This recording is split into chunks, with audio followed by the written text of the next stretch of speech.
intimate with this microphone, I'm getting intimate with something, I want it to be clean first. All right, that was part of the foreplay, honestly, back in the day for me too. Let's get clean. And then let's get dirty. All right, but anyway, that's too much information. But shout out to my man Eogan for the intro, but also shout out to those who serve. We appreciate those who are up early with us because there are a lot of those who are out there choosing to serve, and it is a burden, but also an honor. So we appreciate that. Our society built on the selflessness of service. So for all those who serve in any capacity, whether it be God, country, or community, we salute you. Teachers, nurses, the first responders out there, the soldiers, officers of the law. There are so many. I cannot name all of them. Waste management, you know who you are. So we appreciate all of you in all of your many forms.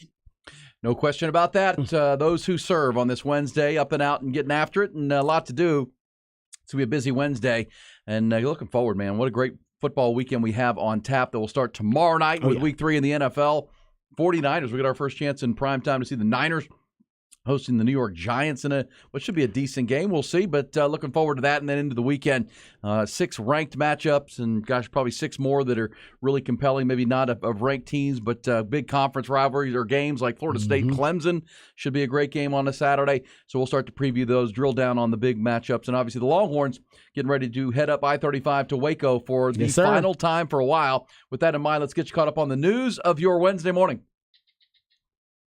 Top Gun Rentals and Lawn Equipment bring it to you. Start with the Longhorns college football. T-minus 3 days now to the Longhorns Big 12 Conference opener at Baylor Saturday night. As we've told you, it'll be the Longhorns' first ever night game at McLean Stadium. The previous 4 since that building's been open were day games. Texas has won 80 of the previous 112 meetings between the two schools, the I-35 rivals. They haven't won in Waco, though, since 2017. Bears are playing their 4th straight home game Saturday. They've dropped 2 of the first 3. Their starting quarterback, Blake Shapen, still out with a knee injury. Sawyer Robertson will make his second career start for the Bears. The Mississippi State transfer threw for 113 yards in his first collegiate start and his first collegiate touchdown this past Saturday to lead the Bears to a 30-7 win over Long Island. The third-ranked Longhorns favored by more than 2 touchdowns. But head coach Steve Sarkisian aware of the challenge they face. We're going to go into Baylor here Saturday night on the road. It's been well documented that as of right now, the last time we're going to play Baylor, last time we're going to go there. And so we understand the environment we're walking into, and we can't be fearful of that. You know, we have to embrace it. We gotta walk in there and be ourselves and play our brand of football. Elsewhere in college football, suspended Michigan State football coach Mel Tucker responded yesterday to the school's notice that it intends to fire him for cause because of an allegation of sexual harassment. In a written statement, Tucker claims that other motives are at play and there has been a bias against him throughout the process. By firing him for cause, Michigan State will avoid paying the 51-year-old nearly $80 million remaining on his contract. Major League Baseball, despite their recent struggles, Texas Rangers have moved within a half game of the first-place Astros in the AL West. Josh Young hit a tie-breaking 2-run single in the 7th last night in Arlington to push Texas past Boston 6-4. Meanwhile, in Houston, the slumping Astros lost to Baltimore again 9-5. Orioles left fielder Austin Hayes hit 2 homers, had 4 RBIs for the AL East leaders. Seattle, meanwhile, topped Oakland 7-2. So with 11 days to go in the regular season, Houston leads the Rangers and Mariners by just a half game in that division. Also from baseball, LA Angels All-Star Shohei Ohtani underwent surgery on his right throwing elbow yesterday out in Los Angeles. It's a little less than a month after being diagnosed with a torn ligament in that arm. The two-way superstar expected to be healthy enough to hit and be in the lineup to start the 2024 season. He says he plans to return to pitching in 2025. The 29-year-old is only a few weeks away from being one of the most coveted free agents in baseball history.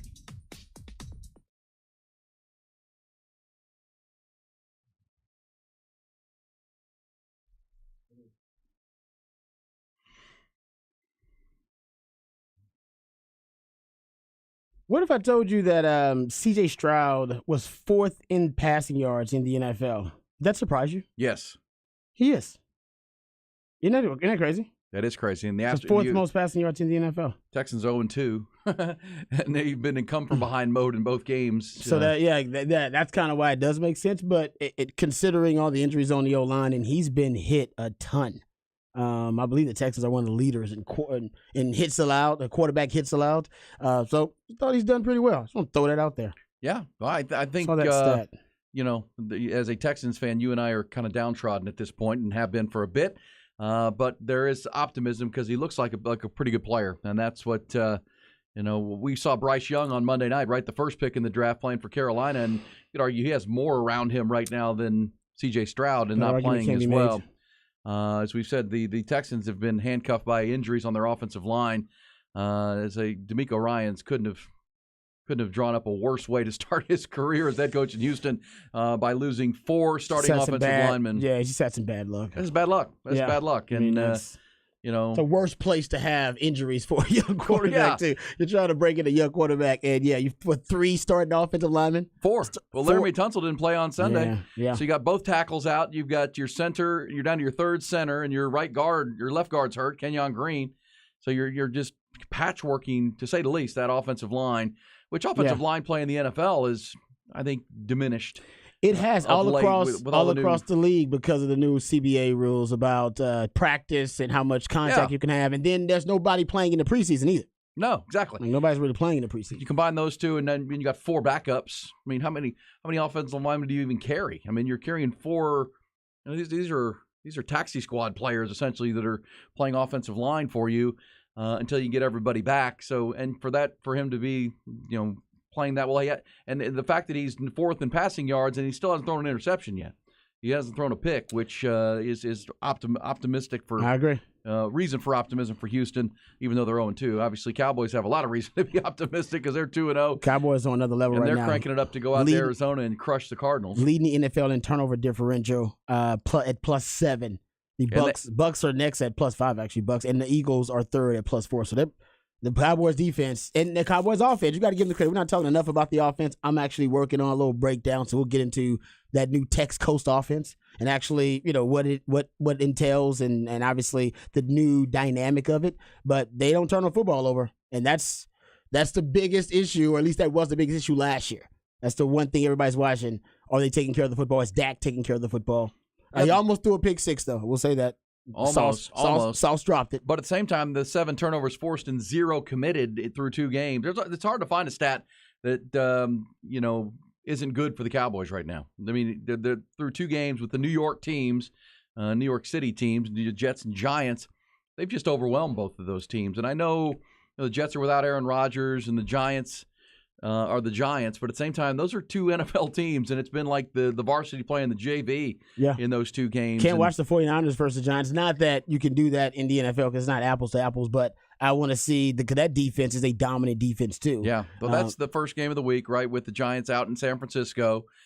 Giants have started with a tough schedule, right, to start with the Cowboys and 49ers in the first 3 weeks.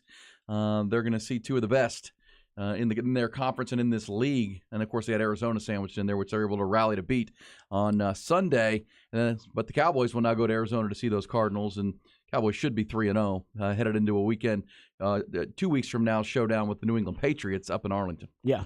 The Cowboys schedule right now, it looks like they're going to dominate some teams until, not dominate, but that defense is going to be a dominant defense until they match up with the 49ers. And then that's the test. That's the to test. See if that defense is truly the best defense in the league. We'll get into that a little bit later on. But I thought that C.J. Stroud, I saw those stats and I was like, man, C.J. Stroud, he's playing really well. We don't talk about it enough. So I want to give a shout out to the Texans randomly. We don't talk a lot of Texans. Yeah, I think they'll win some games this year, right? I mean, I think. Well, just because he's playing way better than everybody thought. And Will Anderson is too, by the way. Yeah, those 2 guys look like foundational players, which you got to have something to build around if you're a struggling franchise like the Texans have been. Well, you gave up a lot.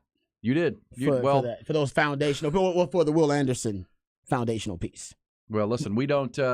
You don't root for injuries, but if you're a Houston fan, the Nick Chubb injury on Monday night, which was devastating to the Browns, the poor play of Deshaun Watson, Texans fans are rooting for the Browns to not be very good this year because that's their draft pick come in the first round next year because they gave up their own to acquire Will Anderson. And that's Cowboys are thinking Super Bowl or bust. Texans are thinking, when can we draft again to bring in some more players? The other thing is, when can we get our offensive line healthy? Yeah, for sure. This says, start breaking out your walking shoes, E. That's from Nick and San Angelo on our text line. Well, they're that defense. It is a different level defense. I mean, Cowboys fans are actually saying this may be the best defense since their dynastic run in the 90s. And there are some, I think you said, E, you think it's better. Well, I just think they're fast. Because those teams were built on the offense for me. I know the defense was good. You don't win Super Bowls without both sides of the ball. There's no question about that. Certainly 3 and 4 years. But that was built around that offensive line, Emmitt Smith, Troy Aikman, the triplets, and then the defense was good. And especially when they added Charles Haley and Deion Sanders late in the run. Yeah, it complemented the offense, though. This group, and that's why, I don't want to fast forward to week 5, but I think they're going to smash the Cardinals. I don't think the Cardinals game is going to be much closer than these two New York matchups have been. They'll stat pad. And then they'll come home to play the offensively challenged New England Patriots with Bill Belichick. And that, the brands are big, right? Those are probably the 2 of the 5 biggest brands in all of pro football, Cowboys and Patriots. But the Patriots aren't that good. They're 0-2, and they lost 2 home games to start the year, right? They got beat at home by Miami last Sunday night. They opened with a loss to who beat them week 1? New England. The Patriots? Eagles. The Eagles. Yes. Oh, yeah, the Eagles went in there and beat them in week 1. And so they're 0-2, and they'll be coming to Dallas. So the Cowboys are going to be 4-0. Cowboys are, and by the way, Mac Jones, their quarterback. Who? Mac Jones. Who? Quarterback in New England. He has not completed. He has not completed a pass. He has not completed a pass 20 yards down the field through 2 games. Like he did. Yeah. Neither has Joe Burrow. He's like 0 for 10. He's 0 for 10. Any pass that's traveled more than 20 yards down the field, all incomplete. Everything's underneath. The Cowboys will swallow that up, and that's where the Cowboys are right now. They've separated from the rest of the NFC, and some would argue even in the NFL.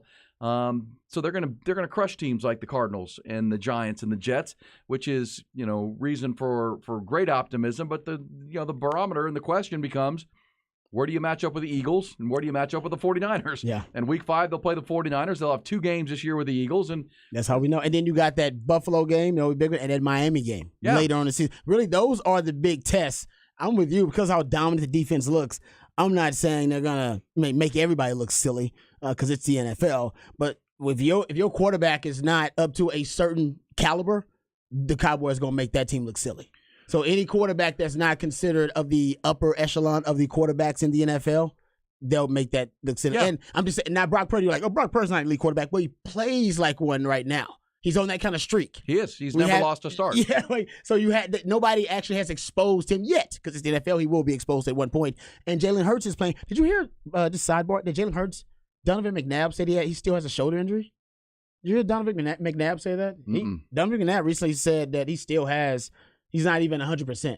He's like 70, 80%. But a shoulder injury. I thought that was weird. I was like, really? Well, I said Brock Purdy's never lost a start. He's never lost a game he started and finished in his NFL career. But just look at his stats and his passer rating. Like, he's playing like in one of the better quarterbacks in the league. I'm not saying that he is. He's a winner. And that's why that Week 5 matchup, by the way, that's the Sunday after the Longhorns play Oklahoma in Dallas. What a weekend that stands up to be in a few weeks. Texas OU at the Cotton Bowl, and then the Cowboys in San Francisco. But the chess match and the matchup there is all that weaponry for Kyle Shanahan, your buddy, right? One of your college teammate and great friend. Yeah, and by the way, that's why we talk a lot of 49ers. People are like, why are you talking 49ers? He is the only head coach in the NFL that's a lifetime Longhorn. So they're like, why are you talking 49ers? Well, he's a lifetime Longhorn. What do you mean? We talk about Bijan and talk about all the guys who played in the NFL that are lifetime Longhorns. And they're the Cowboys. They're the kryptonite for the Cowboys right now. Come January. So you're trying to, and that matchup will be, it's a regular season game. It won't matter again until January if they meet again. But to see the chess match between Shano and his weaponry and Christian McCaffrey and Debo and Brandon Ayuk and George Kittle and Purdy versus the defensive weaponry of Dan Quinn and the Cowboys. That's gonna be fun. Oh man, those are the kind of games you make appointments for and you get after. I'll say one other note on the NFL, Rod, as we start our Wednesday conversation. Yes, sir. To the New England game, the Cowboys play in 2 weeks. The NFL is big on protecting the shield and protecting the brand. Yep. They're gonna have to figure this out because one of the things that is very all too common now are these NFL game stadium brawls, these fights in the stands. You know what I'm talking about? Yeah. Like, they go viral, and we see people punching each other and climbing on. Yeah, it's ugly. Well, for the NFL, I predict this is about to become a problem. They just had their first casualty. They've had a death at an NFL game because of a fan brawl. Oh, man. A 53-year-old man from New Hampshire, Joey Kilmartin, and Dale Mooney got into a fight on Sunday's game. According to the Boston Globe, A person attending Sunday night's Miami Dolphins New England Patriots game at Gillette Stadium died after officials say that there was an incident in which he was punched in the head 2 times, and an autopsy will be performed. This is not. I mean, at some point, I don't know what the NFL does about this, or stadium officials in the NFL. And yes, there's 70,000, 80,000 people in these stands, and it's hard to monitor them all. I mean, you can't have people dying at your football games, right? No, you can't have it be a dangerous place to take your family. Yeah. You can't have that. No. You got to do something about it. And of course, inevitably, nip it in it's the bud. adults wearing jerseys, drinking too much, Yeah. and deciding to start slugging each other. And now you've got a 53-year-old guy who's lost his life at a football game.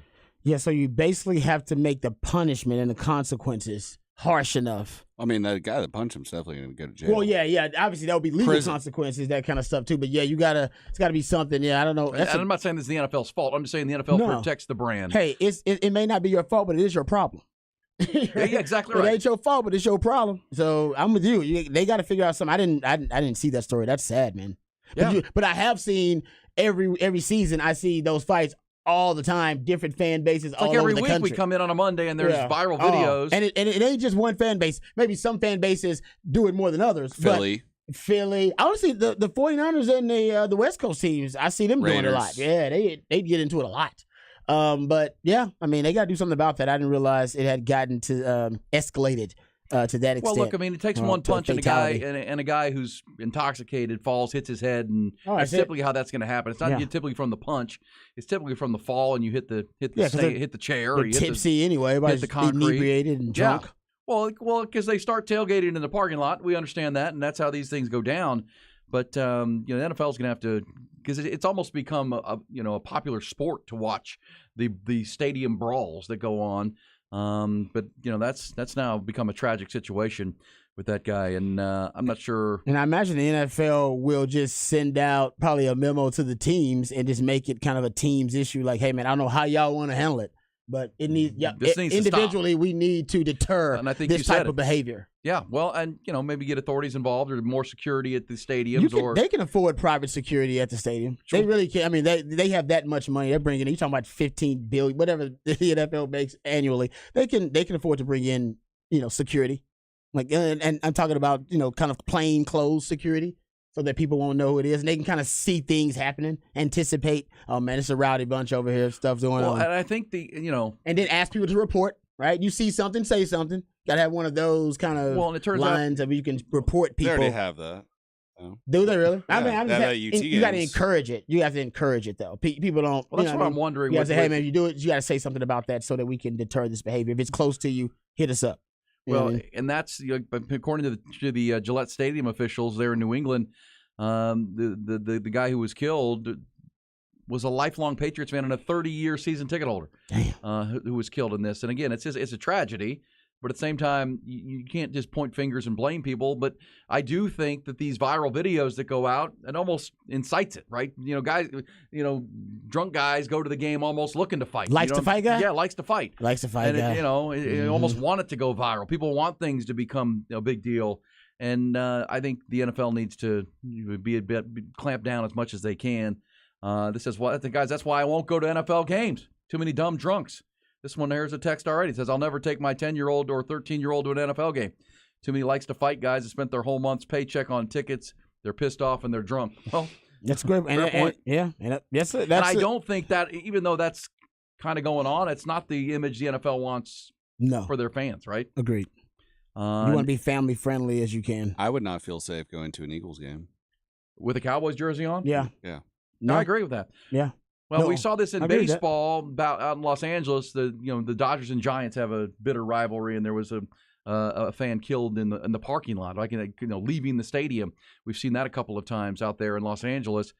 This has now hit the NFL, and we'll see what they do. That's a terrible story. That's a horrible story. Happened Sunday night, New England and Miami, and of course, the guy who punched him was wearing a Dolphins jersey. And the guy that's dead is wearing a New England jersey. Oh, of course. Yeah. I mean, I have family. My wife, her entire family are 49ers fans, and they live in Idaho. Sometimes they go to the Seahawks games to go see the 49ers or something, and they will not wear anything 49er. And That's wrong. But they know they can't. I know. Like they done it before, and it was like, no, it's not worth it. It's just not not worth it at all. You go and you kind of wear neutral colors. Yeah. Or you wear, you know what I mean? You wear something close to their color. You say it's not worth. You will have people, and you're like, oh, they're not gonna pick on a 60-something-year-old lady. You'd be surprised. You'd be surprised at things people would say and do and throw at somebody just because they got a different color jersey on. It's like, are you serious? Yeah. That's real? Yeah. Yeah. This stuff happens. See. We'll see what the stadiums do with the league, and it's up to each individual team. But again, we know the NFL is, big on PR and the brand and the shield, and you certainly don't want people dying at your games. No. At the hands of another fan. I mean, this is the worst case scenario for the NFL and for the New England Patriots and for the league. They need panic buttons throughout the stadium. I think they do have a text that you can send. But, a lot of times these things come spur of the moment. They do. They happen fast. But this story, according to the Boston Globe, says the two were engaged in kind of an altercation the whole game. I'm just saying, I think you can sometimes that stuff is. But if you're by some people, you can already see like, oh man, they don't like each other. This It's is brewing, simmering. and that's when you're like, yeah, it needs to be encouraged. Like Ty said, they probably already got it. But then, hey man, send a text so we can come in and we can squash it, move these people around to different areas, whatever we got to do to deter that type of behavior. Yeah, because you're stuck with those people that are around you for 3 hours at a football game. And it helps when they're cool, but sometimes they're not. Correct. Well, and of course, unfortunately, there's video of it. Like, because somebody got out their phone and instead took of a video. texting for help, they like, let me get this on video. So our man, of course, at 6:24 our time and 4:24 his time out in the Great Northwest, Chris Bennett on Twitter has already sent us the video. And it's horrible. I'm assuming there'll be lawsuits. Family will sue Gillette Stadium, the Patriots, and the NFL. And it's just a very, very unfortunate situation. And the NFL is going to have to do something about it. All right, we'll come back. We'll pick up the NFL talk. Also, college football. Longhorns headed to Waco for the final time. You heard Steve Sarkisian in our headlines. Longhorns' first ever night game in Waco. They're 2 touchdown favorites or more right now over the struggling Baylor Bears. We'll get details. Rod will take us behind the burnt orange curtain. Also, before the end of our first hour of 5, we will get some the facts you need to know as you're up and out on a Wednesday morning, 20th September. We're coming right back here on Hook 'em Up with Ian Rodby.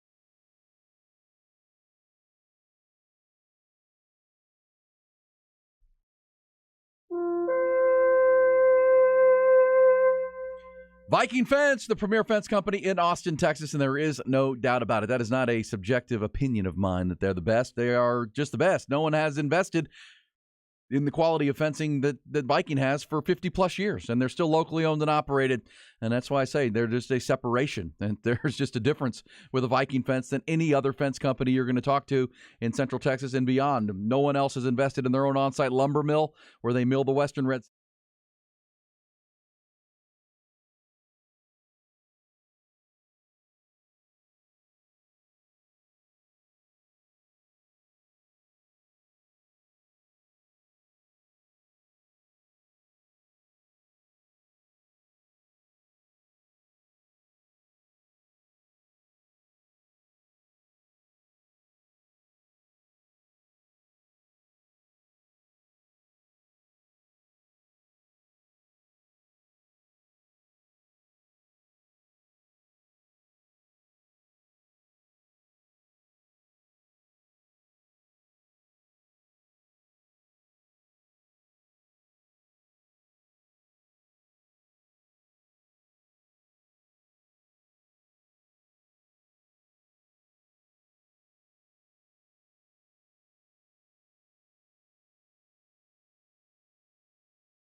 Aaron Hogan, Rod Babers. Austin, Texas Sports. The Horn. Appreciate everybody weighing in on the Specs text line. This tragic death at a New England Patriots game Sunday night at the hands of a Dolphins fan in a in-stands brawl has lit a fuse with folks. This says anyone that gets in a fight, ban them for life. I don't have any problem with that. This says, I think there's a social media component along with the generational component to the NFL fights. I'm in my mid-40s, work with a guy in his mid-20s. If he loses his bets, he'll trash pro players on social media to the point that he's been blocked by players. You take that attitude to the stadium, bad things will happen, especially when alcohol is involved. I'm not saying it's our generation is perfect. Probably people my age do the same thing, but you don't get generation does more. Charlie Strong was right. The downfall of society is social media. Social media. Mm-hmm. Well, there is because I don't doubt for a second that some of these viral fights were intentional to go viral, right? I mean, you tell your buddy, hey, put this on record. I'm going to go slug this dude or whatever. We some can sick, demented stuff. For sure. Well, and there's also, the alcohol is a part of it. Too much testosterone and too much alcohol, and then, your team's not playing well, or your team's playing good. Like, I don't even know what the situation was, but the Dolphins were beating the Patriots, and you had a Dolphins and a Patriots fan fighting. You just said your family in Idaho, your wife's family, won't go to a 49ers game or a Seahawks game in 49ers gear. No. That's why I'm saying that's how that conversation started, from my opinion. The NFL has to come up with a PR campaign of some kind. And, it's got to be more than PR, but at the same time. No, that's part of it, though. Yeah, you got to push for these are not the type of people we want at our games. Period. We want people at our games, but we can't be seen as, we're all a bunch of likes to fight guys. And you can't bring as we already had like 4 people text and say, Rod, I wouldn't take my kids to a game. Which is, it lets you know it's not a family-friendly environment. That's right. Like, now I'm not taking my kid to that. Well, that's right. And Ty's, there's some people it's like, I don't go, period. And I'm just thinking, I've been to a million sporting events. I go to live music shows all the time. I don't fear for getting in a fight at any of these venues. We all go to places where there's going to be a lot of people.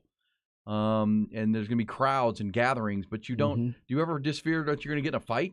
But we have people texting and saying, I wouldn't go to an NFL game. You just said your wife's family won't go to a Seahawks game.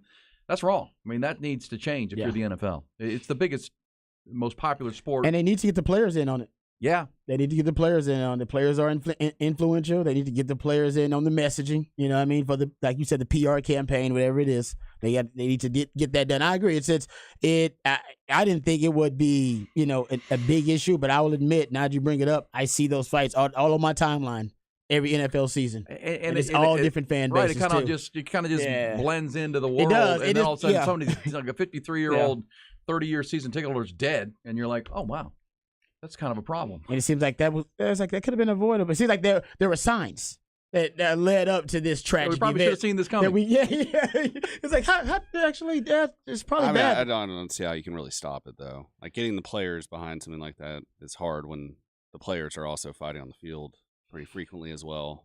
Yeah, but it's disallowed on the field. Like they break it up. Like it is not something that is encouraged at all. But I just think on the field it is a sport, right? That sometimes those things boil over. So I agree with you on that. But the players also will admit that they're not supposed to be doing that on the field. That's something that is unprofessional. Yeah, it's something I don't think it's hard to. It's not going to be easy. It's not going to be easy unless you stop selling alcohol and hire triple the amount of security. Well, I do it's think not going to be easy. There needs to be an awareness campaign. The NFL needs to get on top of it, I believe. And it's almost like I don't want to say they glorify it. They need to make sure it's being stated that this is not the type of environment we want to cultivate for our game. And it seems like it has become. Here it says, if I'm bringing my kids to a pro game, I'm saving up as much as I can. I try to find seats at some club level and not in the stands. Stands are dangerous at times. Way too much consumption of alcohol. I've left Cowboys and or Texans games at halftime because fans are out of hand. See, Rod, it's we're 30 minutes into the show and we've gotten probably 20 texts that say the same thing. That's a problem. And your point is that I don't think we've heard anything from the NFL, their stance about it at all. Right. Like they, what I mean? We're like different, like, like Ty said, like, oh, well, if the NFL's already addressed and nobody cares. I don't think I've heard the NFL ever talk about it. Like nobody from the NFL even talks. They almost act like it doesn't exist. Like, nah, that's not our problem. Yeah. So I think that may be at least the start is that the NFL should address it. Yeah. That is something concerning. Well, because this is the first, but it won't be the last. No, and no doubt. that's the concern. And yes, I'm not saying that fights don't happen at ACL Fest and concerts too. It's just it's almost become trendy to get in a fight in the stands at an NFL game with your jersey on. Yeah. Hey, let's dive into or get behind that burnt orange curtain. Texas goes to Waco on Saturday for the 113th time. Rod's getting you ready for it. And they were all asking themselves the same question. What is behind that curtain?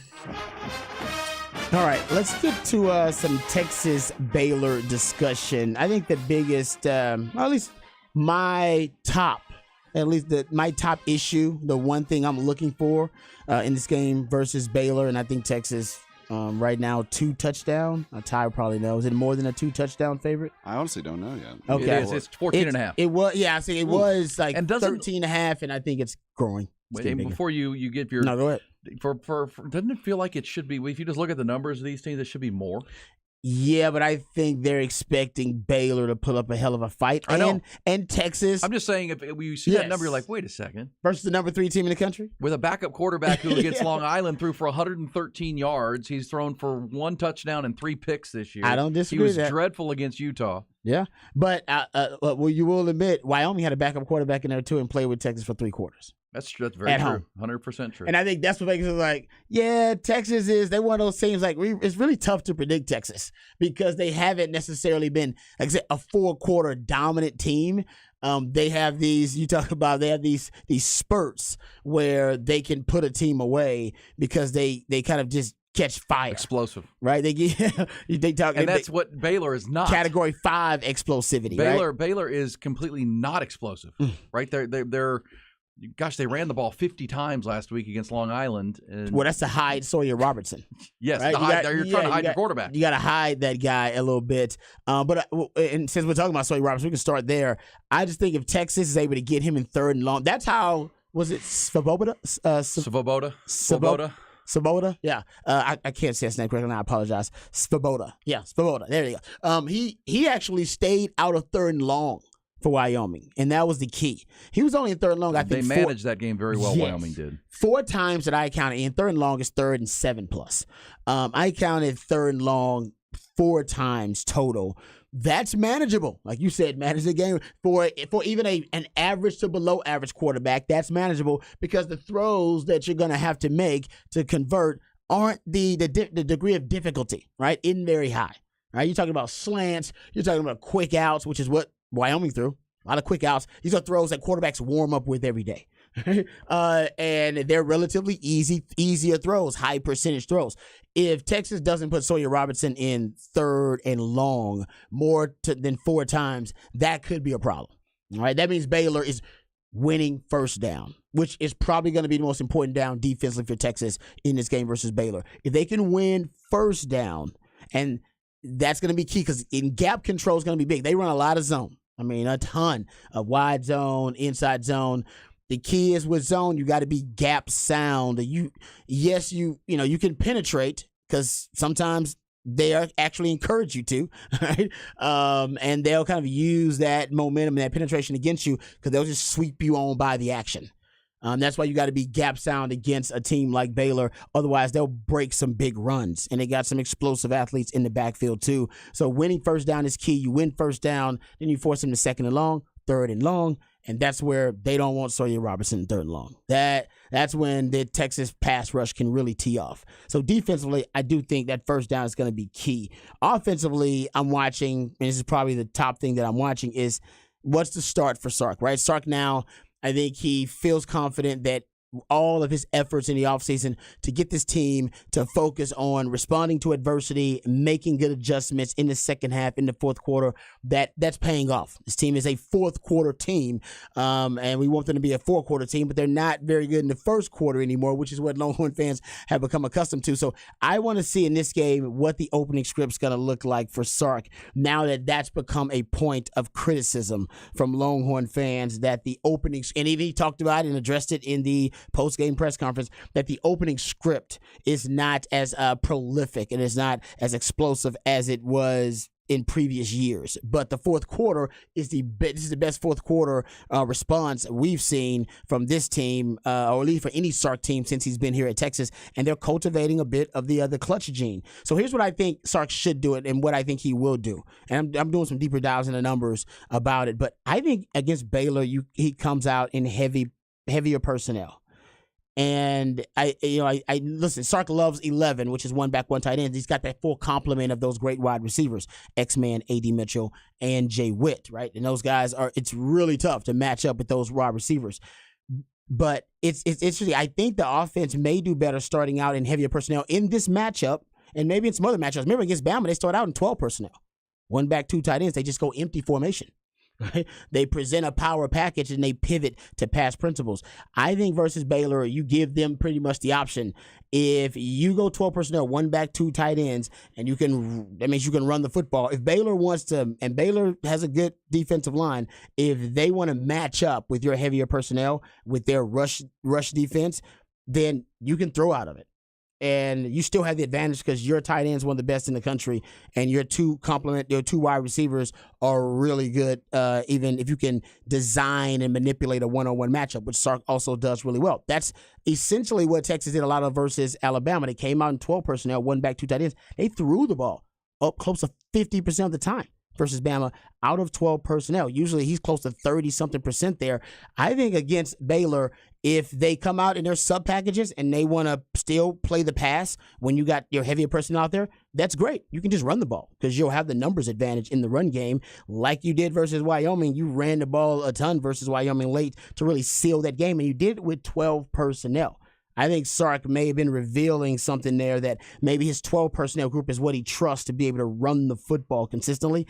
And I would say versus Baylor, that may be the package you see early. Now, I think Sark will get into the habit of, ending the game however he needs to, right? If he needs to break out 12 to do it or 11 to do it, he can do that.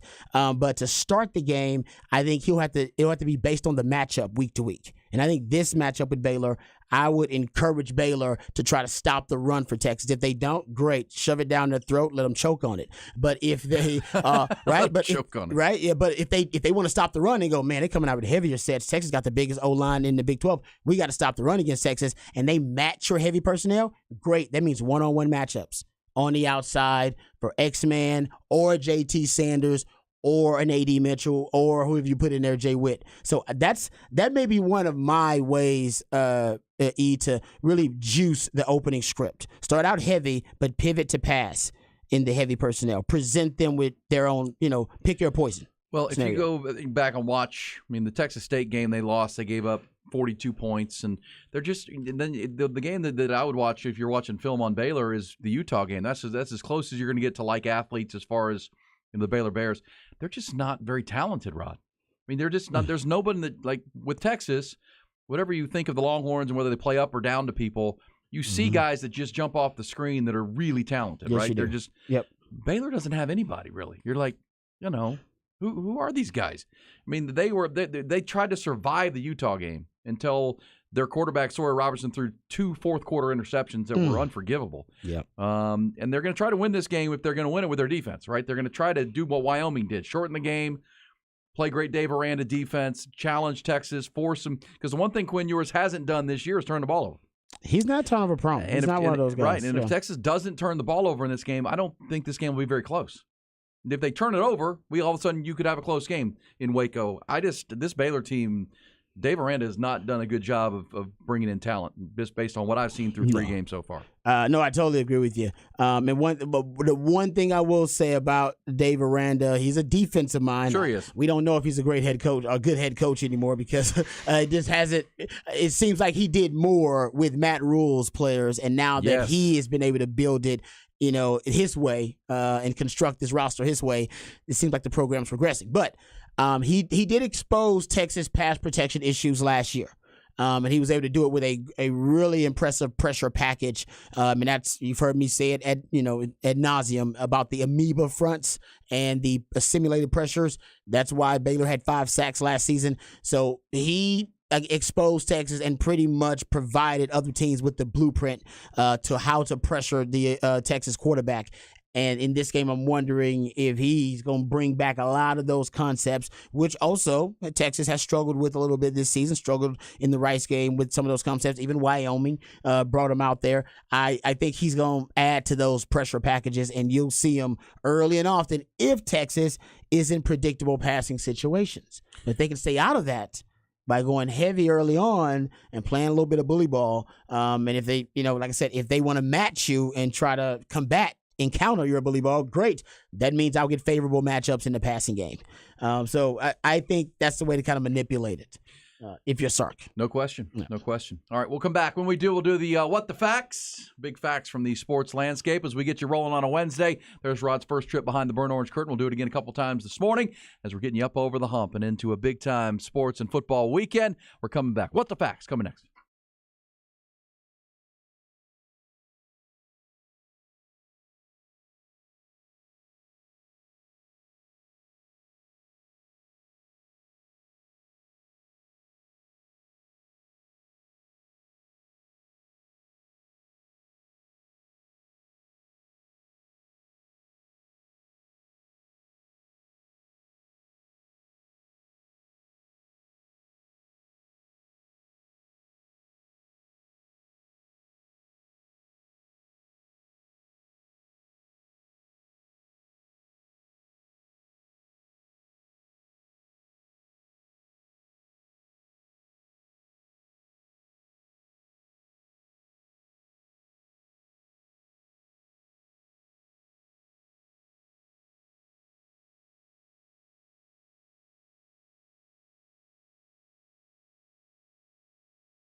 Rod Babers. Hook 'em up. 1019 AM 1260. The Horn. Indeed, Ian Rod. Ty Henderson's here as well. We got an update coming up in our next hour on Ty's challenge for the week. Of course, Ty is committed to the bits, committed to the challenges. Last God week bless you the failed man. miserably at the wing challenge at Wings Up. Apparently he wants to challenge a former NFL athlete to a punt, pass, and kick contest. We'll get the update on that coming up. I don't think that's going to go very well. May go the way of the wing challenge. No, I think he's going to be better than the wing challenge. You think so? He's got to. The wing challenge, he only had Yeah, he only did 4 out of 25. 4 out of 25. We're so. locked in for Thursday, though. All right. Casey kind of laughed at me when I asked him. All right, we need details on that coming up. But Rod, give me some what the facts. Give the people some what the facts. That's funny. Oh, he just the laughed at you. facts, my friend. All right, I got a fact for you about how good the Miami Dolphins have been through the first 2 weeks of the season. They have the most total yards of offense through the first 2 weeks of the season in Miami Dolphins history. To add to that, More than Marino? yes, McDaniel and Tua, they got the bet that they see the most yards for a Dolphins offense through the first 2 games. He also did it in 2022. So, yeah, in 1985 and 1994, Shula, Marino, of course, those previously were the Dolphins offenses with the most total yards through the first 2 games. So Mike McDaniel setting all types of franchise records. Meanwhile, right over in the NFC, you realize that there are 7 teams in the NFC that are 2-0. 7. 3 in the NFC East, the Cowboys, Eagles, and Commanders. 3 in the NFC South, the Saints, Buccaneers, and Falcons, and then the 49ers. Wow. This is the first time in NFL history that 7 teams in a conference have started 2-0 in the same season. First time it's ever happened. Then you got, multiple in 2 divisions. Yeah. Like the NFC South and the NFC East, right? Yeah, so 7. That's the most ever through 2 weeks of the NFL season. It's early yet, but we talked about the AFC being superior to the NFC. Maybe not. We'll see. But Cowboys certainly among that power group, without a doubt. What the facts, Rod? What do you got? What the facts? All right, I got another fact here for you. My man Jahdae Barron. Jahdae. Pro Football Focus graded him as the top safety in terms of his grade, a 91.6 coverage grade in week 3. They say he led all Power 5 safeties. They got him as listed as a safety. I will say that Chip Brown put in a piece, this was a few months ago, that Gary Patterson basically said that Jahdae Barron's a safety. That they kind of considered him a safety. He does play the Plays that run star, like that. right? Yeah, he plays a star position, which is a hybrid position. He's basically a defensive back. So he's a coverage slot corner / kind of a safety in some ways too. So there you go. Jahdae Barron showing out highest coverage grade of any safety in the country, even though he's technically a slot corner. But there you go. Pro Hey, Football Focus. A couple of baseball facts. Houston, we have a problem. The Astros are now under 500 on the season at home. They're 38 and 39 at Minute Maid Park, and they claim to want to win the World Series and be back-to-back champs. They are 38 and 39 at home. They've lost 6 of their last 8. They're now a half game up on the Mariners and Rangers in the AL West. They don't act like someone who wants to go win this division. Baltimore's come in and beaten them back-to-back nights. The Orioles have the best record in the American League. And let me give you this on Ronald Acuna Jr., because I don't know that it matters. I think the Braves are going to win the World Series this year, Rod. They just seem like this is so much better than everybody else. And Ronald Acuna is having one of the great seasons in the history of baseball. I'm not making that up. Do you realize he had 2 more home runs last night, Ronald Acuna. The 25-year-old, when he has his 40th home run, which he'll get here in the next 10 days, and he needs 3 more steals for a 40-70 season. He's going to hit 40 home runs. He's going to drive in over 100 runs, and he's going to steal 70 or more bases. And that's never happened before, I'm sure. That's never happened before. And he's batting .340. Damn. Yeah, he's having one of the great seasons ever in Major League Baseball. He's 25 years old. Think about that. That's 40-plus home runs, 70-plus steals, 100-plus RBIs, and he's going to bat close to .350. That's dumb. That's dumb. That's freakish numbers, man. That's some dumb. Wilt Chamberlain-like stuff. Yes. I mean, I'm a baseball guy, and I'm looking at that going, really? I'm looking at these numbers, and is that a misprint? This guy's got, he's Ricky Henderson meets Albert Pujols or something. And he's got the speed of a Ricky Henderson, but he's got the plate discipline and the average of an Albert Pujols, but he's just unbelievable. Yeah. What a player. He's an alien. He's an alien. Because at least with Pujols, you didn't have to worry about him stealing bags. This guy, you put him on base, so you can't walk him because he's going to steal the base to be on second or third. So you got to pitch to him. Well, 40 home runs. Guy's unbelievable. All right, Rod. What the facts? What the facts? What the facts? Just the facts. One other fact: how about the Seattle Mariners? They have 11 days to go in Major League Baseball. Rod, Give it to me. after this game with Oakland today, they either play the Astros or the Rangers the rest of the way. That's it. Ooh. How many games are left? About 11 days. It's the 20th of September. It ends on the 31st. That's it. You nervous Down to the yet? wire. I'm very nervous. You just hear me? The Astros stink at home. They don't pitch. Brian Presley's no good. He's tipping his pitches in the bullpen. Of course I'm nervous. I'm still feeling good. Well, you got Josh Young back, which is big. All right, we're back. 1 hour of 5 in the books, but that means plenty to do here on Ian Rod B. Hook 'em up.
Hour 2 of our 5 here on Hook 'em Up with Ian Rod B.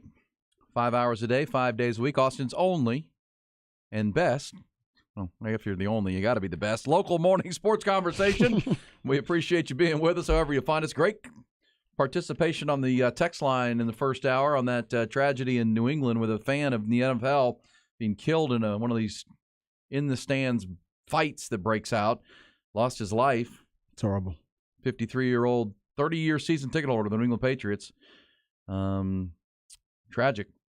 Good opinions on that in the first hour. Also, some Just the Facts. Rod took us behind the burnt orange curtain. Coming up this hour, Rod will get us a rant. Some good stuff on the Rod's deep dive brain thoughts. Yeah, we're gonna talk about Cowboys and Texans. We haven't given enough love to the Texans, so we'll talk some Texans and Cowboys early on. Got some factoids for you. They're gonna blow your mind about the Cowboys and the Texans. Actually, speaking of Just the Facts, we just did our because on the way to the timeout, Ty was talking about the Rangers, and he's feeling good. He should be. Well, they got Josh Young back, and let me give you one other Just the Fact on the Rangers.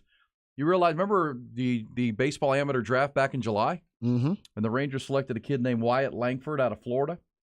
Well, he is tearing the cover off the ball in minor league. He's now all the way to AAA, Wyatt Langford. He's playing for the Round Rock Express. They're playing in Tacoma right now. He had 4 hits last night. Oh. Through 40 pro games. And remember, when they got in the draft, there were Dylan, the kid from LSU was the consensus number 1 pick, Dylan Cruz. Paul Skeens, the pitcher. And the question was, would one of these, because there were like 3 or 4 guys considered that could have been considered as the number 1 player. And the Rangers ended up taking one of those guys with the 4th pick. That was Wyatt Langford.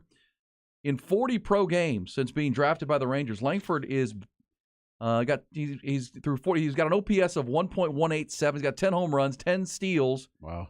And he's a guy with your 10 days to the playoffs, if the Rangers can make it, they may consider putting him on the roster. And you having him as a bat to use come playoff time. Yeah, him and Evan Carter, they already called up. Yes, they've already brought him up, and he's been playing lights out as well. Yeah, we talked all year about how the Rangers had this loaded farm system, and then drafting Wyatt Langford added another coveted piece. Well, we'll see. Rangers are getting all those pieces back beyond. I mean, Eovaldi pitched last night against the Eovaldi pitch got you the win. Or part of it. Yeah, I mean, their pitching is going to be their challenge come postseason time. But, man, that guy. And for the Round Rock Express, and it'll be interesting because the Express have a chance to make the playoffs in AAA. They're right there battling with Las Vegas for the top spot in the second half of the PCL. So, he safe to say Wyatt Langford going to be playing in the postseason, whether he's at AAA or at the Major League level. Just a little note for you Ranger fans to keep an eye on. Nice. Meanwhile, the Astros continue to tumble at Minute Maid Park. Hey, good stuff this hour. Rod will take us through the rant. Let's get the headlines, though. Trending topics to start this 7 o'clock hour. Top Gun, rentals and lawn equipment bring you the news. We'll start with those Longhorns. And, yeah, it's T-minus 2 days now to the Longhorns' Big 12 conference opener at Baylor. The I-35 rivals. Longhorns have won 80 of the previous 112 meetings between the two, but this game on Saturday night will be their first ever at night at McLean Stadium. Since they built that and opened that stadium, all 4 matchups have been in Waco. Longhorns haven't won in Waco, as a matter of fact, since 2017. Bears will be playing their 4th straight home game and only have won 1 of the first 3. And their starting quarterback, Blake Shapen, still out with that knee injury. Sawyer Robertson will make his 2nd career start for Baylor. Mississippi State transfer threw for 113 yards in his first collegiate touchdown this past Saturday, and the Bears win over Long Island. 3rd-ranked Longhorns favored by more than 2 touchdowns. Head coach Steve Sarkisian aware of the challenge they face. We're going to go into Baylor here Saturday night on the road. It's been well documented that as of right now, the last time we're going to play Baylor, last time we're going to go there, and so we understand the environment we're walking into, and we can't be fearful of that. We have to embrace it. We gotta walk in there and be ourselves and play our brand of football. 6:30 kick on Saturday night in Waco. Elsewhere in college football, suspended Michigan State football coach Mel Tucker responded yesterday to the school's notice that it intends to fire him for cause because of an allegation of sexual harassment. In a written statement that he sent to ESPN, Tucker claims that other motives are at play, that there's been a bias against him throughout the process. By firing him for cause, Michigan State will avoid paying the 51-year-old nearly $80 million remaining on his contract. Major League Baseball, despite their recent struggles, the Texas Rangers have moved to within a half game of the first-place Astros in the AL West. They're struggling too, obviously. Josh Young is back in their lineup, had a tie-breaking 2-run single last night in the 7th. They beat the Red Sox 6-4, slumping Houston, lost to the AL East leading Baltimore Orioles 9-5 at Minute Maid Park. Orioles left fielder Austin Hayes hit a pair of home runs, had 4 RBIs. Seattle topped Oakland 7-2. With 11 days to go, Houston leads the Rangers and Mariners by just a half game in the division. Also from baseball, LA Angels star Shohei Ohtani underwent surgery on his right elbow, his throwing elbow, yesterday, a little less than a month after being diagnosed with a torn ligament in that arm. The two-way superstar expected to be healthy enough to hit and be in the lineup to start the 2024 season. And he says he plans to return to pitching in 2025. 29-year-old only a few weeks away from being one of the most coveted free agents in baseball history.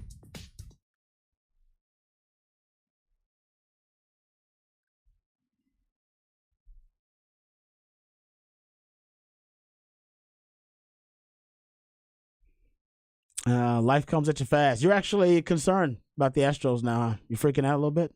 Well, they're just not playing good. I mean, you want to be... Well, this is a bad time to be playing bad baseball. We thought then the getting everybody healthy, getting as healthy, because they've been battling injuries, Astros, all year, in and out of the lineup with Altuve early and Alvarez, and just been kind of not had their full roster. Now they do, for the most part, and they're not very good. They're just not very good. They don't pitch real well. They're not closing games, and as I mentioned, they're not winning at home. They're under 500 as a team at home. That's problematic at this point. And you just want to be like Baltimore feels like the team in the American League. Tampa, they're hitting their stride right when they want to. Now there's still 11 days, and you can find that stride, I guess. The Astros still, I think, have the players, but this doesn't have the sense to me that they're crescendoing. Yeah. Oh no, they might have. I hope they didn't peak too soon. That would be my concern as an Astros fan. Yeah. And you've had every opportunity to run away with this division at this point. All 3 teams have, and they're both. I mean, the Astros have gone 4-6 in their last 10. The Mariners have been 4-6 in their last 10. The Rangers have had the best record at 6-4, and that's why it's here we are with 10 days to go in the season, 11 days, and the half game separates all 3 teams. Yeah, have we had a division be this competitive with 3 different teams this close within a division race this late in the season? I wonder how long it's been. I mean, I'm sure. AL East, probably. Huh? AL East, probably, with Toronto. And think about this. I mentioned the A's, the Mariners play Oakland tonight, or actually this afternoon. And then this is the remaining schedule for the Mariners, who are half game back. They play 3 with Texas in Arlington, 3 with Houston in Seattle, and then 4 with Texas. So they're going to play those 2 teams the rest of the way after today. So it'll be decided on the field. I mean, and if you're an Astro fan, you're looking at that saying, well, the Rangers and the Mariners are going to play 7 times. If they just split those, they knock each other off, unless one side dominates that last 7 games, Astros should be in good shape, because one of those teams is going to lose every day in those 7 matchups. Plus, you play Seattle head-to-head. If Houston can, hit the gas here, go Steve Sarkisian, all gas, no brakes, they can pull away and win this division, and because all you're trying to do is make the postseason. And if the Astros get to the postseason, that's where your postseason experience comes into play and all of that. But at the same time, I just don't feel like a team that is headed in that direction right now. We'll see. Still 2 weeks to go, or 10 days to go, and it'll be decided. And baseball couldn't ask for much, is more than that, to have all those head-to-head matchups to decide a division, decide playoff spots in the final 10 days of their season. No doubt about it. Got and I mean, you just talked about it. They got some exciting young talent that'll be showcased in the playoffs too.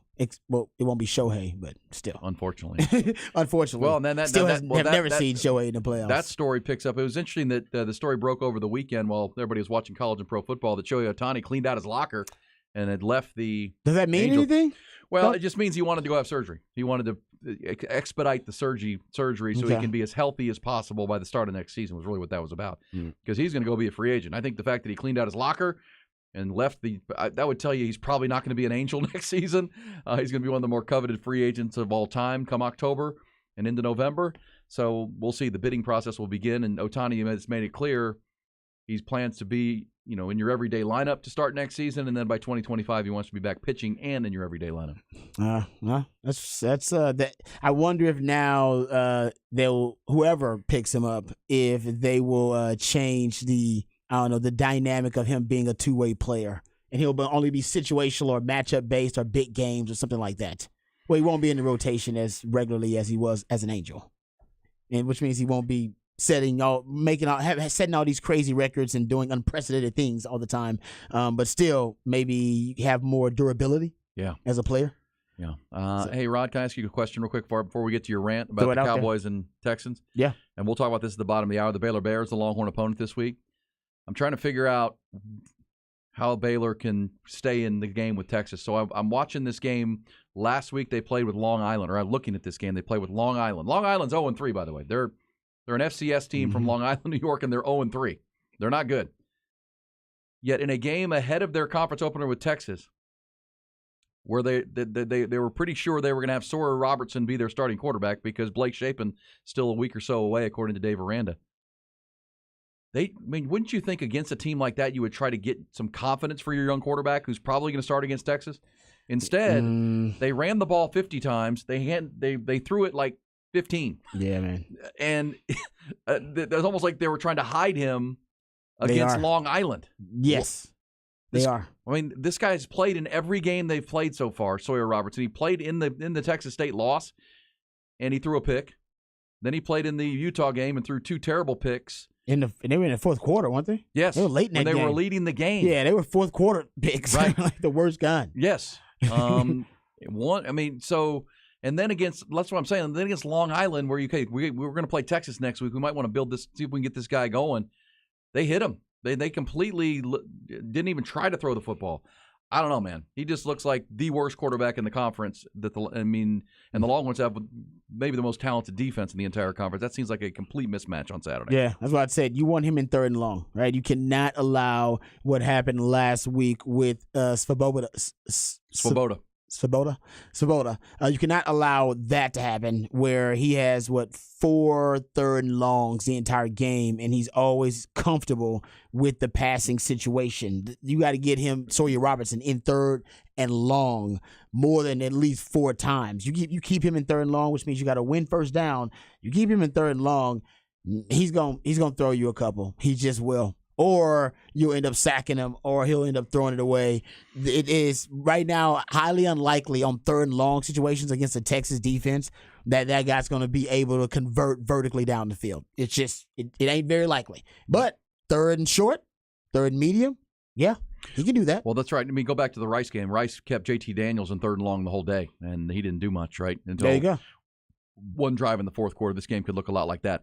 And that's what I'm wondering with Dave Aranda. Not only is the quarterback play not good, they're not explosive on the outside. I mean, their receivers are not dynamic. What their best weapons are their running backs, with Richard Reese and the kid that transferred in from Oklahoma State, the running back Richardson. Dominic Richardson. Yeah. But he didn't play last week. He was hurt. They need him. They need him back. Yeah, they need him. So, but I just don't think trying to dominate the run game against Texas is a good idea with their front. Well, they got it's the best bad idea. It's the Argo principle. It's the best bad idea because the other idea would be, okay, Sawyer Robertson, let's saddle you up and have you go out there. No. Like you said, against Long Island University, they're like, nah, we can't. No, that's a bad. We could lose this game if we try to get Sawyer. If we saddle up Sawyer Robertson and put the offense on his shoulders, we could end up losing this game. So I think against Texas, they're gonna run the football. Yeah, they're gonna do what Wyoming did. Like you said, they're gonna try to choke the clock in this game. And the only problem with that is you're going to need Sawyer Robertson to make some plays to keep those drives alive. Yeah. And can he? Is he capable? Do they have the weaponry to do that? And yeah. Is he capable of that? He's thrown 1 touchdown in his college career, 3 picks this year. Ooh. He's completed 44% of his passes. If you're the Texas secondary, you gotta love this game, and you should be taking those big guys on the D line out to dinner and saying, "Hey guys, I need y'all to win first down, because if y'all win first down, we're gonna be in second. They're gonna be in second long, and then third and long, we gonna eat. We gonna eat this guy. Oh, he gonna throw us a couple." So if you're Texas, that's the winning down is first down. You watch first down, you'll know all you need to know about this game. If Texas is allowing them to get 4 yards, a pop, 4 or 5 yards a pop on first down, that's a problem. That's a problem. That means Baylor's gonna be right where they want to be offensively, and Texas won't have them in third and predictable passing situations. That's correct. All right, we'll get more to that coming up at the bottom of the hour. Also, for the end of the hour, we'll do some bullish or BS. First, Rod's got a rant. Mad as hell, and I'm not gonna take this anymore. Find out what happens when people stop being polite and start getting real. You ain't keeping it right. My God! Okay, it's happening. Everybody stay calm. Oh, you've done it now. It's time for Rod's Rant of the Day. Hold on to your butt. Now, earlier we gave a stat about C.J. Stroud that was a little surprising to me that he is top 5 in the NFL, 4th actually, in passing yards. Here is the kind of really impressive nugget to accompany that stat. C.J. Stroud also has faced the 3rd highest pressure rate in the NFL. In the face of all that pressure, he's got the 4th most passing yards. And last week, as you know, he pointed out too, he started that game without 4 starting offensive linemen. So he definitely had the worst O-line in the NFL in week 2. There's no doubt about it. And yet, he still hasn't thrown an interception, and he's 4th in passing yards. I will say, as a Texans fan, not a lot of people watching the Texans, and I get it, and we won't spend much time on them.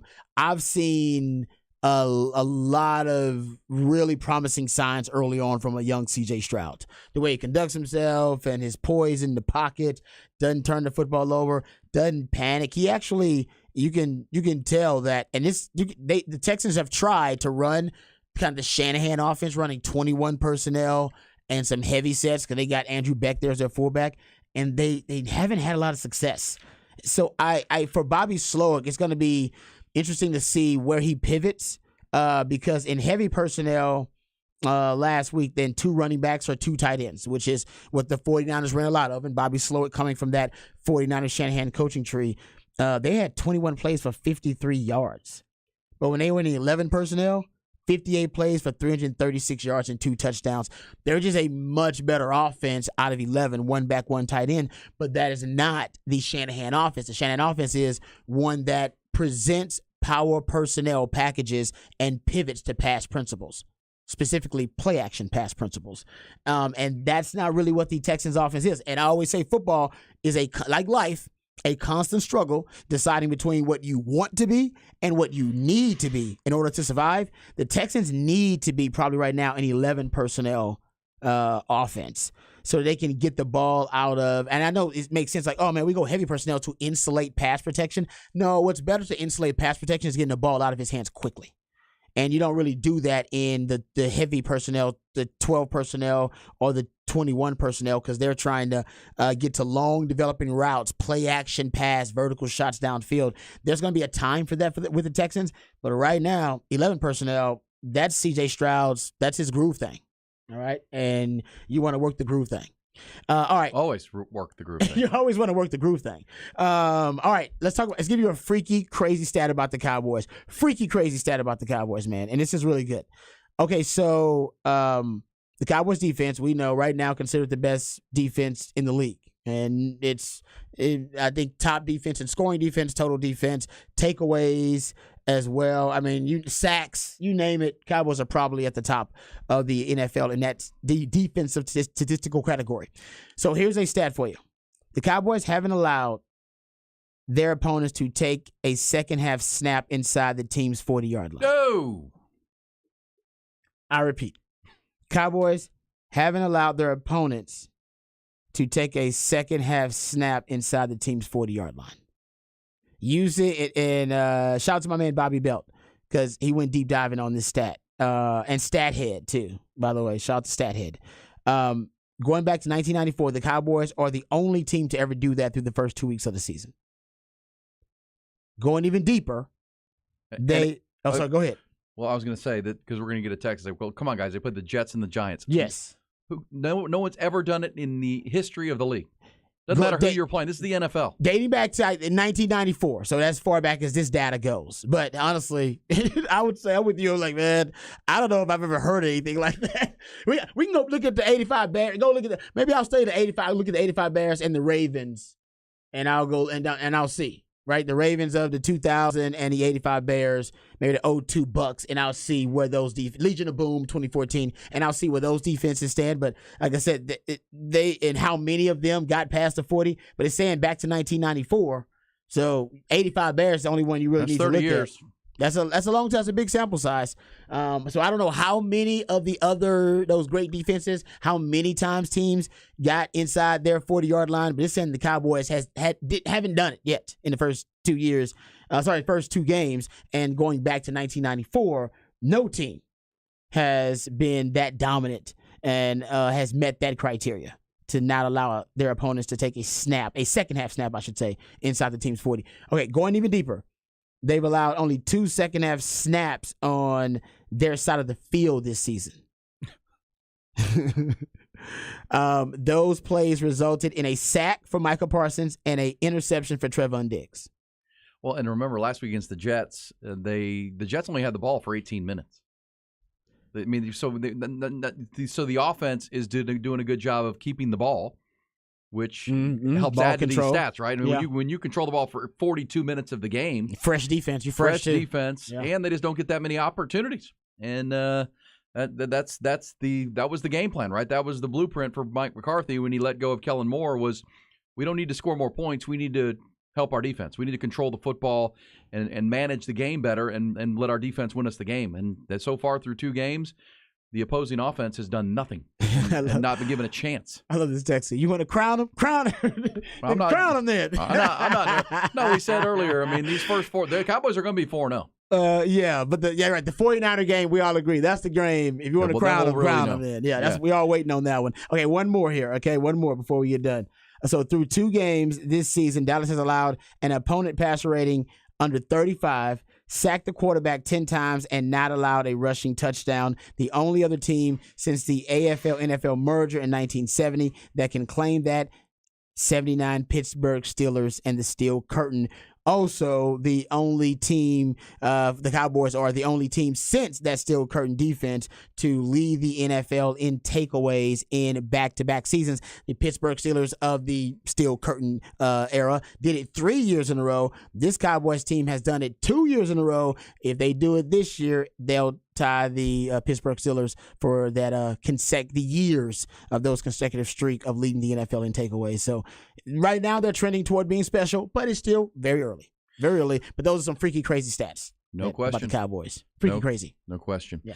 All right, there's Rod's rant. Good stuff right there on the Cowboys and Texans. We come back, we'll get back into Baylor. Somebody asked the question on the text line. We're talking about Sawyer Robertson, who's not a very good quarterback at Baylor. How good is the Baylor defense? Well, we'll let you know. Coming up, it's not very good either. It's not very good either, amazingly, for Dave Aranda through 3 games, at least in the Big 12. Details on that, plus before the end of the hour, some bullish or BS with Ian Rodby. Plus an update on Ty's challenge against a former NFL athlete that's coming this week. It's Ian Rodby.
Aaron Hogan, Rod Babers.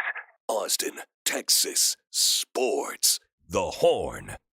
Oh, man. A couple of texts on the text line. This says the Legion of Doomsday Defense, Cowboys. Somebody said, can we revive the Doomsday Defense? Rod and I have taken to calling the Cowboys D the Tenacious D. The Tenacious D. The Tenacious D. They are tenacious. They are tenacious. Yeah, I'm Vicious. sure they'll have a really cool nickname. They got to earn it, though, right? That's the thing about cool football nicknames. You got to earn it. So they'll earn one. Somebody will come up with something. Something really cool. And it's really good. But again, as I said Monday and Tuesday, I think that the thing I was most impressed with the Cowboys on Sunday was not the defense. I mean, the defense I just have come to expect to be great, but they controlled the ball for 42 minutes against one of the league's best defenses on the other side. That's what Mike McCarthy said, though. He said, I'm not really concerned with scoring points. Right. I'm more about winning games. And people were like, people made fun of him, but now you actually see it, right? You see, like, oh, I get it. Well, remember, see, it ties all up. I knew Coach Big Mac had it. Well, I'll give Ty credit at least through 2 weeks, and Big Mac. We know they'll be tested greater than they have been. But somebody said, "Come on, you guys act like the Cowboys have played playoff caliber teams." Well, the Giants were a playoff team a year ago. They were, and they won last week, yeah, and scored 30-some points against the Arizona Cardinals, who weren't very good. But at the same time, these are NFL teams. The Jets want to be a playoff team, and they beat the Bills in Week 1. So it's not like they played nobody. Bills. Yeah, that's a good point. Now I'm with you on that. And that 42 minutes of time possession, remember, Rod, you know this, right? Coordinators' job is to coordinate, right? So they get locked in on their play calling, their sheet. The head coach's job is to manage the game. That's what the head coach's job is. And sometimes I think Sark has struggled with that, where he gets caught between being the offensive coordinator and the head coach who needs to manage the football game. Yep. And this is where I'll give Mike McCarthy credit. I mean, I've poked at him as much as anybody, calling him Big Mac and whatnot, but Ty has faith in him. Now it's affectionately Big Mac, though. Now it's not like, right. Well, he's like Big Mac. He's managing the game. And it's not about scoring points. It's about to put up 42 minutes of time of possession and, Dak Prescott out of the game he had against that defense, I think is pretty damn impressive. It's not, I mean, they had to kick 5 field goals. They weren't great in the red zone. But, man, when you've outscored in the National Football League, which is built on parity, and you've outscored your 2 opponents by 60 points, that's not the way that league is built. It is not. No. And way. that's impressive. And this is the most parity-driven era the NFL has been in a long time. Yeah. In terms of margin of victory, the league is more league. competitive than it's ever been. It's designed to be a field goal league. Every game comes down to the final few minutes, and that's why Vegas and, the lines are up. The Cowboys have just shattered it, and that's impressive. Again, it's a long season, a lot of football to be played, tougher games to come, and we'll certainly talk about them, but it is certainly worth noting and talking about here after 2 weeks for the Dallas Cowboys. Also, after 3 weeks in the college football ranks, Rod, we know there are huge matchups coming, and I'm looking at this Texas-Baylor game and trying to figure out Baylor's game plan. And several people have texted us and say it's going to be a trap game. And look, it's Waco at night. Oh, yeah. I get it. Trick plays, too. I think Dave Rand's going to have some trick plays ready. I'm just watching this Baylor team and thinking they're not explosive. They're very average. And then you think, well, Dave Aranda's got a great defense. You realize through 3 games in the Big 12 right now, they're 11th in total defense out of 14 teams. They've allowed 5.5 yards per play to the likes of Texas State, Utah, who's playing with a backup quarterback, and Long Island. I mean, the Longhorns are third. Longhorns are allowing about 4.5 yards per play. Baylor is about a yard more per play, total yards and yards per play, and the Longhorns have played a much tougher schedule. Right? The Longhorns have played 3 teams who went to bowl games last year in Rice, Wyoming, and Alabama, and Baylor has played 3 home games against Utah's the only quality opponent they've played. And I don't want to diminish Texas State because they seem like they're much improved, but that's still a Texas State team, and they're allowing 5.5 yards per play. So this doesn't seem like a close matchup. But again, it's a Big 12 conference game on the road at night.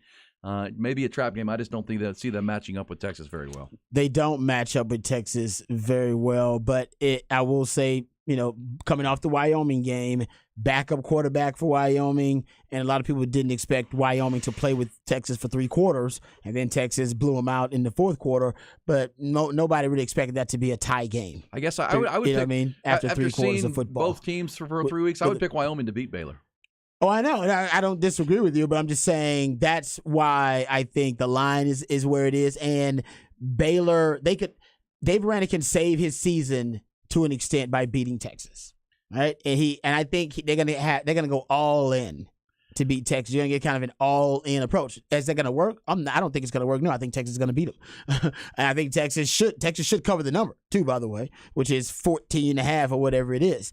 But I think given the pass protection issues Texas had with Baylor last season, different team, but schematically, I told you guys, Dave Aranda told you guys months ago, Dave Aranda provided the blueprint to everybody how you pressure Texas. And everybody's followed the blueprint and added their own little wrinkles to it. But that Dave Aranda is the one that pretty much set that blueprint when they sacked Texas 5 times last season. And they're going to use some of those same concepts. And I would be shocked if Baylor didn't use some version of the 3 high, 3 down just situationally against Texas just because of it works. And by the way, Rice doesn't major or minor in the 3 hound, but they used it against Texas and got a sack. And, I was shocked that Alabama didn't use it at one time, but I think we can all see that Alabama's having some issues, right? Period. Even Lane Kiffin's hinting that, hell, Kevin Steele ain't even calling the damn defense anymore because Nick Saban might be displeased with what's going on. So I have no idea what Bama did, but Bama was outcoached in that game, and it was a mediocre game plan for Alabama. But we saw Wyoming. That's what they major or minor in, and Texas had some issues getting into sync, at least that passing game, getting in the sync against that 3 high, 3 down. So I think Dave Aranda will throw all of those things because he's a really good defensive mind. I'm saying a good head coach, but he's a great defensive mind, and I think he will throw those things at Texas. Has Texas worked on them? Have they solved those issues? I hope so, and we saw that from week 1 to week 2, and that will be tested versus Baylor. And they should pass that test with flying colors. My buddy Coach Jeff Meyer texted us to say, guys, I was at the Baylor game this past weekend against LIU. It was Parents' Weekend. He's got a kid going there. Nice. He said, Baylor is as bad as ever, and that doesn't include the backup. No. You can't be as bad as ever. You talking about Care Bears? I played against the Care Bears. All right? They are not as bad as we will be looking in the stands and trying to, hook up with ladies by halftime against the Care Bears, man. We were like, the Care Bears were terrible. Like, they were really bad. We would just annihilate them back then. So they can't be as bad as ever because I played against Baylor teams that were really bad. Who was coaching them then? That was the early 2000s. It was early 2000s. I don't even remember. They were so bad. It would really be a struggle to stay focused during those games. They were terrible.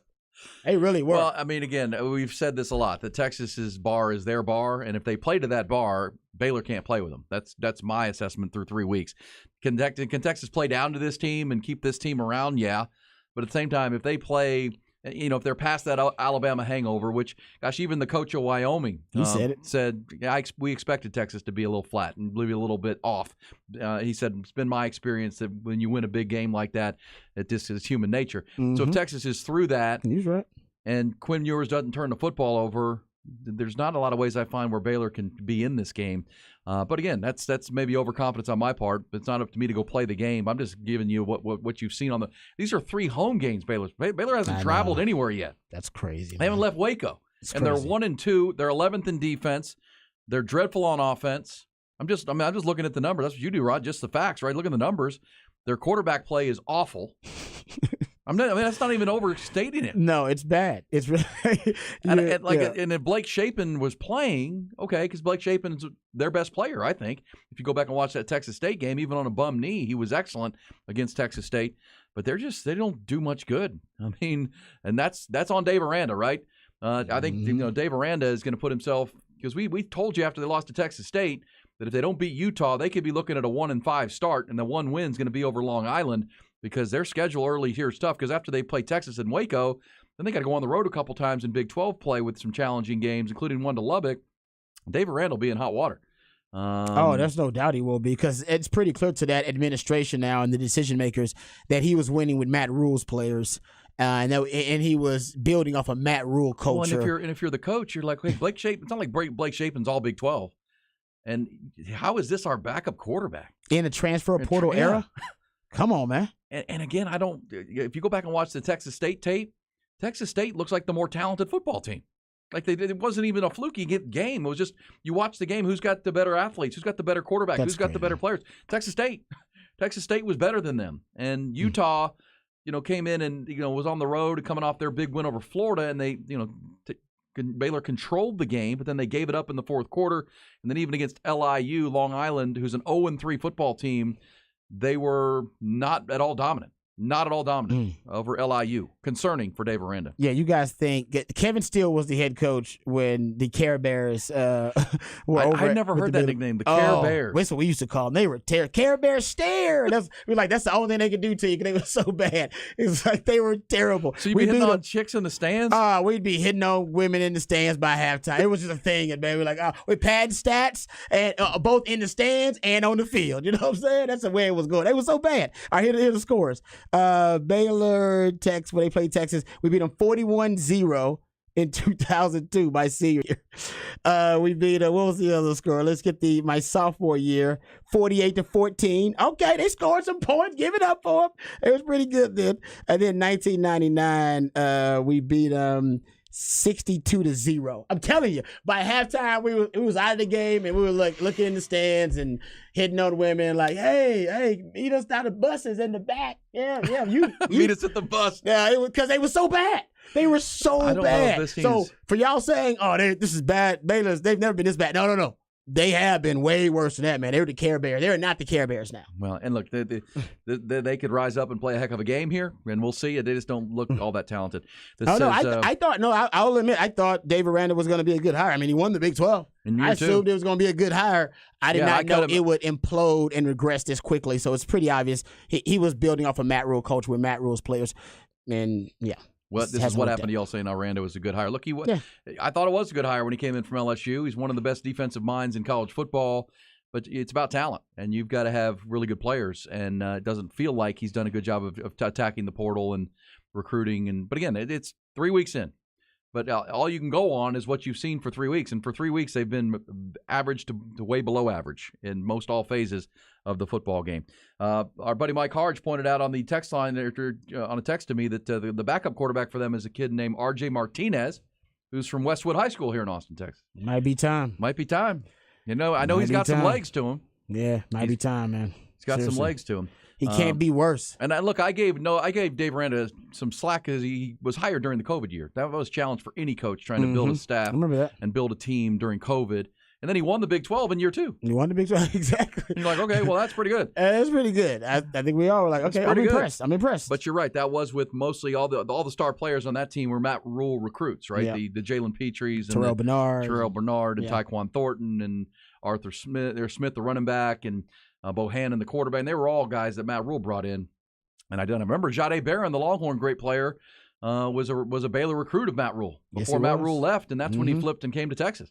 Steve Sarkisian is thankful for that. Yes, he is. He's not playing against Jahdae Barron this week, and he's got him in his defensive backfield. All right, we'll come back. We'll get some bullish or BS on this Wednesday, up over the hump, getting you into the weekend, which is around the corner now. Looking forward to some big-time games. What are the best games that are coming college and pro football this weekend? We'll preview that coming up in Bullish and BS.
Time for Bullish or BS. Headed into a tremendous weekend of college football, NFL as well.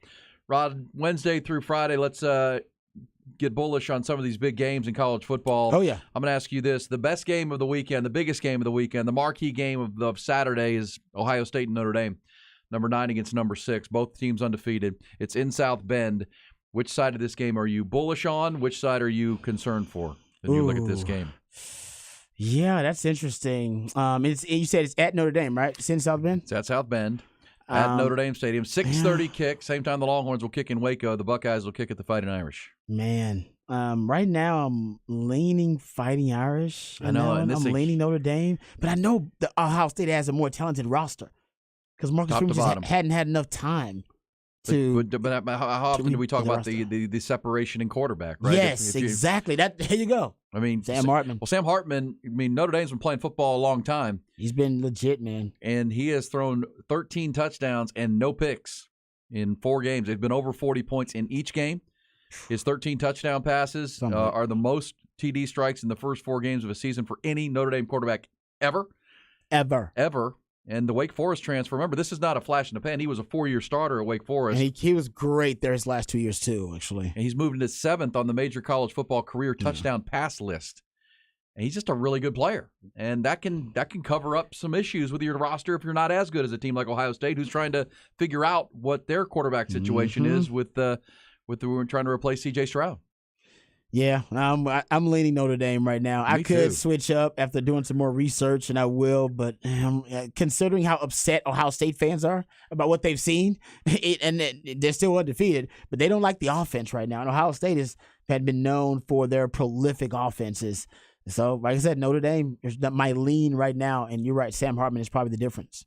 And if Notre Dame were to find a way to win that game, you all of a sudden get pretty bullish on the Fighting Irish, big picture, right?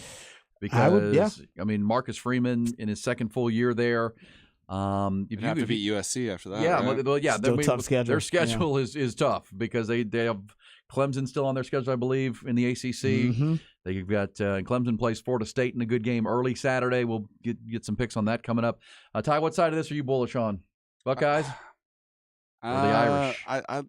I'm with y'all. I like Notre Dame, but the talent on skill positions for Ohio State always scares me. I mean, having the best receiver in college football can single-handedly win you a game in Marvin Harrison Jr. So I don't know. It's a toss-up for me. Yeah, can they cover Marvin Harrison? Because on the outside for Notre Dame becomes the question against that Buckeyes secondary. Mm-hmm. Jaden Greathouse, the former Westlake chap, the freshman. Has he done much since that first game? Well, I was going to say, he had 2 touchdowns in that first game. Yeah, I haven't watched Notre Dame a ton.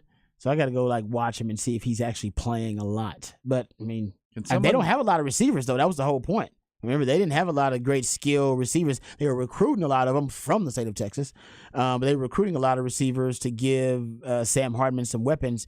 I got to go look at his shares. I can go look at Pro Football Focus and tell you how many snaps he's playing, though. Can someone who follows Ohio State closer than I do tell me this? Because Kyle McCord is their starting quarterback at Ohio State, but they also play this kid Devin Brown, the sophomore from Change Arizona. of pace? Yeah, but why does he wear number 33? That bothers me. That's his actual number? Yeah. He wears, you're watching him going, is that a running back? What's he doing?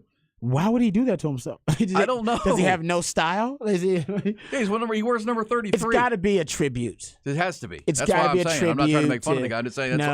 Remember Doug Flutie used to wear 22. It's got to be a tribute, dude. It's got to be. There's no way he thinks that's a cool number. Right. For a quarterback?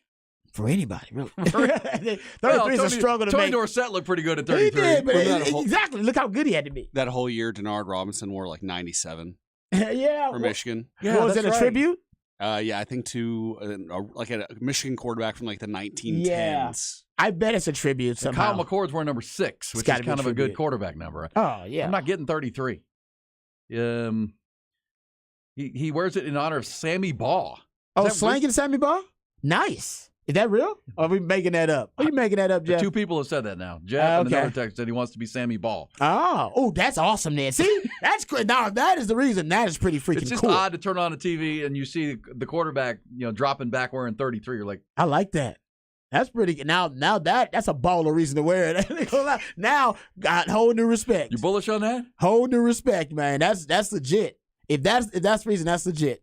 That's pretty baller reason to wear it. I'm bullish on that, man. Bullish. Yeah. See, I need to be educated. I was ignorant. I didn't know. Who is Sammy Baugh?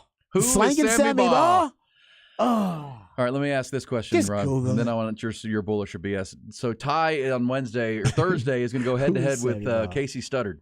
Casey Studdard in a Oh. punt, pass, and kick competition.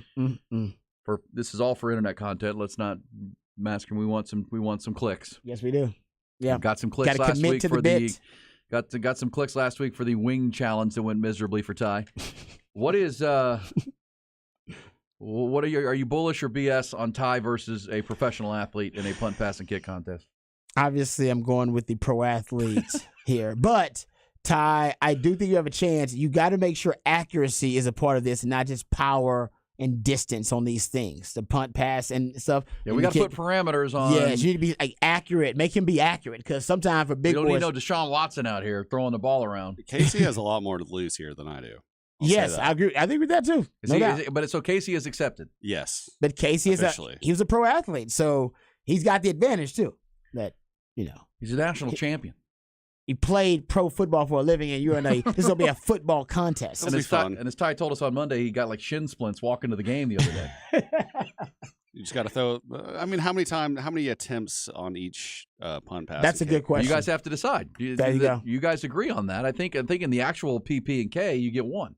Oh, Now you gotta get be to warm up. clutch. You get to warm up, and then you get one punt, That one counts. pass, and one kick. Yeah, but that's like at like church camp when there's like 100 kids that have to go. You know. Did you ever see the Andy Reid video of when he did the punt, pass, and kick contact when he was a kid? And It's he was unbelievable. He's about a foot taller than everyone. Yeah, it's crazy.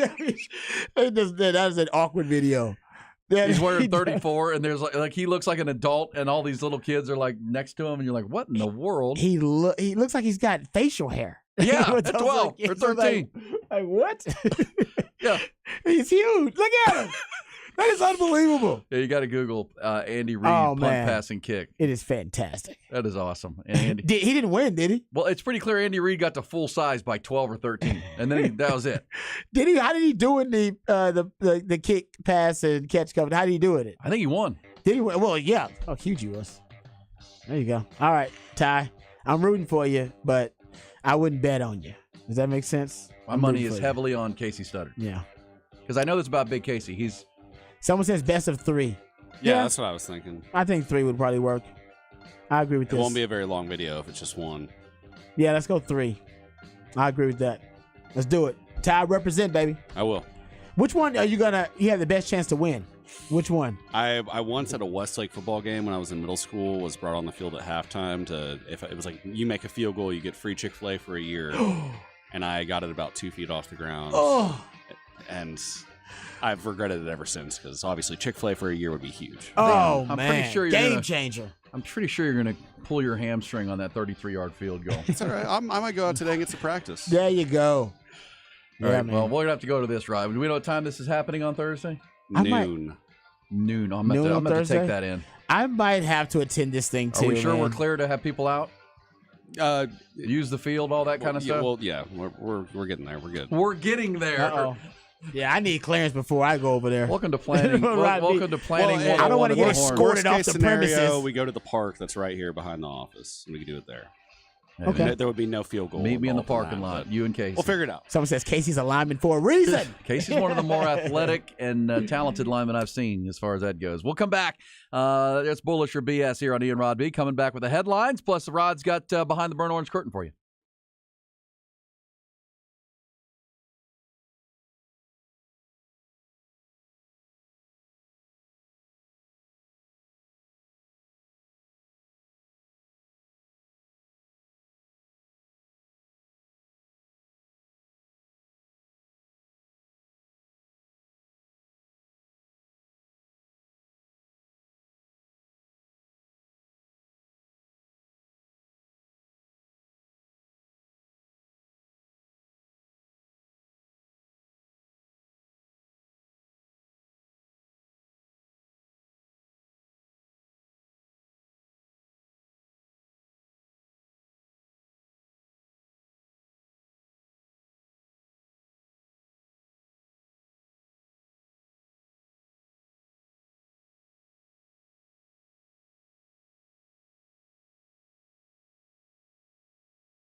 Overdone.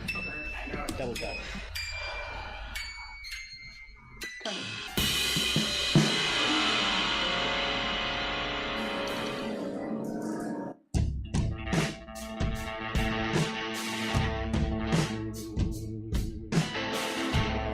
Are doing some due diligence on this punt, pass, and kick competition that Ty and Casey Studdard are going to compete head-to-head in. Somebody says you do punt, pass, kick, and slam a beer. I think that needs to be added. I think a chug needs to be included here because this normally PP&K is for kids. This is for grown adults. Grown man. We can chug a Bud Light after that, right? Or damn right. Beer of your choosing. So it says here that so you will line up like a tape, a line, and so you're going to throw the ball for distance. The football, distance and accuracy. So let's say you throw it 40 yards. You then will subtract any number of yards off the tape.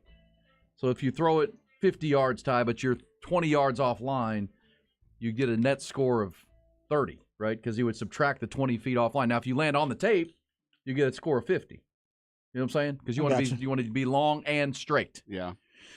The punt is just for distance, but we're going to have to put a parameter on that. You got to keep it within the field of play. You can't punt it out of bounds, right? You can't just shank it. And then we'll kick an extra point and a 30-yard field goal? Yeah, I want to do Sounds the beer chug as well, but we can't do that at a high school. We can do it after the parking lot here. That could be our last event. Because remember, Chugging this is beers all in the for parking lot. This is all for digital content. So love it. We can edit that together. That's true.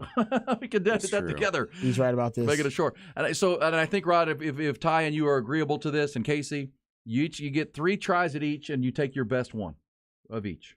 Okay.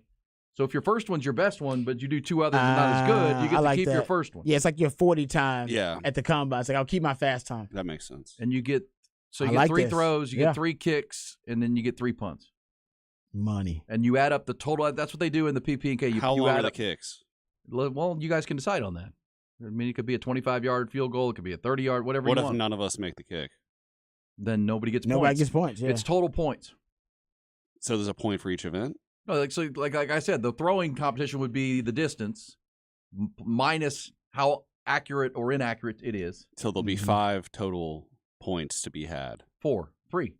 You'll have 1 pass, you'll have 1 punt, you'll have 1 kick, And the beer. and then the beer. That's 4. But at pass accuracy and distance. No, that's Oh, one. it's That's one one. number. Yeah, that's yeah, one yeah, number. yeah, That's gotcha. one number, right? It's So who's scoring it? Because Theoretically, he there might could be a need to score it. tie. Because There I could don't be a know. tie here, though. What would break the tie? Somebody said you guys should chug a beer between each event. Ooh, That's what that was. That was a good. That was the original idea. But like I said, Yeah, you can't do it on campus. if we can find somewhere in the area that has a field goal post, that's not a high school. Yeah. God, If anybody dude. knows of anywhere, It's in definitely got to be a West Austin- park. It's definitely got to be a park somewhere that they have with one. the field goal post. I would think so. Just for like little league stuff. These old dudes are gonna be Right? pulling muscles after him. Hey, that's gonna be great content. Though we're here. Hey, We're Ty's here for doing the this for y'all. content. Ty's doing this to entertain you guys. He's gonna go out there, might embarrass himself, and might even pull a muscle for you guys. I think And be out of commission both for of weeks. you can make a 20-yard field goal if you're given 3 chances. I don't know. I don't know if I can. I don't know. I don't think it's as easy as you think it is. Did you see the video of Pat McAfee offering a student at Colorado during college game day last week $25,000 if he can make a 33-yard field goal? Did they do it? He missed. It was Yeah. close. It was it close? And the guy was like, "Yeah, I'd kicked in high school. I played soccer, all this stuff." And he was like, "Oh, okay, here we go. Try." Because he was basically proving the point, like, "Oh, everyone talks trash on kickers, but they do. can you make the easiest field goal at 33 yards?" And no one ever can. So I don't know. We'll see. I like that. I think you're right. DKR. Someone says DKR Burger Center.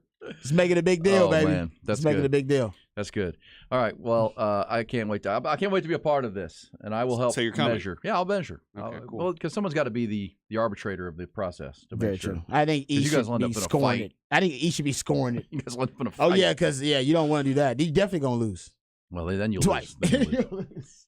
Someone said I predict a broken toe. No, don't be predicting broken toes Somebody on the field says goal. Bartholomew Park off 51st Street has a field goal. Yeah, I know there are some like public parks we're on just for the low league stuff. I've seen that before. So there you go. You might have to go to wherever that park is. Okay, Bartholomew Park. Research it. All right, we'll get that So organized. there's a park in This is gonna Pflugerville be with Thursday. goalposts close to Pflugerville Lake. Oh, yeah. See? Oh, yeah. Now you got people excited. You got people show up randomly just to watch this competition. Between Ty and Casey, and be like, who is this guy? Like, hey, Melissa, man. I want to see this competition. See, like I want It's this gonna be great. like all these challenges to eventually lead up to like a horn combine of sorts. I know we've floated that idea around for a few years, but That's true. If Hey. we can get the people bought in. I'm in decent shape. I can participate in some of the events. Not everything. My wife Are had we to using sign this off football on right it. here? Do I need to get this football filled up a little more? It's got the Bevo on it if you're watching It's on a Twitch. nice football, but yeah, we need to It get is it. a good ball. It needs a little bit of air. I think though. we It's got a little. pump here. So Patrick has a pump in his car. I'm pumping on. Actually, Nice. Patrick was telling me I didn't even know these were a thing, but the basketballs that have a pump built into them. I did not know that was a thing. This is a thing?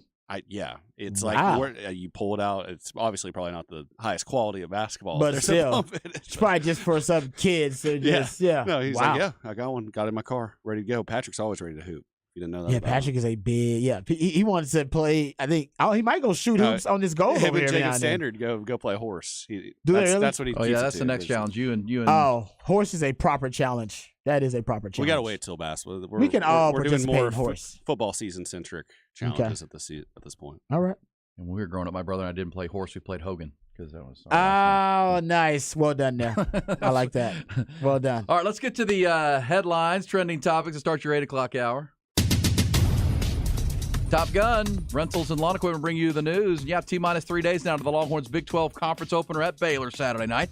Be the first Longhorn matchup ever at McLean Stadium in Waco. Of course, the previous 4 trips to Waco since that stadium's been open were day games.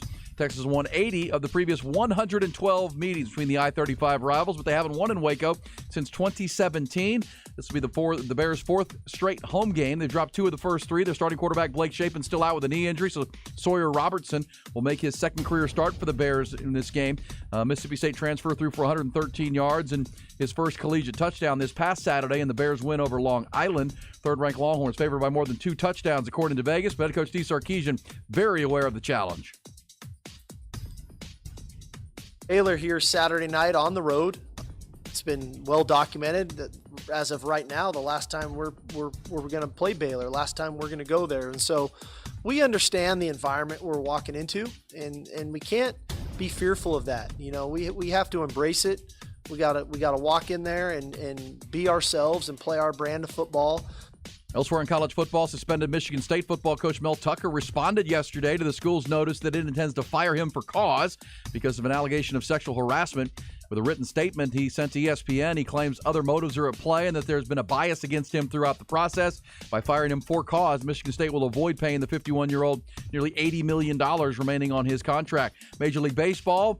About the Texas Rangers, despite their struggles of late, they've moved into the half game of the first-place Houston Astros in the AL West. Josh Young, back in their lineup, hit a big tie-breaking 2-run single in the 7th last night to push Texas past Boston 6-4. Slumping Astros, meanwhile, lost again to Baltimore 9-5 down at Minute Maid Park. Orioles left fielder Austin Hayes hit 2 home runs, had 4 RBIs for the AL East leaders. Astros are now under 500 for the season at home at 38-39. Seattle topped Oakland 7-2, so with 11 days to go in the regular season, Houston leads the Rangers and Mariners by just a half game in the division. Also from baseball, Angel star Shohei Ohtani underwent surgery on his right throwing elbow yesterday, a little less than a month after being diagnosed with that torn ligament. Two-way superstar expected to be healthy enough to be in the everyday lineup to start the 2024 season. Says he plans to return to pitching in 2025. 29-year-old only a few weeks away from being one of the most coveted free agents in baseball history.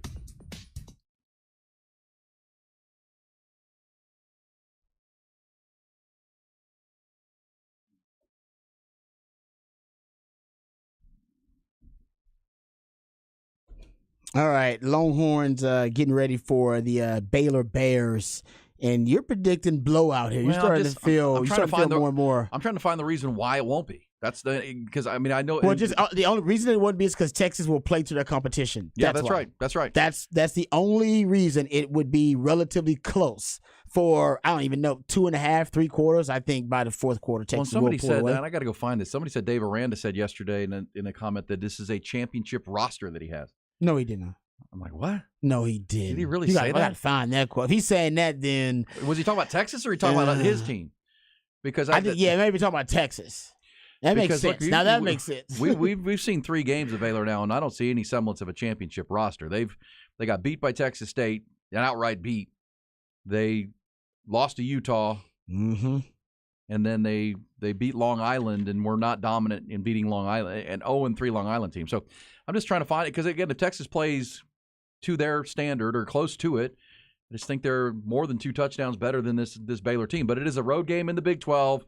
Dave Aranda also said this week that he's been told all offseason, if you just win one game, this year, this is the one. This is the one. You want to save your season, you beat Texas. Yeah. And that's going to be the mindset of every Big 12 opponent. Especially since a lot of them have had underwhelming, disappointing starts to the season. Yeah. But if they can find a way to beat Texas, then, yeah, their fans will storm the field and all will be forgiven. The only thing that honestly worries me about this Baylor matchup, I would say offensively, their offense versus Texas defense. I think Texas defense just has an opportunity pretty much to smother Baylor because Sawyer Robertson he's not a vertical threat down the field as a passer. Is the running game. And they got Reese and Dominique Richardson, you brought up earlier. I mean, those guys are, in my opinion, really quality running backs. That's the best part of their team. Yeah, they got some quality running backs. And, if the young kid, what's his name, Whaley, that Wyoming had. Harrison Whaley, yep. Yeah, who ended up being a decent player. I mean, had a good game against Texas, but he broke that one run. I am worried about potential breakdowns in the rush defense and gap integrity for Texas every now and then. Because not that they're not disruptive. I think the fact they are disruptive and they do penetrate, Baylor might use that against them in his zone blocking run scheme. Yeah. It may decide, we can't block Byron Murphy and Tavondre. So anyway, okay, well, our run plays are designed to just let them go up, sweep them upfield. They gonna penetrate anyway. Let's just guide them where they want to go, and then you can run a lot of these zone blocking run concepts around those guys. Yeah. And some coaches will design their run plays like that, where you're not necessarily trying to double team at the point of attack and overwhelm that defensive line. That defensive lineman's really good. They have a penetration scheme where they're trying to penetrate and disrupt in the backfield. All right, well, let them go upfield a little too far, and then you can pop that right behind them. So that's what that worries me just a little bit. It does, yeah. And look, I like Jeff Grimes and the offense he runs, their offensive coordinator. Yeah, he's clever. And he does have some backs, and they can disguise some things. I just don't think you can coach around a bad quarterback. And I don't know Sawyer Robertson personally, but I know he's from Lubbock. But if you watch him, he's just not very good. He completes 4 of every 10 passes. He's thrown 3 picks and 1 touchdown. And I don't think they have dynamic receivers. It's one of those things where you can have good coaches. I think Dave Aranda is a really good defensive mind, and I think Jeff Grimes is good on offense. But it's a player's game, Rod. You played the game. And the Longhorns have 4, 5, 6 guys playing at all Big 12, some at all American levels. I don't see anybody on that Baylor team playing to that level at any spot. No. And that's where players win. But again, to your point, if Texas and Quinn Ewers play down to this team and give the ball away, the one thing you say about Quinn Ewers, he hasn't turned the football over. And if he doesn't turn the football over, I don't see a scenario where Texas loses this game. And the quarterback for Baylor has shown that he will turn the football over. 3 times in crucial situations against Utah in the fourth quarter. Basically gave away that game. Yeah. I mean, they were up 13-3, and he threw 2 fourth-quarter picks that crushed the team. And look, that's going to be the style of game they want to play against Texas, right? It was 13-3. They had held Utah to 3 points into the fourth quarter. That's the blueprint for them. But can they hold this Texas team with the explosivity they have to that number? Now, Wyoming had it at 10. Had it at 10-10 into the fourth quarter. Mm-hmm. But as I said earlier, I think I would pick Wyoming. After seeing both teams, I think I would pick Wyoming to beat Baylor. Wow. I think they're more talented as a team right now. But again, this could be a Baylor team that rises up and inspired by playing Texas for the last time, and who knows when. And this is. Dave Aranda did say his team's a championship roster. Okay, well then if he believes that, then we'll see on Saturday. Wow. They have not played to that level, close to that level to this point. But listen, that's for his team, that's for his guys, right? His guys are probably feeling real bad about themselves. They're down on themselves, and he needs to infuse some confidence with this group. But I do think you'll get a kind of all-in game plan from Baylor. I'm expecting not only them to run the ball, try to choke the clock, and take a lot from that Wyoming game plan. I expect them to throw some tricks out there. There's some, what do you call them, trick plays, exotics, whatever, non-traditional plays. They got nothing to lose, so I think they will try some of that versus Texas. And the reason that stuff may work versus Texas. Texas is a fast flow defense. They're fast flow to the football, which is good. All right, it's really good. That's why they make a lot of plays. It also means you can use it against them. And with things like double passes or, reverse pass, Texas does a lot of that kind of stuff too. Or, your double moves because they're so aggressive, you could use that against them. And I wouldn't doubt if you see some of that from Baylor just to take their shots. They got nothing to lose, which makes them dangerous. That makes them really dangerous because they got nothing to lose. Who cares how Baylor looks versus Texas because they've looked bad so far. They can only look better by upsetting the apple cart, if you will. Embrace the hate, Rod. Embrace the hate. That's what you got to do. Yeah. And listen, don't be upset by the officiating. Let's talk about this right now, okay? Longhorn fans, you're probably not going to get the calls.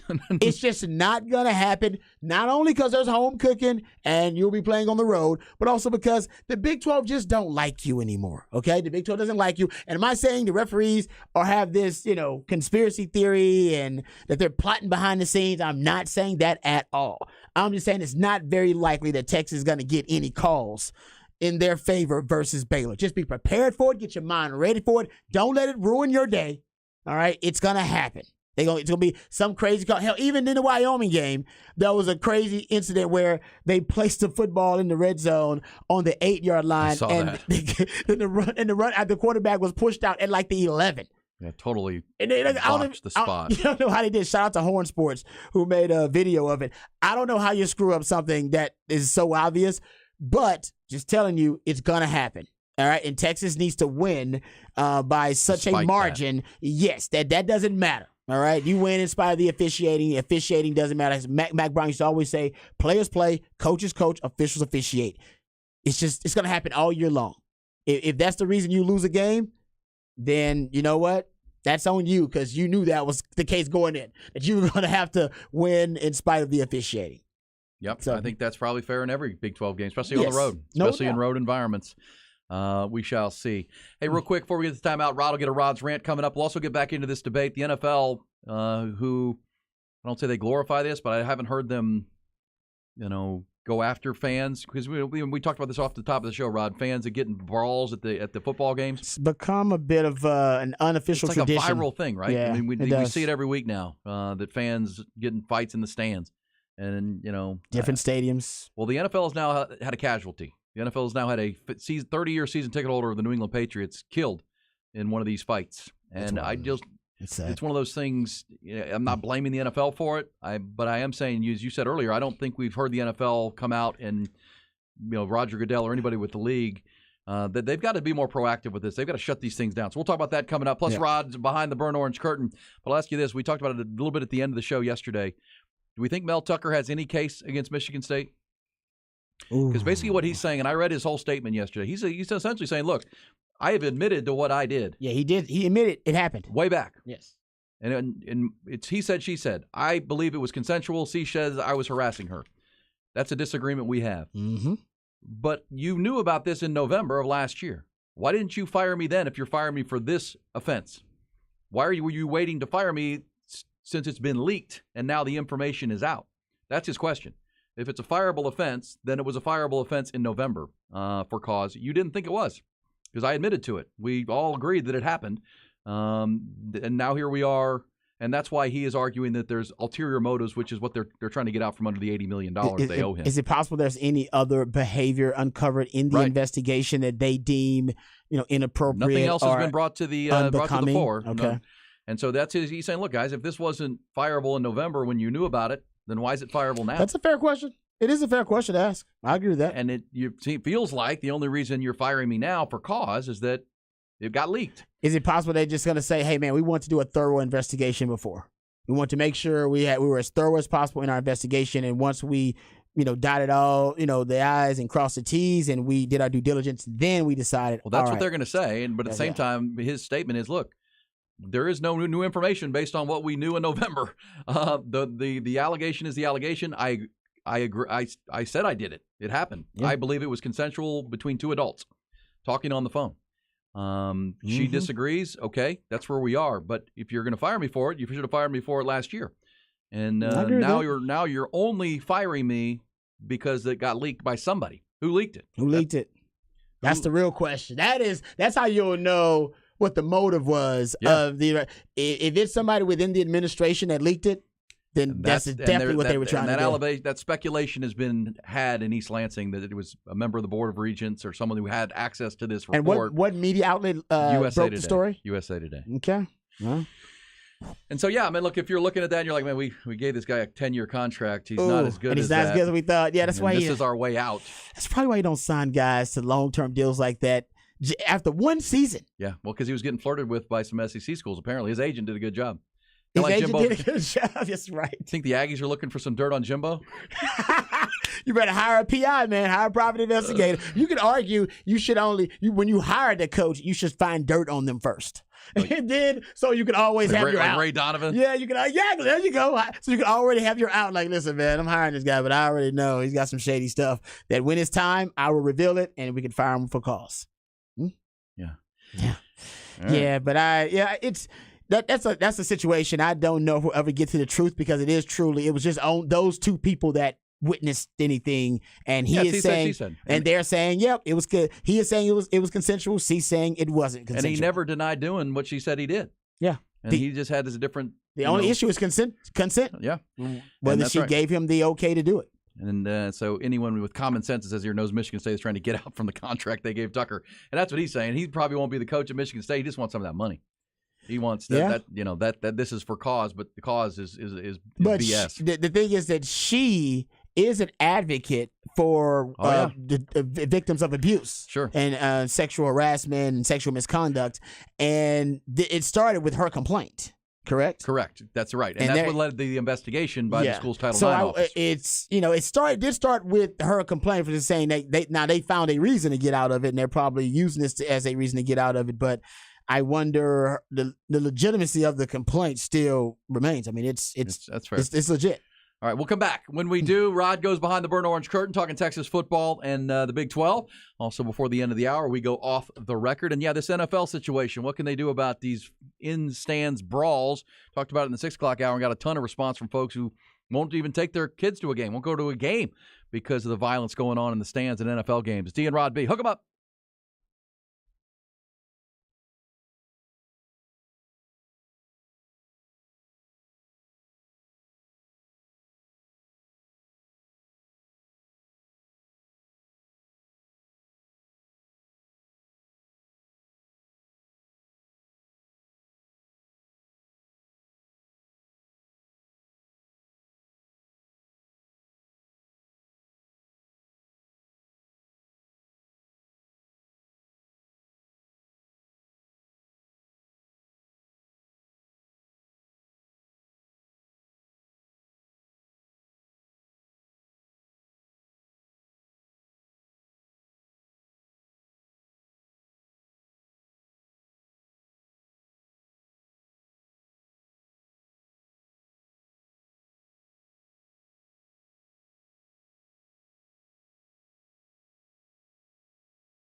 Babers. Hook 'em up. 1019 AM 1260. The Horn. For the top of the hour, we will go off the record on Hook 'em Up, including, I don't know, you're not going to believe this, Rod, but another professional athlete has been linked to one Kim Kardashian. Oh, I can believe it. Another one? Oh, I can believe it. Yeah, man. She likes the athletes. She likes the athletes and entertainers. It's like an elevator. Everybody gets to. Wow. Apparently. Also, Wow. Tom Brady She shoots can't just have down a rumor that he is coming back to the New York Football Jets. That'll Yeah, be we an knew off that the wasn't record. going to happen, guys. Come on now. That ain't happening. That's not going to happen. Before we go behind the burnt orange curtain, though, Rod, your thoughts on this NFL problem? Look, it's been a problem, but I think now I would imagine we'll see more conversation about it because I think it is officially a problem. When you have a casualty at a football stadium during a Sunday night football game with two drunk fans, right? I don't know if the deceased was drunk, but the visual evidence would tell you that alcohol was involved here. Because, again, it's on camera. It's on film.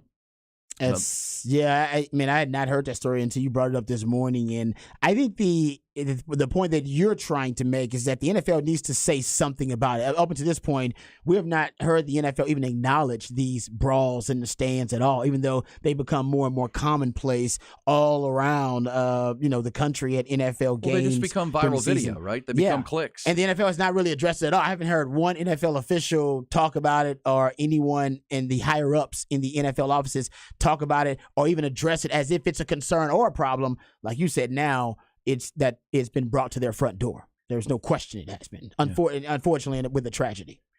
So in an interview at the Dolphins-Patriots Sunday night game, they're investigating an incident between two men. In an interview with several media outlets, Joey Kilmartin said he saw Dale Mooney, a 53-year-old from New Hampshire, confront a rival Dolphins fan who he'd been arguing with during most of the game.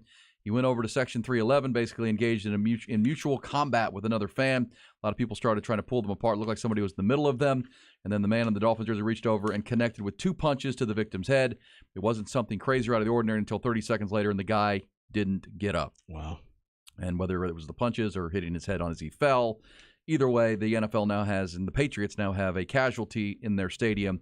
And again, I'm not pointing a finger at but at some point you got to step in and try to curtail these things. You need to at least make a statement, and you need to, and hopefully whoever is involved is going to get punished and be arrested and all of that, right? They definitely will. That's at least manslaughter of some kind. You took a person's life in a fight.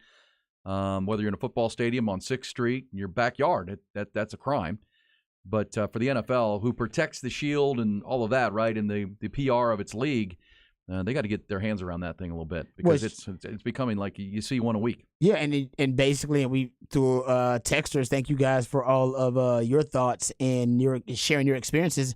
We know that essentially there are a lot of people that don't believe NFL games are family friendly. Yeah. They're just not a place to take your family, period, whether you be your kids or and you want to go somewhere with your entire family, with your wife. If you go there, you need to be almost on guard. What did I just say? 6th Street, right? We're someplace most adults don't want to hang out these days. 6th Street at night after dark. Crazy things happen. It's dangerous. Because all you do is shootings, fights, this and that. It's like, well, I'm not going there. And so this is not the reputation the NFL wants. Totally agree with you. When you're selling tickets for the prices that they are. Yep. And I know they're isolated. I know it doesn't happen in every section. I know it doesn't happen in every game. Same time, 6th Street's the same way. It doesn't happen every night. Doesn't happen every block. But the city of Austin is trying to do something to clean that up, I think, the new mayor. But same time, the NFL probably needs to be more firm. And the owners of these teams, they need to have some type of system in place because if these guys have been arguing the whole night, there needs to be some security alerts or something that can say we need to diffuse these situations. If they're brewing and escalating, I think there is, hopefully, instead of pulling out the phone to video it, you can pull out your phone and text the authorities. And as you said earlier, the NFL can afford extra security. They can afford more police presence at these games. Let's just see if the NFL acknowledging it and making a statement about awareness and really putting together a plan. Like we said, it's going to be difficult. I agree with Jai, and sometimes it's going to be difficult to deter this behavior, period, because now it seems like it's kind of part of the fabric of the culture of the fan experience. Because they go viral and the videos and people laugh and the punches. And it happens at other sports too. It's not just baseball. football. We've seen it at baseball. Yeah, it happens at other hockey. sports too. But that's the whole point, I think, in the NFL it seems to me it happens with more frequency. And like you said, it now is almost celebrated via social media now. And I think the NFL should make a statement and at least denounce the behavior. Yeah. And they haven't done that yet. At least we haven't heard them. And maybe I haven't heard them say anything like that. Well, now you have a casualty. You have a deceased person at a football game. All right, let's go behind the burnt orange curtain. Rod Babers. And they were all asking themselves the same question. What is behind that curtain? All right, we've been talking a lot about the Baylor Bears and Texas' game plan going into that matchup with Baylor. Offensively, I think a lot of eyes of Longhorn fans will be on the opening script for Sark, the first 20 plays. Longhorn fans will be a little frustrated with the opening script for Sark, which is in my opinion, I think it's a welcome change from last couple of seasons where Sark has been brilliant with his first 20 plays in his opening script, but not so brilliant in the fourth quarter at making adjustments and then being able to come up with countermeasures for the adjustments of his opponents. But he's been great this year at doing that. So I'm not as concerned with the first quarter and the opening script. I think that will come, but a lot of Longhorn fans are. And I put this stat out there via Twitter yesterday that based on my research, if you go look at the first 20 plays in Sark's, like basically for Sark in 2022, in every game, they average around 9.5 points scored in those first 20 plays, right? That's his opening script. That was last season. Now it's down to about 4.3. That is a significant drop in production overall in your first 20 plays, but you are outscoring your opponents by 9 points per game on average in the fourth quarter. And you were outscored in the fourth quarter last season on average, but combined by 12 points. So that, I think, is really, really important to acknowledge. But yes, the first 20 plays are going to be a big topic of discussion among Longhorn fans. So how does Sark make sure that the Longhorns start fast in this matchup versus Baylor, and they don't have a sluggish, lethargic start like they had versus Wyoming or versus Rice even, all right? It was a slower start versus Rice too. I think one of the things that, if I'm Sark, that I would start with, and it's something that Longhorn fans are probably not going to like because you got to take one of your really talented guys off the field, I would start out in heavier sets, all right? Which means you're probably going to take one of your receivers off the field. You're not taking X-Men off the field, not A.D. Mitchell, so maybe that means Jay Witt comes off and you rotate, whatever. But I think I would go one back, two tight ends early on against Baylor. Baylor, I think they know that Texas passing game is their strength, and that's where the most lethal weapons are for Texas on offense. So they may decide, listen, we're defending the passing game. All right, we're going to make sure that we match up. We're not going to leave our guys one-on-one and allow Sark to manipulate matchups in the passing game. That's what we're going to guard against. We're going to force Texas to beat us with underneath routes or see if they have the patience to beat us with the running game. And that's what people are testing a lot now is Sark's patience.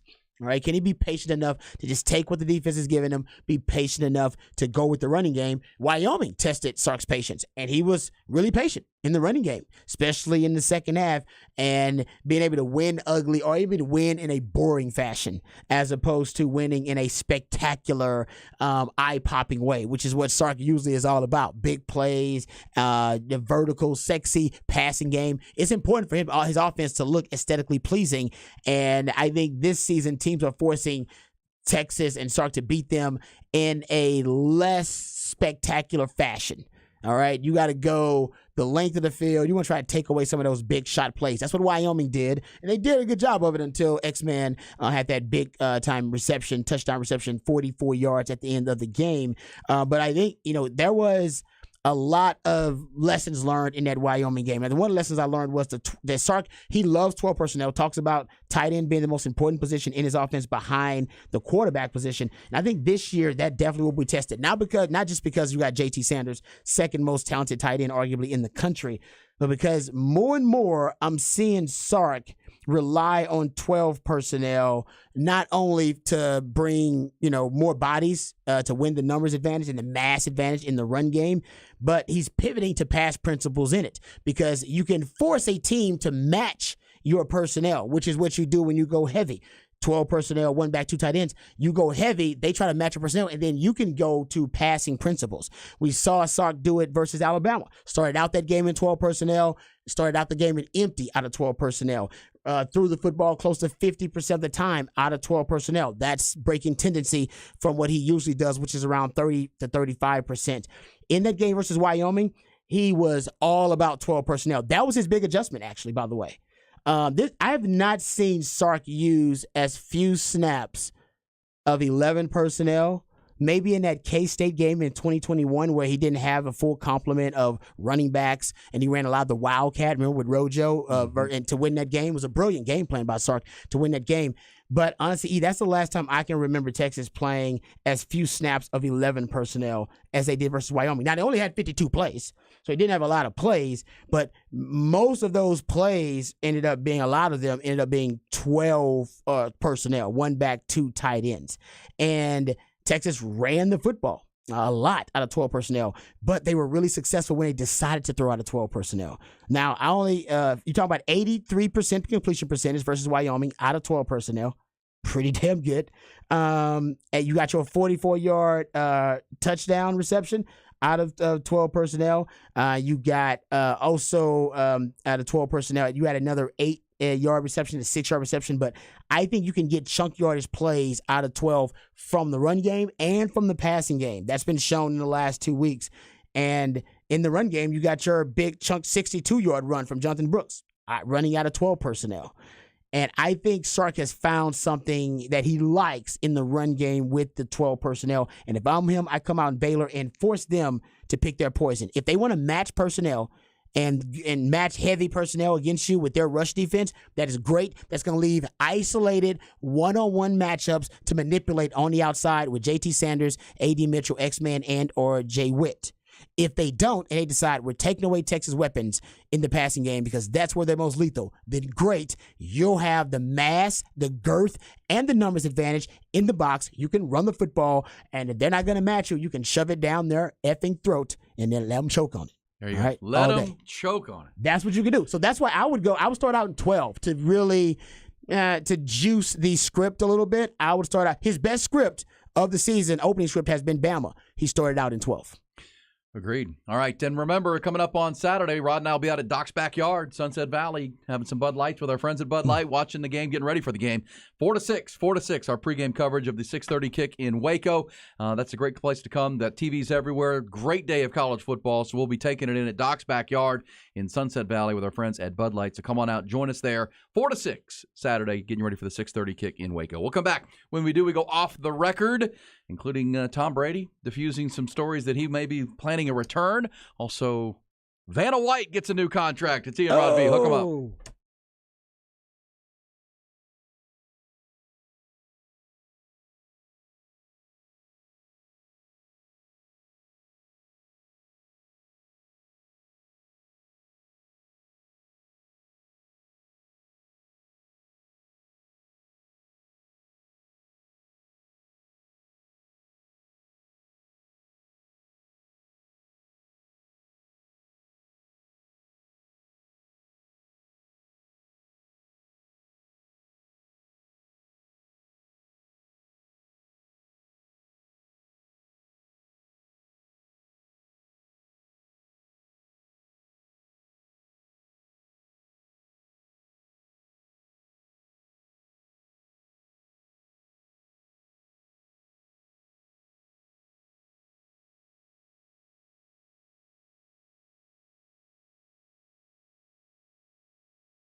Yeah, still amazed from yesterday's number that we found, Rod. We're informed of that the Deion Sanders phenomenon at 1:30 local time in the morning. More than 8 million people were watching Colorado State, staying up to see the handshake. So at 1:30 in the morning, the viewership for that game was more than 1 million greater than any other game on Saturday. The man is a phenomenon. Unlike any we've seen, I think. It's just Yes. unbelievable. What do you have off the record, Rod B? Well, speaking of, this is off the record. We can still hear from him probably in our Who Said That segment, but Colorado will be adding to its coaching staff next season. Hall of Fame defensive lineman Warren Sapp told Rich Eisen on the Rich Eisen show that he was planning right here on the horn, joining the team's coaching staff for the 2024 season. Quote, I'm going to get everything, get the paperwork, and go to work. When you have a quarterback like Shedeur and my D-line will go hunt the other quarterback, our chances of winning just went through the roof. Man. Yeah. How about that? Deion just continuing to have impact and adding to it. Look, they're a well-coached team. That's the one thing. I do think they have limitations on their lines of scrimmage, but I think Deion, if he can land more and Sapp, that'd be huge for recruiting, Rod. Yeah, no doubt. I mean, Is he's it already, Mike Zimmer already on the staff? No, Zimmer was there with Jackson State. I was wrong about that at the beginning of the year. He's not with their staff. I think he was an advisor through the offseason. No, he was with him at Jackson State. Yeah, and he was like an advisor. But right now, the defensive coordinator they have right now came from Alabama. When he got to Colorado, Deion. So yeah, I mean, he left Alabama to be a defense coordinator at Colorado. Yes, yeah. Wow. He wasn't the DC. He wasn't at DC. Colorado. He was on the staff. defensive staff. He's on the staff. All right. Also, an off the record. Heard this before. Kim Kardashian, Rod, linked to another professional athlete. Hey man, she likes some athletes. What do we got? Chris Humphries, James Harden. Just keep going down the well, list. James Harden was Chloe. Oh, really? I Right? get him confused. Yeah, James she Harden is was apparently Chloe. dating. She was Chris Humphries. Yeah, Tristan Thompson. That was Chloe too. that was Chloe. No, that's what I'm saying. Oh, you're talking about Kim. Yeah, Kim. You get your Kardashians mixed up, don't you? Kim is currently apparently. She was Reggie Bush. Remember that was Reggie That's Bush right. too. Reggie Bush and then Chris remember Humphries. Reggie Bush started dating the girl who looked exactly like Kim Kardashian. Look exactly like. No, it's doppelganger. Kim Kardashian is dating or hanging out with Odell Beckham Jr. of the Mhm. Baltimore Ravens. Hey now. She's 42. He's 30, so she's now officially a cougar. And he likes to get pooped on. He likes what? To get pooped on. Oh. Remember that story? Okay. Wow. I don't remember that story. I think remember. I had forgotten it. I remember this rumor. I remember. I remember the rumor. Pooped on? Yep. Oh man. Everyone She's got has their kids. thing, I guess. She's got children. She already dated Pete Davidson. I think he's younger than Odell. Yeah, that's sure. true. She's a good cougar. point. She's a cougar for sure. Hey. Yeah, she Well, can, women hit their sexual peak in their 40s. Thank God. Thank God. Yeah. Good Rod's for all like, of us. Sweet. That's awesome. All right. What else do you have off the record, Rod B? That's great. Okay. You know what? I'm saving that one, actually. I got another off the record, but I'm going to save it because I think it's going to be really good for me. Have you guys heard about this Lauren Boebert story? Oh, gosh. Yeah. The congressperson from Colorado? Yes. Yes. Yeah, apparently there's a video that has leaked out of her engaging in some very intimate things in public. She was in doing a the old theater. popcorn tub Yes, trick. it was like at a musical performance, apparently. She was at the musical of Beetlejuice. Yes, it was a musical performance of Beetlejuice, and in the event, apparently they were caught. I thought she was in a movie. It was like a performance. It was like, I thought he was just getting some. It was a little. That was a little- musical over the performance of shirt. Beetlejuice. Yeah, it was Just a getting some beat- over the shirt grabs in. That's right. That's what he was doing. I thought. Yeah, and Right. she was also caught vaping, and she was scolding the security who tried to tell her not to. Yeah, that video's out there. But I gotta tell you, I obviously in it. We've all been to movie theater, I'm sure, at one time, and maybe got a little too into things. Dude, this is like a show with like all types of adults around, though. Yeah. The movie theater thing is when you go isolated in a corner somewhere kinda and find a nobody's dark around spot. you. Yeah. You're like, all right, I think we can, we can make out a little bit. She's like surrounded by adults. Like they're all around Packed. her. It's a packed showing of It's a Beetlejuice. packed show. Like somebody's gonna see her. Like it's crazy. Like she just didn't care. Well, and did you see trying to get it her? out. Did you see her statement and what she apologized for? She didn't apologize for groping the dude, or vice versa. She didn't. Well, it was she had consent to. She didn't apologize for the vaping or the cursing. She apologized because it turned out that her Tinder date was a Democrat. She said she would not be going. She would not be going out with him again. Second date. because they were mad at her. Her constituents were mad that he.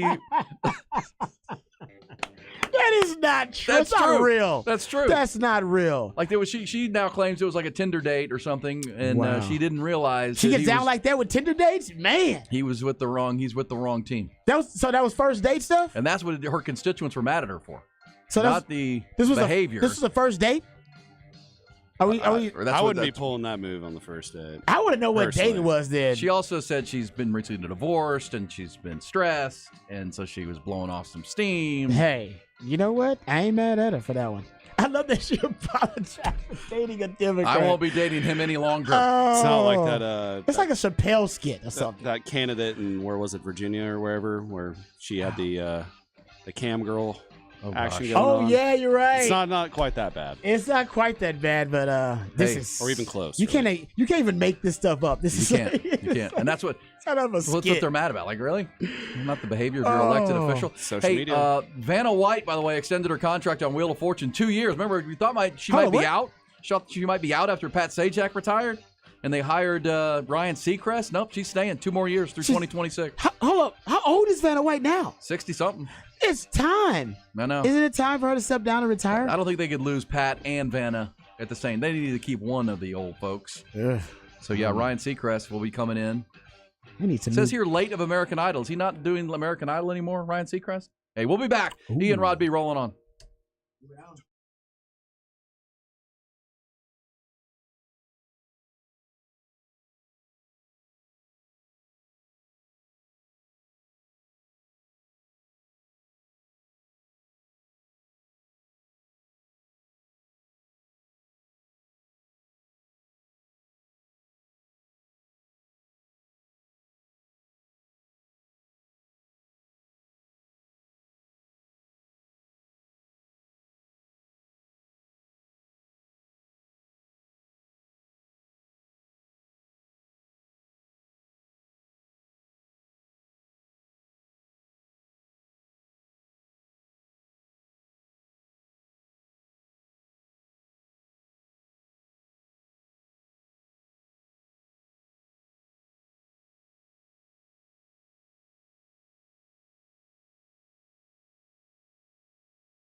We roll on hour 4 of our 5. That's right, 5 hours a day, 5 days a week, Austin's only and certainly best morning sports conversation, and really sports conversation of any kind in the ATX and beyond. Appreciate you finding us however you do.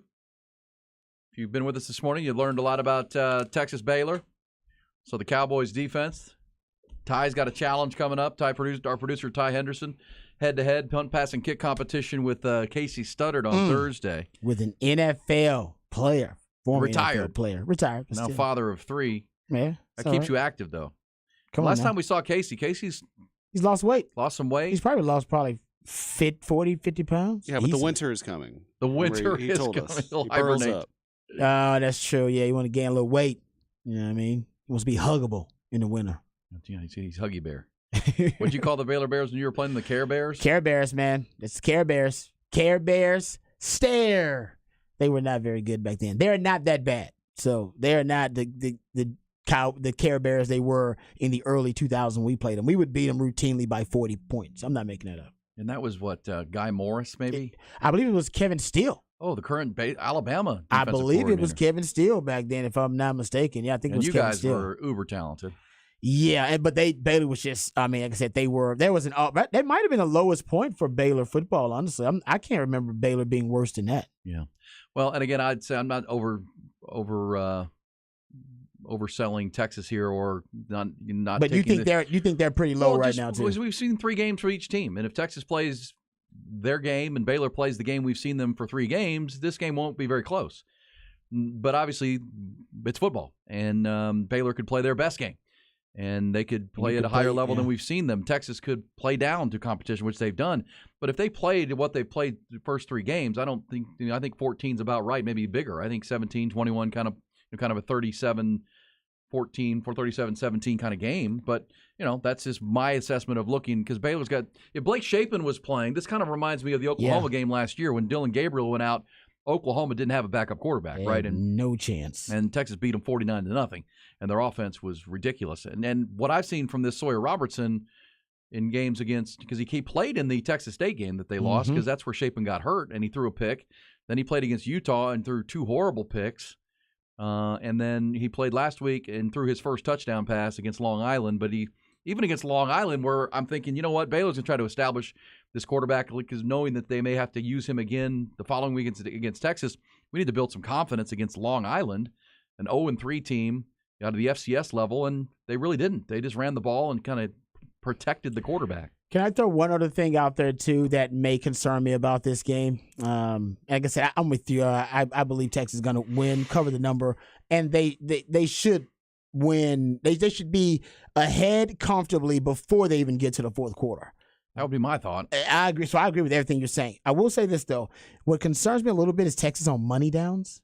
They've still not yet figured out money downs. Yeah, 37%. We're 34 now. Right? Third and fourth down. They're actually probably doing better on fourth downs this year than third downs, but they still haven't really figured out the money downs. And I think money downs are all about, they kind of go back to your identity and who you are as a team, is how you're going to approach money downs, which is money downs. So this third downs, what we're talking about. Third and fourth downs are considered money downs where you're trying to convert. And if you're Texas, you'd like to get into the situation where you don't even have to rely on your inability, right, to consistently convert those money downs by just getting first downs on first and second down. Now, there's some offenses that are so prolific that Lincoln Riley was like this for years, probably still is, where he gets so many first downs converted on first and second down that he doesn't see third down as much. Right. And I think for Sark, maybe that's a different way to approach it too. And you can do that in a lot of different ways. But I think Texas' percentage of first on first and second down is around 53%. It's a little under 54%, so 53.8%. Baylor actually, Baylor's hovering around 60%. And Baylor's offense is terrible. Yeah. So, I think for Texas, that's one thing that concerns me in this game is money downs, because Baylor could dial things up just for third and medium, third and long. And they could come with some of those 3 high looks, not something they major or minor in, but they could come with some of those looks just on those money downs. You could come with the amoeba front simulated pressures, second level pressures on those third and longs or third and mediums on those money downs. That's something just because Texas hasn't been good at it. They weren't good at it last year.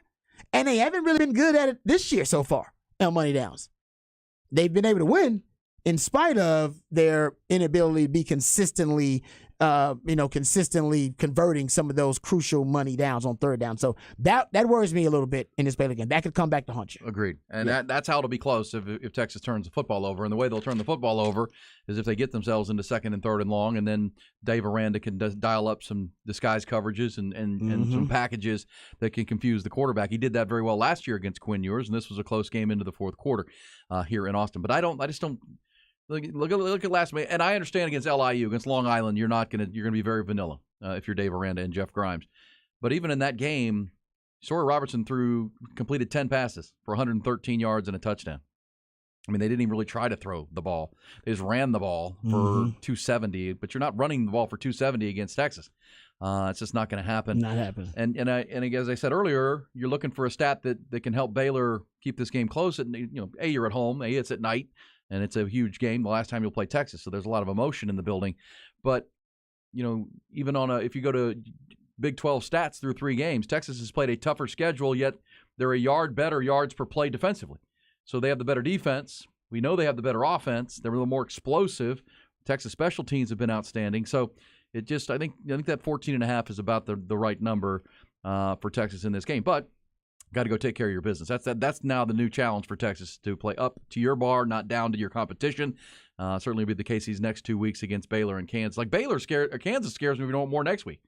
Just because they are so prolific offensively and they are so dynamic at the skill positions. That's the opposite of what I see Baylor. Baylor is not dynamic at really anywhere. Kansas is probably, in my opinion, I think Kansas is the most intriguing, interesting offense. Just from a football theorist perspective, in the Big 12, right there with Sark's offense. I think that because they're so compelling, right? They're not, Jeff Levy's offense is prolific and they score a lot of points there in Oklahoma, but it's just the air raid offense. It's nothing. We've seen it. Yeah, exactly. There's nothing complex about it. And there's, in my opinion, I don't necessarily think that it is an amalgamation of a lot of different parts. Kansas offense is. Like it is.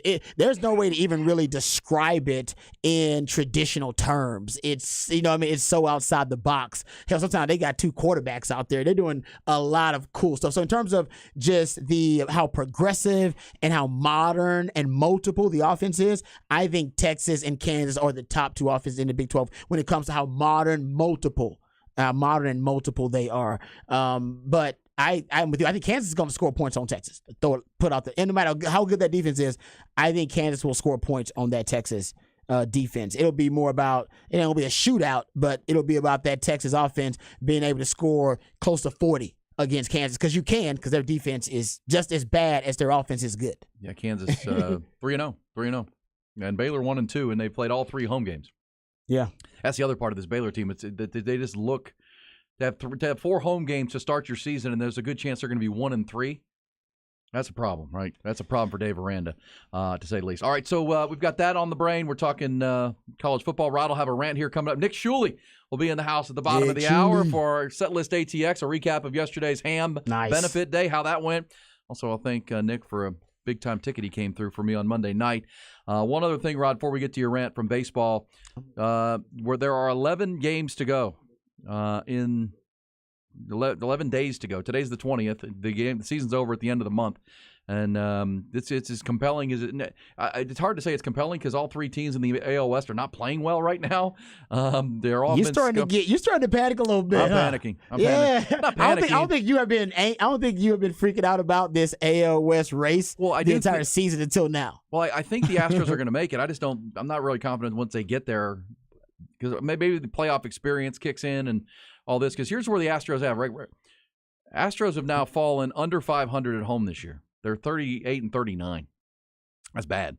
And they've lost like 14 of their last 18 or 19 games at Minute Maid Park. They're playing. They're kind of collapsing at home. When they get on the road, they're better. But this weekend in Kansas City, they were not. So now here we are with 10 or 11 days to go in the season, and the Astros are a half game up on the Mariners in Texas. And the team that's really intriguing is Seattle, because they play Oakland today, Rod, this afternoon. And after that game, their next 10 games are against the Astros and the Rangers. Head-to-head.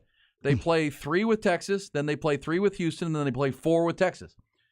So Seattle can either be in it and win it or way out. And meanwhile, Houston has those 3 with Seattle head-to-head, but then they've got some other what seem to be easier games than the Rangers and Mariners going head-to-head. But, again, the Astros aren't pitching that well. Their bullpen has been leaky, and they're just not winning their home games. So that's troubling. Astros have Kansas City, who they just dropped 2 of 3-2. They got Baltimore today. They've got to try to salvage a game in this series. Then they get Kansas City for 3 this weekend. And then they get Seattle in a critical series. Then they end the year with Arizona. So, this is going to go to the wire. And one of the teams is not going to make it because we know Baltimore and Tampa are in. Toronto is in the mix too. Toronto, Texas, Seattle, and Houston all volleying for the final 3 spots. So one team will get left out when it's all said and done in the American League because the Twins are going to win the Central. I'll also mention from the baseball side, it should not be understated what Ronald Acuna Jr. is doing in Atlanta. This is spectacular. This is extraordinary. Well, nobody in the history of baseball has gone 30-60 in a season, meaning 30 home runs and 60 home runs. Or it's 60 steals, 30 home runs, 60 steals. Not even Ricky. No one's done it. Nobody. Ronald Acuna is closing in on a 40-70 season, Rod. He had 2 home runs last night. He's 1 home run away from 40. He's 3 stolen bags away from 70. So he's definitely going to get it. So think about that. No one's ever done 30-60. He's the first player to do that. He's already achieved that. He's going to get to 40-70, and he's batting .340. Guy's unbelievable. What the hell? Yeah, man. It's one of the great offensive seasons ever, and he's a great center fielder, too. Well, what a player. MVP at 25, without a doubt, in the National League. All right, let's get Rod's rant of the day, the second of his 2.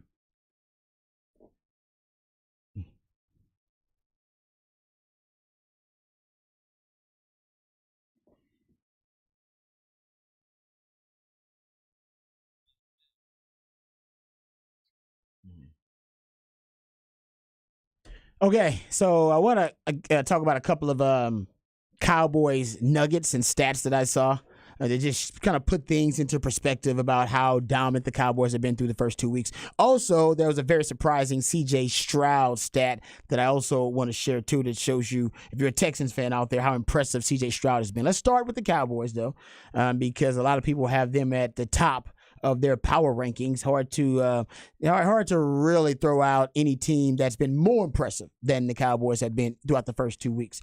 But here's a stat for you about how good that Cowboys defense has been. Shout out to my man Bobby Belt. Shout out to StatHead.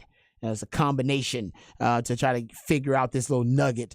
But the Cowboys haven't allowed their opponents to take a second-half snap inside the team's 40-yard line. I'll repeat that stat because it takes a while to process it all. The Cowboys haven't allowed their opponents to take a second-half snap inside the team's 40-yard line. To put that into perspective, going back to 1994, the Cowboys are the only team to ever do that through the first 2 weeks of the season since 94. A lot of good defenses in that time span, but the Cowboys have done something that no great defense in that time span has done, which is not allowed their opponents to take a second-half snap inside their team's 40-yard line through the first 2 weeks. Here's another. They've only allowed 2 second-half snaps on their side of the field this season. Those 2 plays resulted in a sack for Micah Parsons and an interception for Trevon Diggs. And through 2 games this season, Dallas has allowed an opponent passer rating under 35, sacked the QB 10 times, and not allowed a rushing touchdown, the only other team since the AFL-NFL merger in 1970 that also can claim that statistical criteria would be the 1979 Pittsburgh Steelers, who also the Cowboys have something in common with because that was the last team in the NFL that led the NFL in takeaways 3 straight seasons. And the Cowboys have done it under Dan Quinn for 2 straight seasons. First team since the Steel Curtain to do that. And they are hoping, and right now they're leading the NFL in takeaways, sacks, total defense, scoring defense, and pressure percentage, pressure rate, pretty much every defensive category you want to look at. And they would be the first team since the Steel Curtain to lead the NFL in takeaways in 3 straight years. To show you they're doing something pretty special in Dallas right now. There you go. Some crazy stats. Can I play you something? On that note, Real quick, I want to play this real quick from you Ty. got it. Yeah, I got something I got to play from Ty real quick. That's kind of put a time on. Then we can get to your audio. So remember yesterday, I pointed out. I said, listen, if Micah Parsons is going to be in the MVP discussion, and only been 2 defensive players to win MVP in the history of the NFL. You had Alan Page won it, and Lawrence Taylor won it, right? Only 2 defensive players to ever win it. And Micah Parsons might be in that conversation this year because he's just that damn good. Here is Micah Parsons on the Pat McAfee show. Yesterday I said if he's going to win it, they're going to have to put him on offense. They got to. It's the only way to do it. J.J. Watt, when he was in the conversation for MVP, the Texans put him on offense, and I think he was able to finish, I don't know, top 3 or top 4 in MVP voting that year. If Micah's going to win it, he's got to flash somewhere on offense. Here is Micah Parsons on the Pat McAfee show. Tone has a question for you. Micah, speaking of being a world-class athlete, like, I see you come off the edge, and I see your agility, I see your power, and all I can think about is you with the ball in your hands, and then you see, like, what Travis Hunter's doing both ways in college. Have you gone up to Big Mike yet and told him that you need to get some touches on the offensive side of the ball, maybe a couple tosses or something like that? Yeah, Big Mike actually let me get a couple scout team reps at Oh! Okay. Yeah, he might not let y'all know that. I probably shouldn't have spilled the tea. That's good news. That's Big Mike still got his fastball. Is that something that well, Mike's super cool, man. I be telling like even like on the launch days, I do pat and goes with the receivers. I said, Mike, you see me tracking this thing? He's like, yeah, it's a gift. I see you have it. You know, I just keep trying to show him glimpses of whatever opportunities I can get to let him know I'm trying to touch this ball in the NFL. Let's go. Vrabel, J.J. Watt. Yep. I mean, there's Fridge. The Fridge obviously had touchdown. There's a storied history of defensive players who are freak athletes scoring touchdowns in the biggest moment. Why not Big Mike? Tone has All right, there you go. Rod. So I'm telling you, I said it yesterday. I think you're going to see Micah Parsons on offense, whether it be tight end or whether it be running back. Remember, he was a running back in high school. He scored 27 touchdowns on just 112 carries in high school. Yeah, he scored a touchdown every 4 carries as a high school running back. In Florida, right? Yeah. No, he's up north. Pennsylvania. He's up north. Yeah, he's up north. Pennsylvania. Anyway, sorry, go ahead. New Jersey. Can I play this Yes, for please. you? Go ahead, That's because you predicted that, Rod, to get him on offense, and that would be smart. If you're the Cowboys have had to settle for some field goals. Come on now. Get Micah Parsons in there, see if anybody can cover him. He might be their fastest player. Also, Jimmy Johnson. Jimmy Johnson was on the Cowherd show this week and was asked about because I heard some of that. Can we hear Jimmy Johnson when asked about this Cowboys defense and how good it is? Oh, this is good. It's as good as I've seen in a long time, and they really play to their offense. I think with McCarthy calling plays now, he understands how good that defense is. And so if they just won't turn it over offensively, and if they're efficient offensively, run the football, have some balance, take advantage of field position, that defense can win a lot of games, and maybe win every game. Colin, I think there's probably 3 or 4 teams just as talented in the league, but I don't see anybody playing any better on Sunday than the Cowboys. You know, Jimmy. Right, there you go. Yeah, that's basically what we said. Well, 70-10. 70-10. I mean, I know they play the Jets and the Giants, and that's fine. But at the same time, Giants were a playoff team a year ago. Jets want to be a playoff team, and they have a playoff roster outside quarterback. Exactly. And that's why I said the defense, as we expected, made it really difficult on the Jets' offense. But the Cowboys' offense controlled the ball for 42 minutes against the top 5 defense. Robert Saleh, that was the nightmare. We can't get them off the field. You limited our possessions, and that's really impressive what the Cowboys are doing. Can they keep this going? That becomes the question long haul for the Dallas Cowboys. Exactly, and they will get the ultimate test. We know that week 5 when they got to face the San Francisco 49ers. Okay, let's get to the Texan stat that I want to share. I brought this up earlier today. I was surprised when I was just looking at NFL stats. Found out C.J. Stroud has faced the 3rd highest pressure rate through his first 2 NFL games of any quarterback in the league. And it comes after a week where he was missing 4 starting offensive linemen, which there's no doubt that C.J. Stroud played behind the weakest O-line in the NFL in week 2. And yet he's still 4th in the NFL in passing yards, hasn't thrown an interception. And when he's been able to avoid pressure, he's actually been really good for the Texans when he's been able to avoid that pressure. So it is surprising to see him 4th in the NFL in passing yards. Even more surprising that he's done that under duress the majority of the time. Well, I think you see the makings of what Houston wants to be if they can get that O-line healthy and they're going to get Titus Howard back in a couple of weeks from the hand. Laramie Tunsil will come back. The center, Juice Scruggs, will be back. The one that's not coming back is Kenyon Green at left guard. But if they can get back to 4 of those 5 projected starters, now you got a chance to run the ball a little bit with Damian Pierce, which they haven't been able to establish with all the backups in.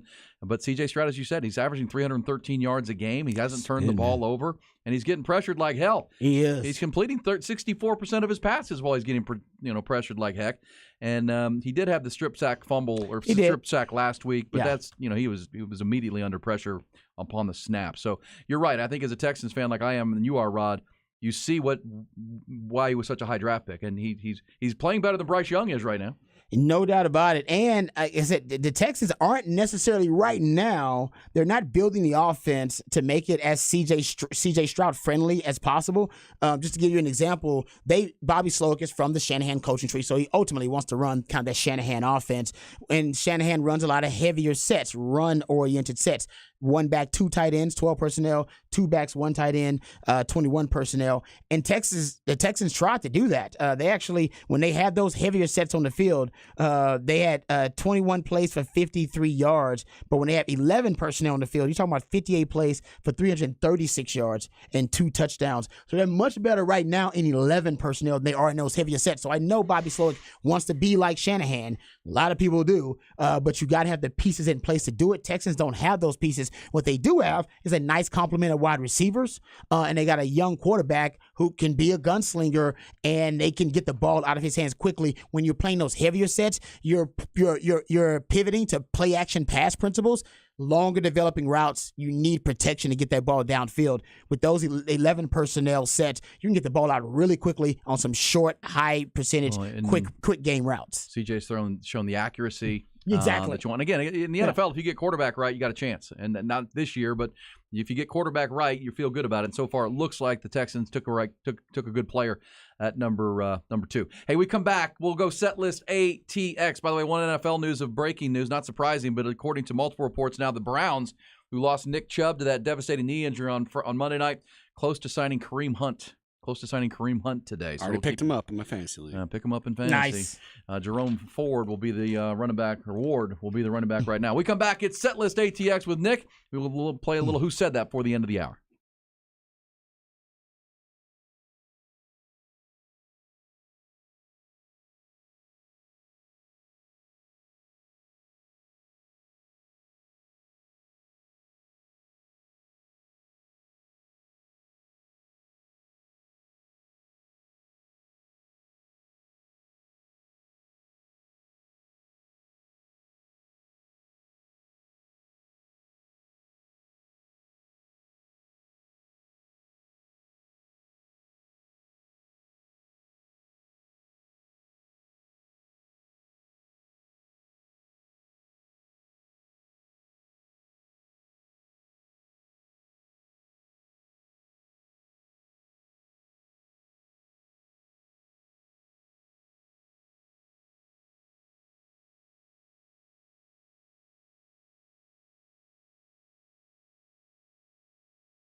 Did we really just return from a break with Nickelback?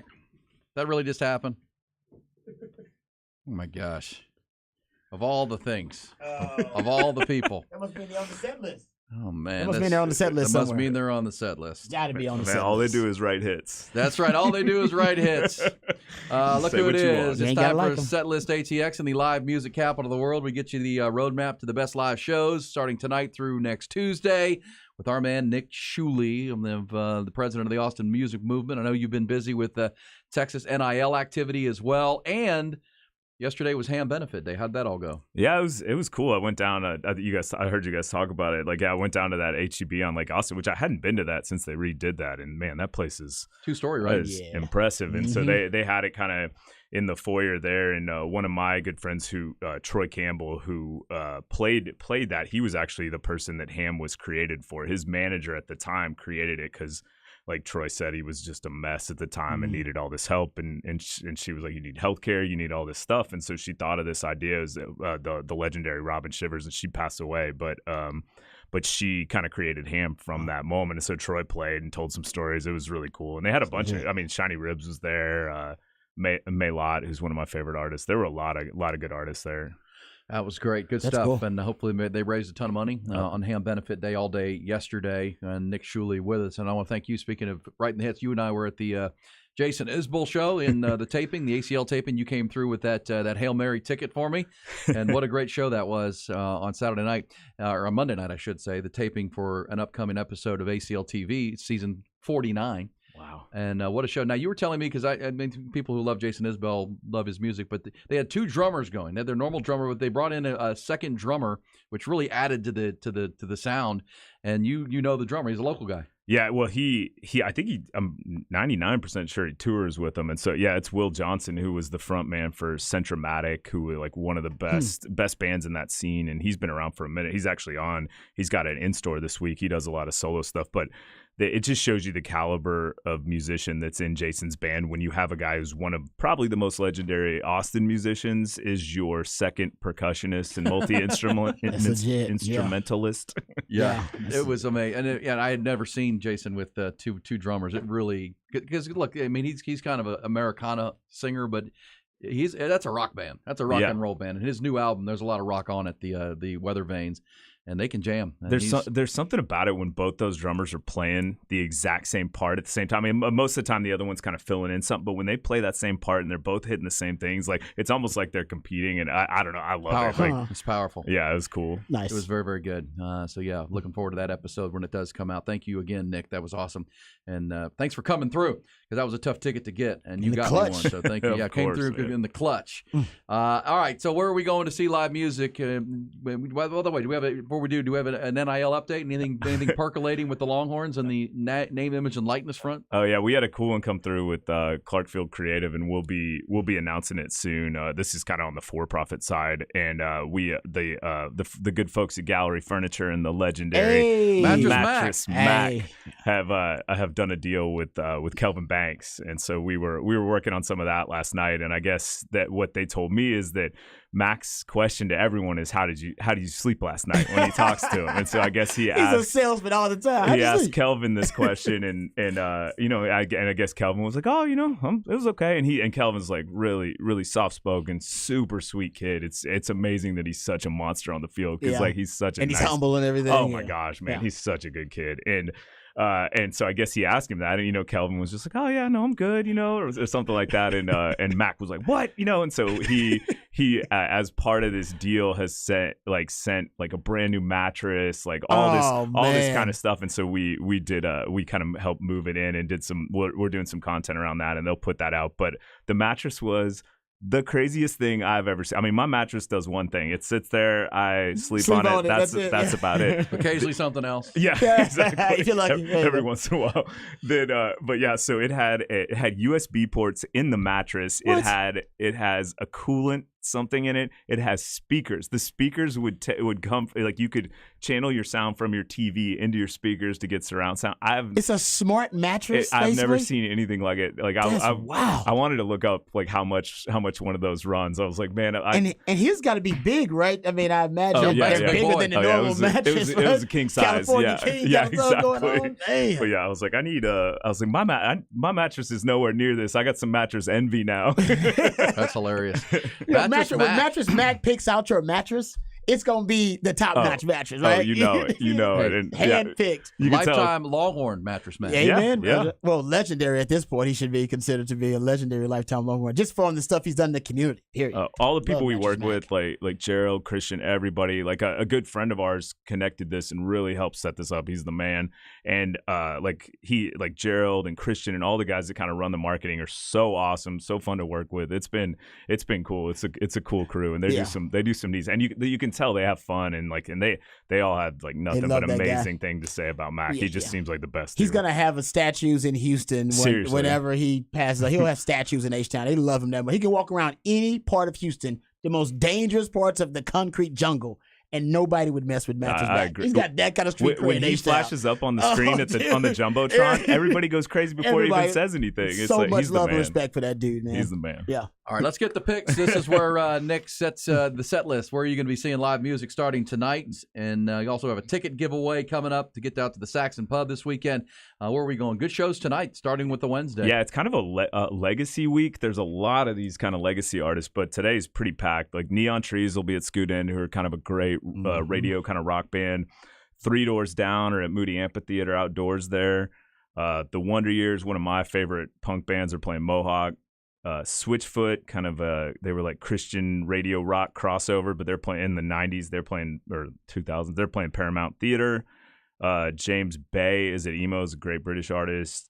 And then Still Austin Whiskey does this cool little showcase out at their distillery. And they have West 22nd and Me and Adam, who are two groups I really, really like from Austin, are playing. And then Beth Orton, kind of, I believe she's described as folktronica. She's playing stateside at Paramount. She's phenomenal and a really, really good writer. So packed day tonight. Yeah, that's like 7 good shows on a Wednesday night in Austin, Texas. How about Thursday night? Big one down out at Dakota. Yeah, they got Jelly Roll, who's just blown up. He's one of the biggest artists in country right now, and Ashley McBride's opening for him. That one will be packed. And then today's the start of Fantastic Fest, not necessarily music related, but the Alamo Drafthouse does one of the biggest film festivals in the U.S., and that goes from today through the 28th of September, and it's worth checking out. And Alamo does an amazing job at that. Yeah, a fantastic fest, very cool. Yeah, and then Friday, Citizen Cope is playing Green Hall, which will be get your guns up, super cool. He's a Red Raider, right? Is he went to Texas Tech. I didn't know that. He's from Texas? No, he's from like Washington D.C., but went to Texas Tech. I had no idea. Citizen I would Cope. never have picked that. And then Kelly Willis will be at the Saxon Pub. And Austin guitar slinger Paul Val will be playing the Continental Club. And then some good hip hop kind of singing is Ty Dolla $ign's at Stubbs, who I'm a big fan of. No doubt. And then more deep country. Lainey Wilson. Oh, she's blowing up. She's blown up. She's playing the Round Rock Amp, and that one's sold out. Was she the one that was on Yellowstone? Which one? Lainey Wilson. Yes. She was on that song, right? That would make sense. Yeah, they had her on there for like a couple episodes. She was like a love interest or somebody. She's got legs for days. Legs for days. Well, she's got that badonkadonk too. Hey now. Dragging that wagon back there. I think that's where everybody loves her. Yeah, she's dragging that wagon, man. I love it. Yeah. And Saturday, the legends we spoke about, Nickelback will be playing the Moody Center, and it'll be packed in there too. I mean, man, you can hate all you want, but all they do is write hits, man. People be trying to hide their faces as they run into the Nickelback concert. Exactly. It's like, we know you like Nickelback. And you know 10 songs and you don't even know it. Exactly. I wouldn't know 10 Nickelback songs. I don't know. I think you would know at least four. Yeah. Three or four. Yeah. You can't help it, man. I know them. I mean, they're everywhere. They're everywhere. All they do is write hits. That is true. Damn right. And then so a good indie group's playing Mohawk Bahamas. And then Bruce Robeson at the Continental Club will be a cool one. That's gonna be a heavy heart. Yeah, heavy show, but it should be pretty cool. His brother Charlie just passed away last weekend. And then the one we'll have ticket giveaway for this week, Jonathan Tyler's playing the Saxon Pub. And if you haven't seen Jonathan, he's an awesome local musician, and that one's worth checking out. A cool kind of I'd say like dance rock band, The Midnight, are playing Stubbs. I really like them. They've got a really cool single. And then the legendary, I had to look up all like what songs she did, but Pat Benatar and I believe is it her husband, Neil Giraldo? Neil Giraldo, yeah. Are playing ACL Live on Saturday night, and I had no idea how many hits she'd written. Like she's big time. That's how old is Pat Benatar? She gotta be old, right? I mean, Pat Benatar's in her 60s. Okay, that's she was an 80s rock goddess. Yeah, she definitely. Love is a Battlefield and Heartbreaker. I mean, she's speaking of hit after hit. Yeah, Heartbreaker. She is 70 years old now. Oh wow, Ooh, okay, 70. still torn, still going strong. Yeah. And so on Sunday they're doing they're playing their show on Saturday, and then they're doing an ACL taping on Sunday. That's so right. That'll be cool. And then Daughtry will be at Paramount. You know, he gets kind of put in that Nickelback category a little. He's another one that's got a lot of hits for days. Yeah, that's a good point. He's off American Idol. Yeah, that's right. And Three Doors Down's kind of in that same category. One of my wife's favorite of all time. So it's such a cute guy. That Chris Daughtry. But it's another one where he's got all these great songs, and same with Three Doors Down. You can say all you want about these groups, but they just write hits. And is Daughtry the one that beat checks Adam Levine? Adam Levine, not Adam Levine, but Adam Lambert. Adam Lambert, yes, right. The one who does the Queen tour, right? Yeah, he was. Yeah. I mean, Adam Lambert was so much better, but still somehow. But did Daughtry win it? But Daughtry's a dreamboat. That's my wife. He's a dreamboat. He's a dreamboat. I'm going to use that from now on. I got such a dreamboat. He's on the Celebrity Hall Pass list for your wife? Yeah, so don't get tickets for that show. I remember the American Idol season. No backstage passes for that show. No, not happening. That's funny. And then the legendary Wailers from the Bob Marley days are playing at Far Out Lounge. I wonder how many original members are in that, but I don't know. Far Out Lounge, that's down by me. Yeah, down South Austin. Yeah, me too. End of Congress there. And then one of the first cassette tapes I ever purchased in my life, Diggable Planets. Oh, I remember Diggable Planets. Cool like that. That's wow. Yeah, they have their 30th anniversary tour at Emos, which will be really cool. They were like a really good kind of early hip hop group. I remember that. And then Monday, the one we mentioned, Will Johnson, who's in touring with Jason Isbell, he has his Waterloo Records in store for his new release. Is definitely worth checking out. I really like him. And then another man who's been blowing up, Noah Kahn, is doing an ACL taping. And then Ann Wilson of Heart will be at the Paramount Theater that night as well as John Doe from X will be playing Hole in the Wall. And then Tuesday, Boys Like Girls, some good pop punk. It's like I think it's an anniversary tour of one of their big records. They're playing Stubbs. Dylan Matthew, a really, really cool kind of artist that's blown up on TikTok, will be playing the Scoot Inn. And lastly, I had to throw a little San Antonio in there. Guns N' Roses with Alice in Chains at the Alamo Dome in San Antonio. Ooh. E. Hogan, you probably want to get to that one. The Guns N' I was hoping Carrie Underwood would be there. I remember y'all talking about be that. There singing the Guns N' Roses with Axl Rose because she can sing better than Axl can. Right now. Great stuff right there. Good weekend. Really good tonight. The Neon Trees will be over at Scoot Inn. Also, looking forward to that Friday night when you got Citizen Cope. And he did go to Texas Tech, by the way. Wow. I would have never guessed that. Who's the lead singer of Alice in Chains now? Good question. Because Lane Staley passed, right? A long time ago. And Jerry Cantrell passed. I don't. Or did I just? Did you just bury two people? Did I just kill people that were alive? No. The original guy killed himself. Yeah, Lane Staley's. Is Cantrell still alive? I'll find that out. Yeah. It says Daughtry did not win American Idol, came in third. Oh. Okay, who's the guy that beat Adam Lambert then? I will find that out. I never watched American Idol. I've never watched. That was my show. I mean, that was I the know last it's a time big I deal. watched it. Yeah. It was like I was a kid when that was I mean, I like a lot of the music that's come out of it. I'm not gonna lie, but I just don't. I haven't watched including it. Carrie Underwood. Yeah. Kelly Chris Clarkson. Daughtry, but I don't know if we won or not. I just know my wife had a crush on him. Big Justin Guarini fan. Yeah, Justin Guarino, the original. My wife has seen every season, every episode. Really? Yeah, I love that. Oh, yeah. Hey, all right, Nick, great stuff, man. Thanks again for the Jason Isbell show and for your work on the Ham Benefit Day yesterday. Great stuff, and brother. with our rundown.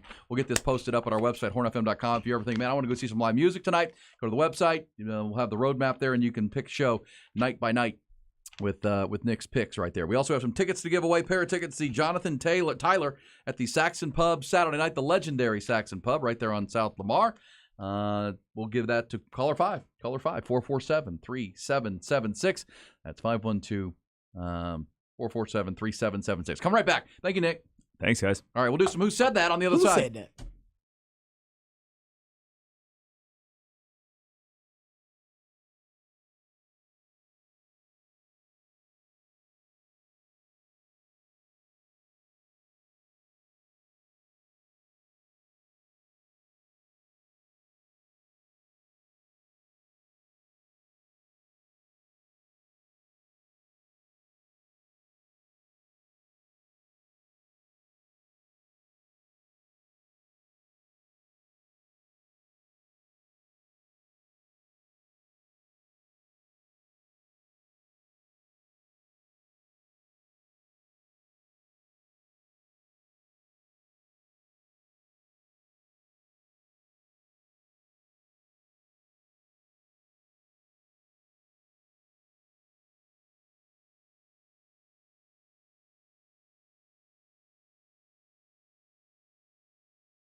Yeah, who said it?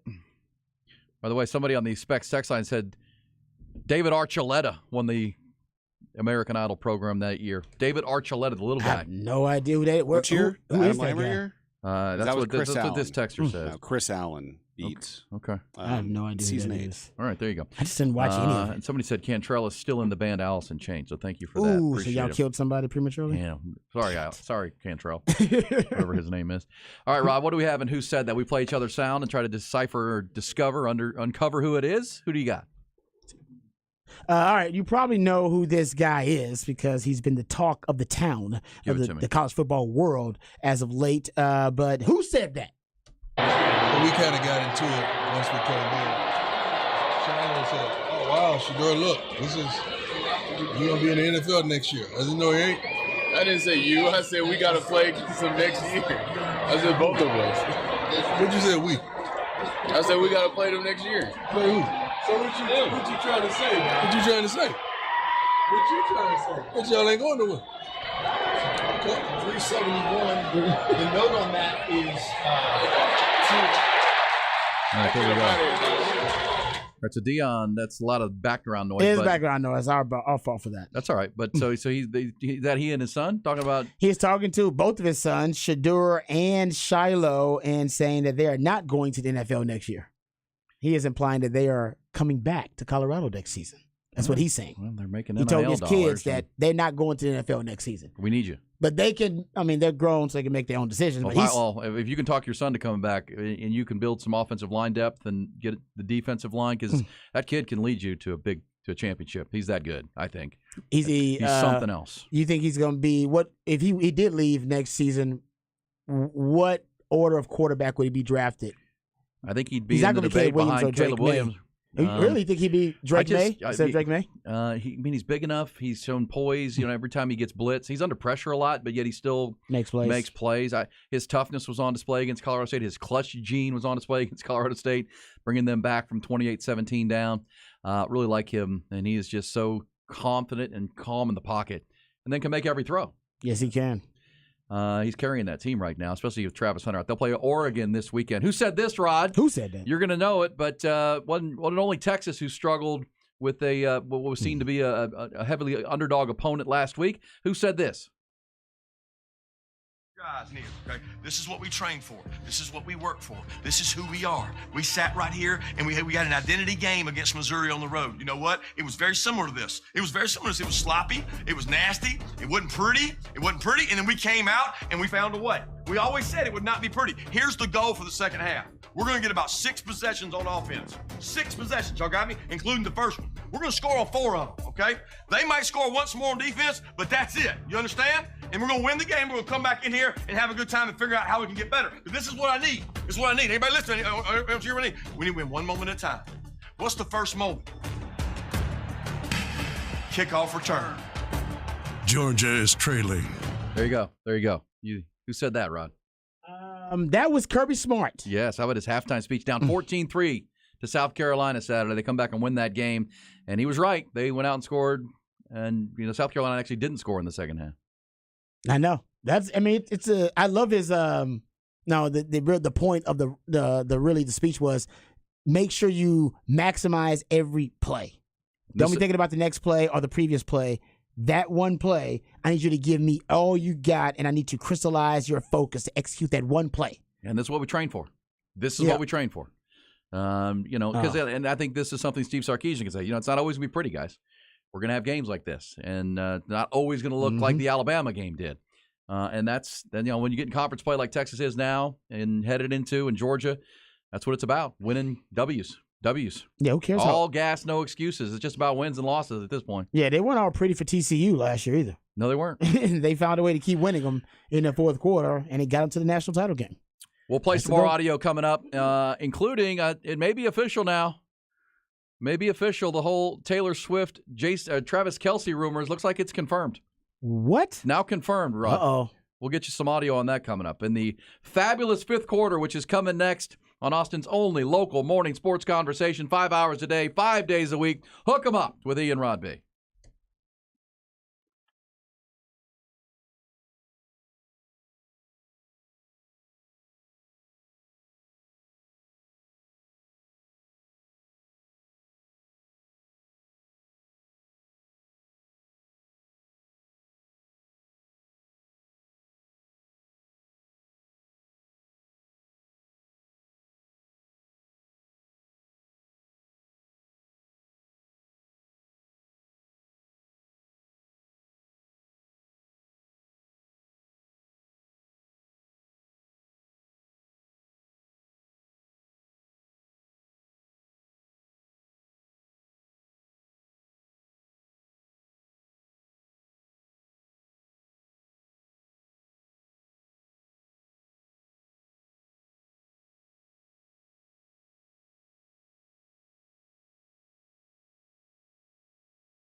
Yeah, Guns N' Roses will be in San Antonio this coming Music Week.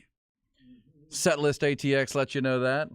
Starting the fabulous fifth hour. And look at this, Rod. Talking about the Texas versus Baylor game and the matchups and how they all seem to favor Texas right now. But this is the environment they'll walk into. Baylor has announced that Saturday's game is sold out. They have sold the most student tickets in McLean Stadium history. Oh, yeah. For the game with Baylor. I mean, like I said, they can save their season with one upset win over Texas. All the bad will that Dave Aranda has built up this season with those early season losses, they'll forget all about it with a win over Texas. How sweet it is. They'd rush the field and forget and they'd hoist Dave Aranda up on their shoulders, and then they'd carry him off the field. All he's got to do is beat Texas. They'd forget all about his terrible season that he's having. Who can forget that Charlie Strong team that wasn't very good to beat Oklahoma? And Charlie got carried off the field. Carried off the field, man. You know that's exactly what happened to Dave Aranda. And then they lost to Kansas. Then they lost to Kansas. Exactly. That's Baylor. If they beat Texas, I don't think it'll matter. I think they still will probably end up losing, enough games where they won't make a bowl game and he'll be on the hot seat. But hey, still beating Texas, it can turn you into a legend in that town. Listen, so there you go. I will say try this. To do. And as you said earlier, and I agree with you 100%, don't come in here on Monday complaining about officiating because you can't expect to get calls. No. This is the Big 12. You're on the road. You're in Waco. It'll be a crazy scene. You got to go might have to beat the officials too. And as unfortunate as that is, it's a reality. Exactly. That is the reality that and I'm not saying it's Texas' fault, but that's the reality that you found yourself in. You partly created it because you wanted to get the hell out of the Big 12 early, and now everybody knows this is Texas' last season in the Big 12. The Big 12 doesn't like you. I'm not on a conspiracy theory. I'm not on the grassy knoll saying, oh, they're definitely plotting behind the scenes to screw Texas over. No, but you're probably not going to get favorable calls on the road in your last season in the Big 12. Just not going to happen. And you shouldn't expect it. Fans can get frustrated. The Longhorn players can't. The Longhorn players have to overcome them and kind of understand what they're dealing with here. Control Same the controllables. If we've seen both teams 3 times this year. Texas, if they play their brand of football, as Sark would say, and Baylor plays what they've played, it's not going to be a close game. It just won't be. But it's a football game, and anything can happen, and there's emotion involved for sure. All right, Rod, some breaking news from the salacious gossip dating world front. Oh, no. That is tethered to sports. Uh-oh. So we know Jason Kelsey, brother of Travis, does the interview on WIP radio in Philadelphia every week. Yes, sir. We got some breaking news from him recently when he revealed the extent of the Travis Kelsey injury that he suffered in practice. And now, feels like brother Jason has confirmed the rumors of Travis's new girlfriend. Here we go. Here's Jason Kelsey this morning. By the way, how they doing? How those two doing? How does love? No, that's all right. Hey, Yeah. Jason, I you know don't everything. know. Everything you say gets quoted on these days. You know that, right? I know, I get it, and that's the way the world works. And Tony kind of blindsided me with that question on Thursday night, and I don't know. It's hard to answer because I don't really know a lot about what's happening in Travis's love life, and I try to keep his business kind of his business, Sure. and stay out of that world. But having said that, man, I think they're doing great, and I think it's all 100% true, and I hope that this soon goes a mountain. I don't really know what's happening. So. Wow. Good for them, Jason. Confirmed. Good. Wow. It's all 100% true. he said. 100% true. Good for you, Travis Kelsey. You need to work hard and put a bun in the oven. Just go ahead. Not Boom. good for the Chiefs, though. Well, could have a Tony Romo, Jessica Simpson situation. Yeah, he could, but I remember that. He's got a Super Bowl already. He's already established himself as the most statistically prolific tight end in NFL history. So he's already at GOAT status. He's going to be a Hall of Famer. He's got a Super Bowl ring. Now it's time for you, boom, to make Taylor Swift your baby mama. No. Yeah, there you go, Look baby. at her dating history, though. Huh? Look at her dating history. I ain't worried about that.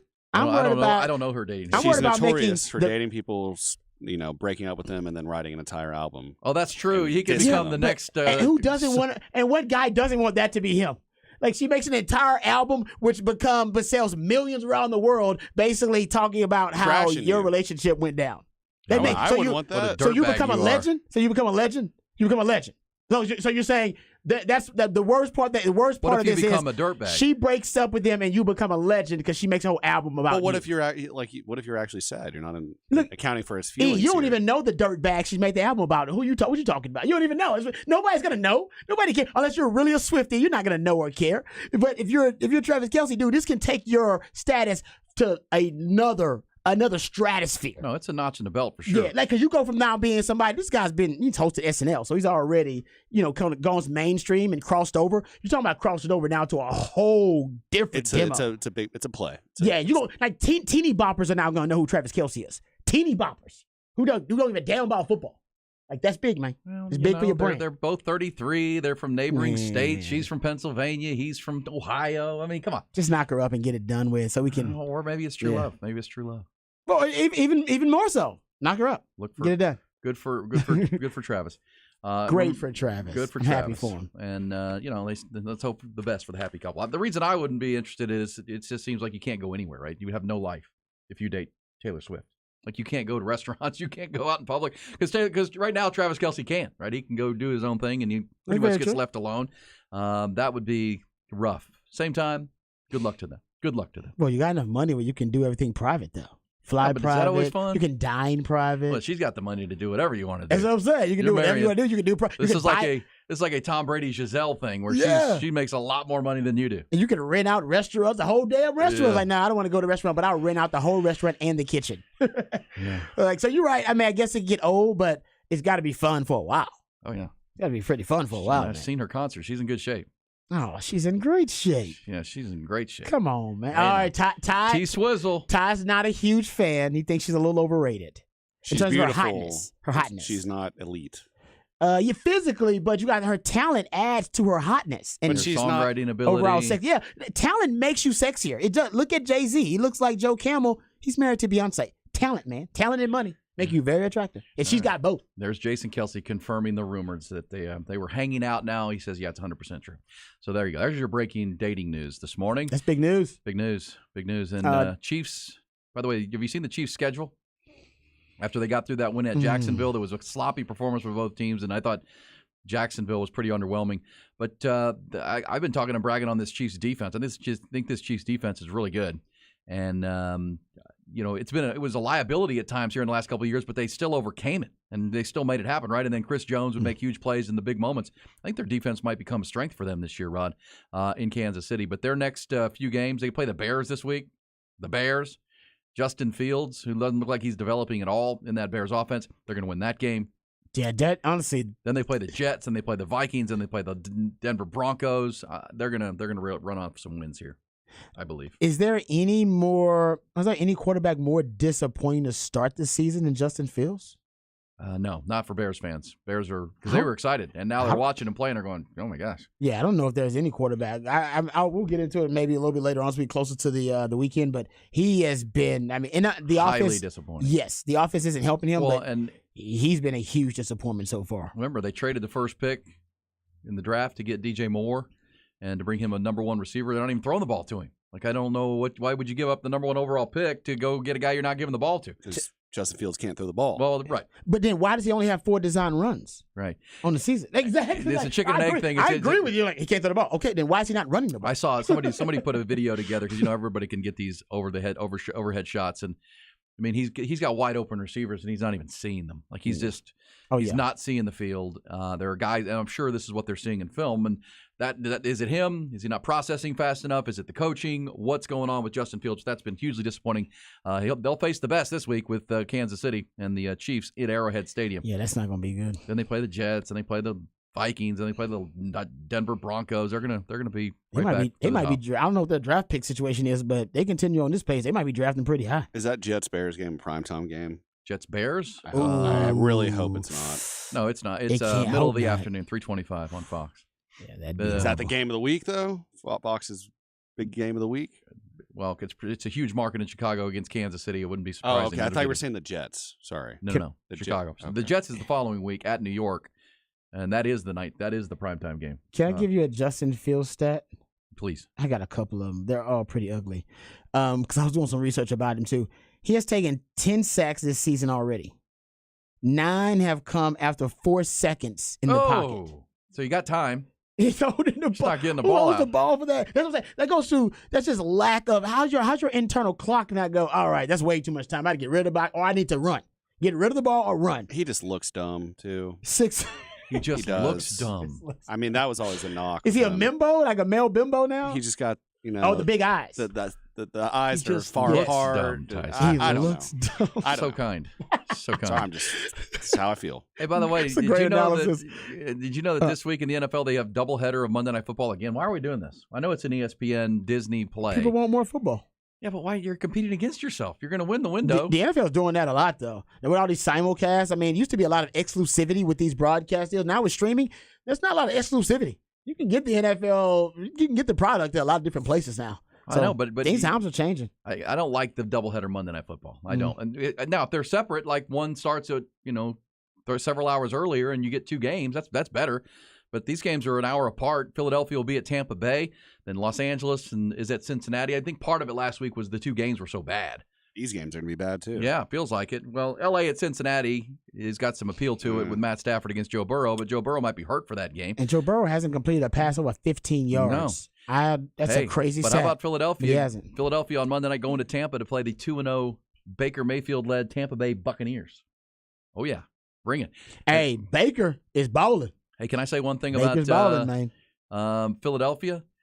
You realize this, Rod? I mean, I know we talk about power rankings in the NFL, and right now we would probably put the Cowboys and Eagles even. The Cowboys' secondary is not good, Rod. The Cowboys' front seven is great. You've given the numbers about their ball get off and their pass rush. But you realize if you go back even to last year, including the Super Bowl, their last 6 or 7 games, their secondary has been exposed. And so far this year, Philly, even New England Mac Jones threw for over 300 yards, and they came back in that game. And then Minnesota, we know that Kirk Cousins put up a huge number against that secondary and almost came back. Remember, the Vikings turned the football over 3 or 4 times, including one at the goal line with Justin Jefferson, yet they were still only lost by 6 points. Philadelphia's got to figure out that secondary. And that's the thing you love about the Cowboys, is it doesn't feel like their defense has a weakness. No. They don't have something you can attack and expose. Last year it was the other corner opposite Trayvon Diggs. Well, now they have Stephon Gilmore over there. So they're covering great, and they're rushing the passer. And Philadelphia looks vulnerable to me in their secondary.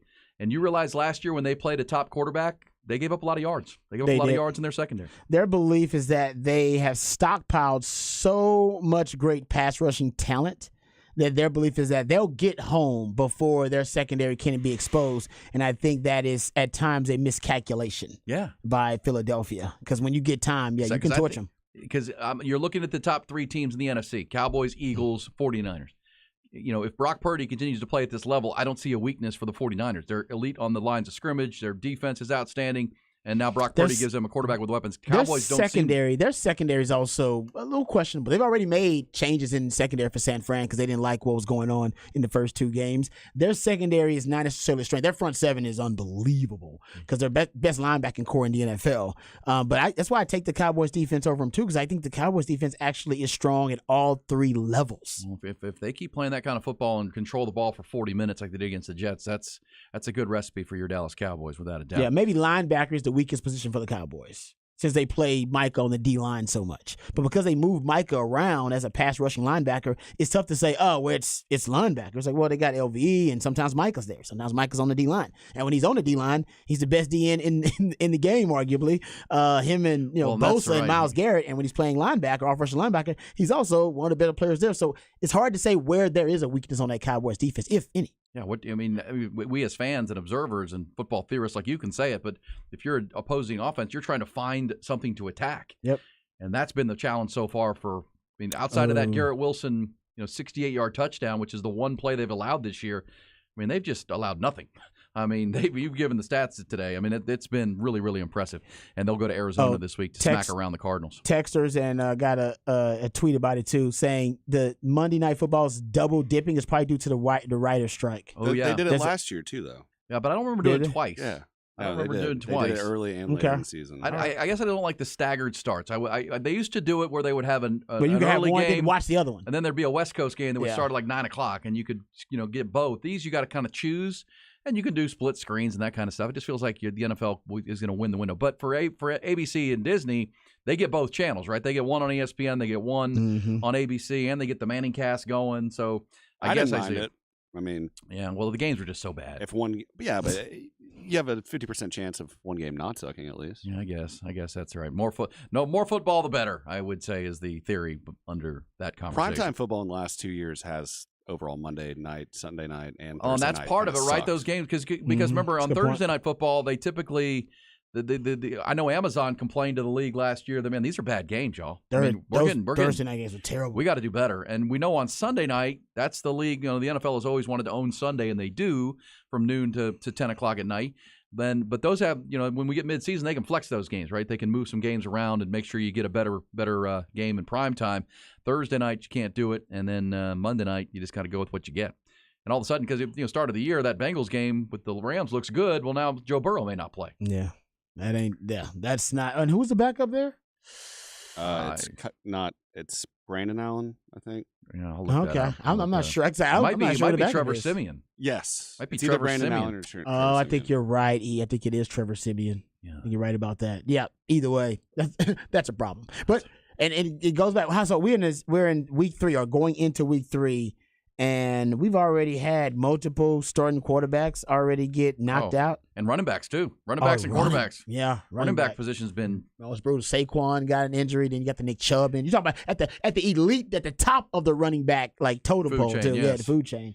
It's some of the best guys. And I still think the Cowboys need to knock on wood on Tony Pollard because he had 25 carries last week, and they need that guy. Rico Dowdle, I guess, is a good player. They like looks him. good. And look, I will admit, he's got some burst to him. Yeah, he's got some juice.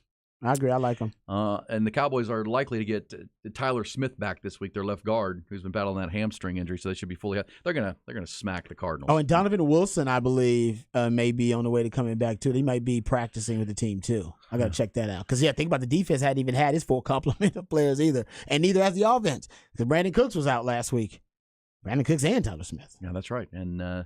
They haven't needed much offense yet, and that's but when you control the ball for 42 minutes, that's good offense. It's good team football for Mike McCarthy so far. See if they can keep that going. And as we said, they will beat the Cardinals. They're gonna mollywop the Cardinals. It's gonna be a stat patter. And Cardinals have fought harder than we thought because the players aren't going to tank. The organization will try to tank, but. They gave that one. Yeah, I think you said it at halftime. Hey guys, we're not supposed to be winning this game. What are we doing? What are we doing? Somebody called down. They're up 20-0 on the Giants, and the Giants, haven't scored a point in 6 quarters of the season, and then all of a sudden they come out and hey, we need to go to sleep here. We need Daniel Jones to have a huge second half. We're trying to get Caleb Williams, guys. So calm it down. Yeah, what are y'all doing? Too enthusiastic. And have you seen the Texans play right now? We're going to end up with the first and second pick. We can take Caleb Williams and Marvin Harrison Jr. and we'll be stacked. Hey, C.J. Stroud's doing his damnedest. He's trying to make sure that's not a good pick for the Arizona Cardinals. He's trying. I know that. He is trying for sure. And we brought it up earlier, but the Browns did sign Kareem Hunt. Yeah. To a 1-year deal. So take a guy that knows your system. Yep. Is kind of the theory there, right? Yep. Because you could think Cam Akers is available, but do you want a disgruntled running back? They need someone who knows and can come in and help immediately. And the kid Ford or Ward that came in. Was it Jerome Ford? He looked good. He looked good when he came in. He did look good. Ran the ball. Speaking of burst and juice, he looked good. Had the long run, and so I know he got picked up in like every fantasy league. Immediately picked him up as quick as they could because, Kevin Stefanski is not going to stop running the ball. They're not going to build this offense around Deshaun Watson, who was awful last week and really hasn't been good this year at all. He hasn't been good this year either. Baker Mayfield's been a better quarterback this year than Deshaun Watson. I'm not saying he is. I'm saying he's been so far this year. I think it's the system still because he did flash. You were at Jason Isbell. I watched that game. And you know what? That's on the offensive coordinator though in the play call. It's like, well, put him into more of a Deshaun Watson friendly system. It was all Nick Chubb. I'm telling you, if Nick Chubb, them losing Nick Chubb, they're gonna have to shift some stuff around. Yeah, and I do wonder. Yeah, they made this become more of a conservative model because their defense is good. You're right about that side. That defense is legit. Well, then all they needed, the Browns Monday night were a lot like the Bills in Week 1. If they just don't turn the football over, they're going to win that game. So I wonder now they'll go to a more conservative model and going, listen, guys, we can win with our defense. We just gotta we can play ball control and make Deshaun Watson a less risk, high reward quarterback. You want to turn him into that, and then just run the football and play ball control and win with your defense. That's a Cowboys model. I mean, that's basically what they're doing.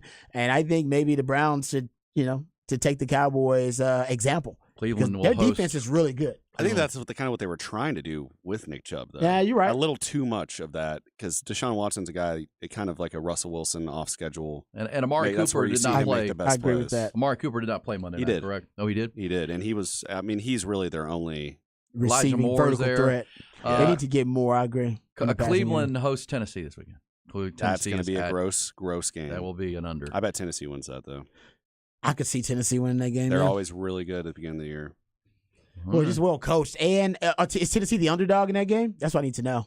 They will be. At least 3. Because I'll find it. Mike Vrabel is the best coach in the league. I'll get you guys the numbers as an underdog. Like, there's nobody really better. Him and Tomlin. Tomlin's really good, too. There's some coaches like John Harbaugh, Tomlin, and Vrabel. When they're underdogs, you just take them every damn time. It's just because they're gonna keep it within that number, or they're going to just outright win. And Mike Vrabel, throughout the years, has been notoriously Titans are getting great. 3. Titans are getting 3, which There you is go. that normal home field thing, even matchup, and getting 3 points. So yeah, a lot of close matchups in this week 3 of the National Football League. It's week 4 in college football, and it's the biggest week of the year. We'll talk about that more coming up with the huge matchups, including Ohio State and Notre Dame, Florida State Clemson's a big game early. Also the big Ole Miss Alabama game, and obviously the Longhorns focus on the Baylor Bears, where they've announced a sellout and the most student tickets ever sold for a game in Waco. It's the final one ever sold. Final game, possibly ever. Right? Possibly ever. They played 112 times. This will be number 113, and this could be it for the Longhorns head-to-head against the Baylor Bears. Played a lot of football since 1901, Rod. 1901. I'll give you here's his Mike Vrabel stat. Mike Vrabel is 23-22 straight up as a dog. $100 better has him up $2,200 at this point. Last 20 years, only one coach is more profitable straight up as a dog than Mike Vrabel. Only one coach. And it's not somebody we care about. It's Tom Cable, actually. I don't know how it's the case, but yeah, there you go. So it's a dog. Yeah, take Mike Vrabel. Hey, Ty will have a what's poppin' pick before the end of the hour. Can I give you this story real quick? Because Ty is a gambler, professional gambler, aspiring. Of course. How about a $20 million sportsbook payout for a bet made last week in Las Vegas? You see How this? much was it? $20 million. Oh, what? Somebody bet that every team in the 12 afternoon games would make at least one field goal. The odds were 200 to 1. 200 That's to such 1. a great bet. That is a good By bet. kickoff of the early games, more than 2,100 bets had been placed on the prop. Almost all of them were in small in nature, $5 or $10. Although there were a few of the larger variety regardless of the payout on the 200 to 1 bet. Every adds up quickly, so that the one person didn't win the Some just the accumulation 20 of it. Yeah. Yes. Wow. I would take that bet. I would take that bet too. Seems like that's a good bet. There was a guy that Good bet value. $5 to win $75,000, and the bet was that the Saints backup running back Tony something, undrafted rookie, him to score 2 or more touchdowns, and Jerome Ford, the Cleveland running back, to lead Cleveland in rushing. Damn, $5 to win $75,000. Yeah, that's crazy. I don't know how he would even pick that. That's being able to see the future. Right Yeah, there. you got it. Yeah, you 'Cause on both some- the starting running backs got hurt in those games. Jamal Williams also. Yeah, how the had an hell ankle did you injury. know that? That's crazy. And by the way, late Sunday Wow. afternoon, New York Giants kicker Graham Gano lined up for a 34-yard field goal with 19 seconds to go in the game against Arizona. If he made it, they'd have to pay out. If he missed it, that was going to be the end of the bet, and they wouldn't have had a field goal in that game. How about that? Every team all 24 teams had to kick one field goal. There's a little tip for you though. Always take the over on field goals for games. It's usually 2.5. Nice. I like that. It's more often than not. Okay. Yeah, that's like one of those. Because remember, I mean, and that was just for the afternoon games, but the Cowboys pitched a shutout on the Giants in Week 1, but that was a night game, so that wouldn't have fallen under this bet. But it does happen. It's rare, but yes, it almost. Can you imagine if he had missed that field goal and all those people with all those betting slips, up to $20 million in winnings, watching that guy, Graham Gano, with the Giants line up to make a kick? That's pretty cool. That's why you either do or don't gamble. You decide. Do or don't gamble. If you're in, you're having fun with it, but don't be like Phil Mickelson.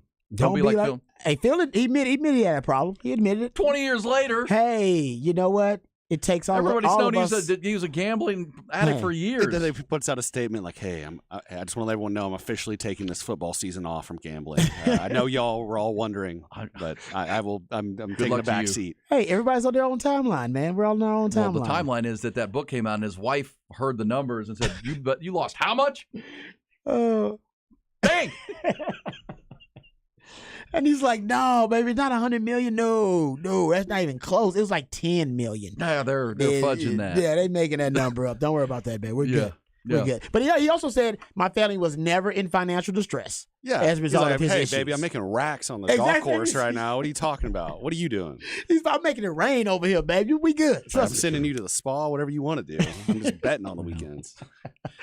I agree with that. At the same time, a wife is still going to look at that and say, what are we doing here, Phil? Like, oh, yeah. Phil, scared money don't make money. That's the answer. Damn right. That's what you tell her, too. Say, baby, scared money don't make money.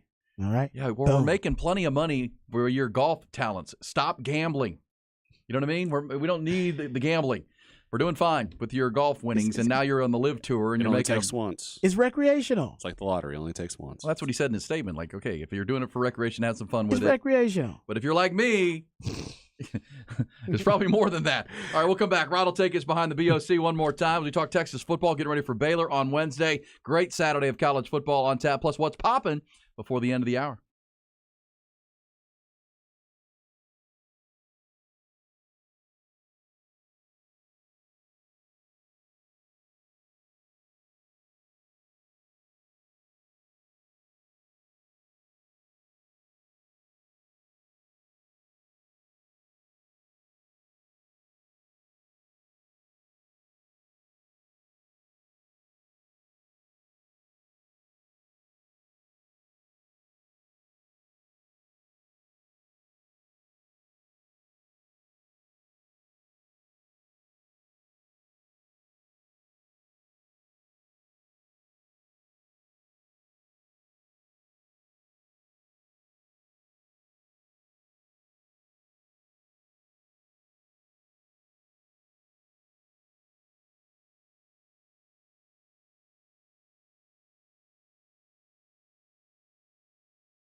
Fabulous fifth quarter, the fifth hour of Ian Rod B. Hook 'em up, 5 hours a day, 5 days a week here on the Horn. Appreciate you being there. Rod will take us behind the BOC, the Burnt Orange Curtain coming up. Longhorns prepping for their contest with the Baylor Bears. Get some more deep dive thoughts on that. Also, don't forget, tomorrow, we always say the Thursday, the sports weekend begins, and it's a good one. Got Thursday Night Football, and your guy Shano and the Niners getting the New York Giants tomorrow night. Yeah, I hear Brandon Ayuk is questionable for that game already for the 49ers. Also, it's questionable that our man Ty Henderson has challenged Casey Studdard to a punt, pass, and kick competition that will be held tomorrow. I think I'm going to be the officiant of that. Now, Ty, can we get Casey on the show tomorrow to make sure we can talk some smack and get this thing set up? Oh, Try to get that yeah. organized. Let's get it going. Big case. Let's get it on. And we said punt, pass, and kick. You get 3 chances with a punt, with a pass, and with a kick. Okay? And then you take your best of the 3. If it's the first one, you keep the first one. We're just going to take your highest score. But the pass is for distance and accuracy, Rod. So That's how it's supposed to be. Yeah, we're going to have like a line, and it's about the distance, but then we're going to subtract however far off the line you are from your overall total distance. You know what I mean? So if you throw it 50 yards, but you're 10 yards offline, you're going to lose 10, so you're down to 50. You're down to 40, and that'll be your number. Also, they'll do a punt for distance. Do we want accuracy in that, Ty? It's not hard to do accuracy. I think we'll punt from the goal line. You can kind of coffin corner it. Well, you punt from the goal line. You just got to keep it on the field on the first bounce. It's got to land on the field. Yeah, I agree with that. So Can't be out of bounds. You can't kick it out of bounds. Will be the rule. I agree with that. Like we'll do right in the middle of the field from the goal line. Count? No. Well, yeah, the roll will count. Yeah. But until it goes out of bounds. Until it goes out of bounds. Yep. That's correct. Seems fair. And then the kick will be a 25-yard extra point. And you get 3 chances. And then we'll add up total points. The same amount of kicks. Tie? Or go best of? That's a great point. I think we'll do the field goal kick last. It's highly unlikely, but yeah. I think we'll go to like a shootout. I think we'll go to a shootout. Yeah. I think it's highly unlikely y'all end up tied, but if y'all do. Yeah, because the punt and the kick will separate from the punt and the pass. Yeah, because the accuracy will make it, I think, tougher to tie. And it's going to be a little bit, somebody's going to throw it further than the other. And somebody's going to kick it longer than the other. Kick it longer than the other. Something with you. But if we are tied, yes, we'll go to a sudden death kickoff. Like you're gonna, if you go 3 for 3, then you got to keep going. Because there's a chance. Well, I don't think we're gonna tie. Where's the beard chugging coming in? Is this gonna be also a point system for the beard chugging? Well, probably this first one to touch the ground. No liquid in the can, right? Okay. Right. So just whoever chugs it fastest without spilling any. Yes, that's the winner of the chugging contest. That'll be the rule. And that also is points scoring. We got a point system on that too. You got points. You got distance plus minus accuracy for the throw. Distance on the field for the punt. He's going to score this thing because I think he has a system. He's got it down packed pretty much. Yeah. I'll be there as a witness. And then I think if you guys each make 3 field goals from 25 yards, that's 75 points, right? It's 25 yards per field goal. We're not giving you get points for the distance of the field goal. Seems like we're. No, so that's why they do it in punt, pass, and kick. It's total score. PPK, baby. I didn't realize it was so organized. It's intricate.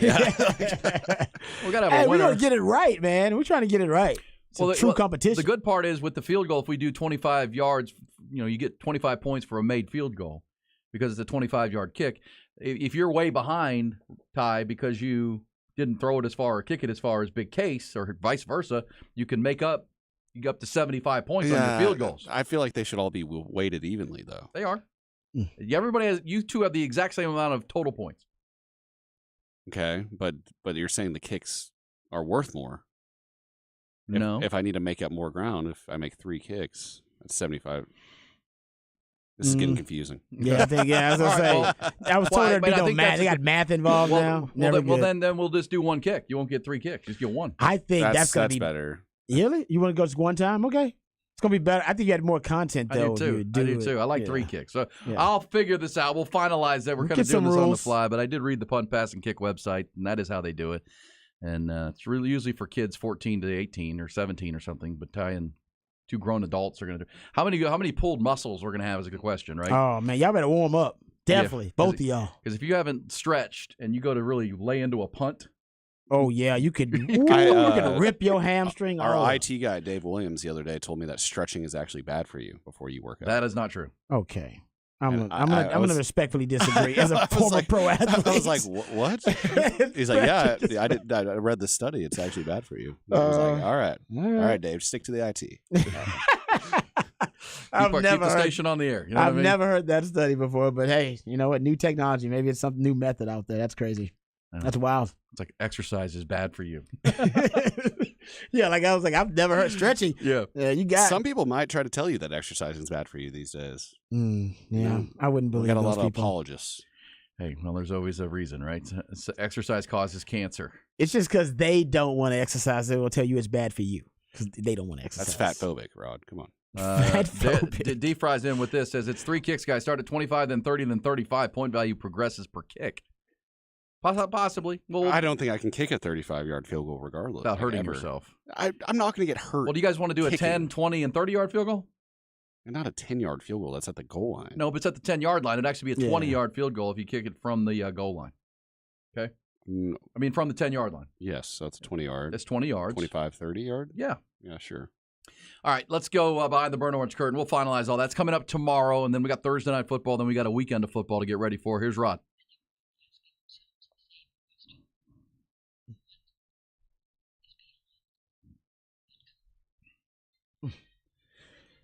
All right, now we're getting all these recommendations about how to stretch and warm up. Ty, you say you should warm up before you stretch. That's key. You don't want to stretch a cold muscle. You need a dynamic warm-up, it said. That's what you got. Yeah, thank you, Texters. Yeah, you want to warm up the muscle and then start stretching it. Just don't want to stretch a cold muscle. We also tomorrow have to decide, as our friend Ty Harrington has just texted us, listening on the Horn app. Shout out, Coach. Coach Ty. What is the bet? What does the winner get? Bragging rights, or are we going to put something on the line? We'll decide that tomorrow as well. Oh, yeah, I like that. Casey's definitely want to bet something. I think the loser goes in the cold tub. What do you think? The ice tub. They gonna both need the ice tub. You're right. They're gonna both need it. They're gonna both need it after this. Yeah. All right, let's get to Texas Baylor. I told you guys I was concerned with money downs in this game versus Baylor in this matchup. And our friend Stats Award does a great job online coming up with a lot of deep dive analytical stats. And he keeps up with what he calls success rate. For those who don't know, success rate is just on first down, getting at least 50% of the yards needed for the first down. On second down, getting at least 70% of the yards needed for the first down. And on third down, 100% of the yards needed for the first down, right? That's basically how success rate is measured offensively and defensively. And according to these stats, Texas is 125th at achieving a first down on either first or second down. So they're out of 34 teams out there in FBS. They're 125th at being able to get a first down on early downs, which is not good. That number needs to get better. But when they do get to third down, the money downs, and you start thinking third and fourth down, right? The money downs, Texas is 120th in third and fourth down success rate. 120th. That's your money downs. Texas offensive success rate overall, they have them at 133 actually. And your pass success rate at 129, pass rush success rate at 129. My biggest concern would be the money downs, the success rate. You can dive into it and you can pick it apart in a lot of different ways. But there is no doubt that Texas needs to get better in the money downs. I think they're 90th right now in the country.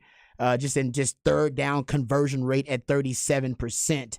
If there is a way where Baylor could, prematurely end drives for Texas, frustrate Texas, and break out some of the concepts that have given Texas issues, like the 3 high, 3 down, or those amoeba fronts we talk about, the simulated pressures.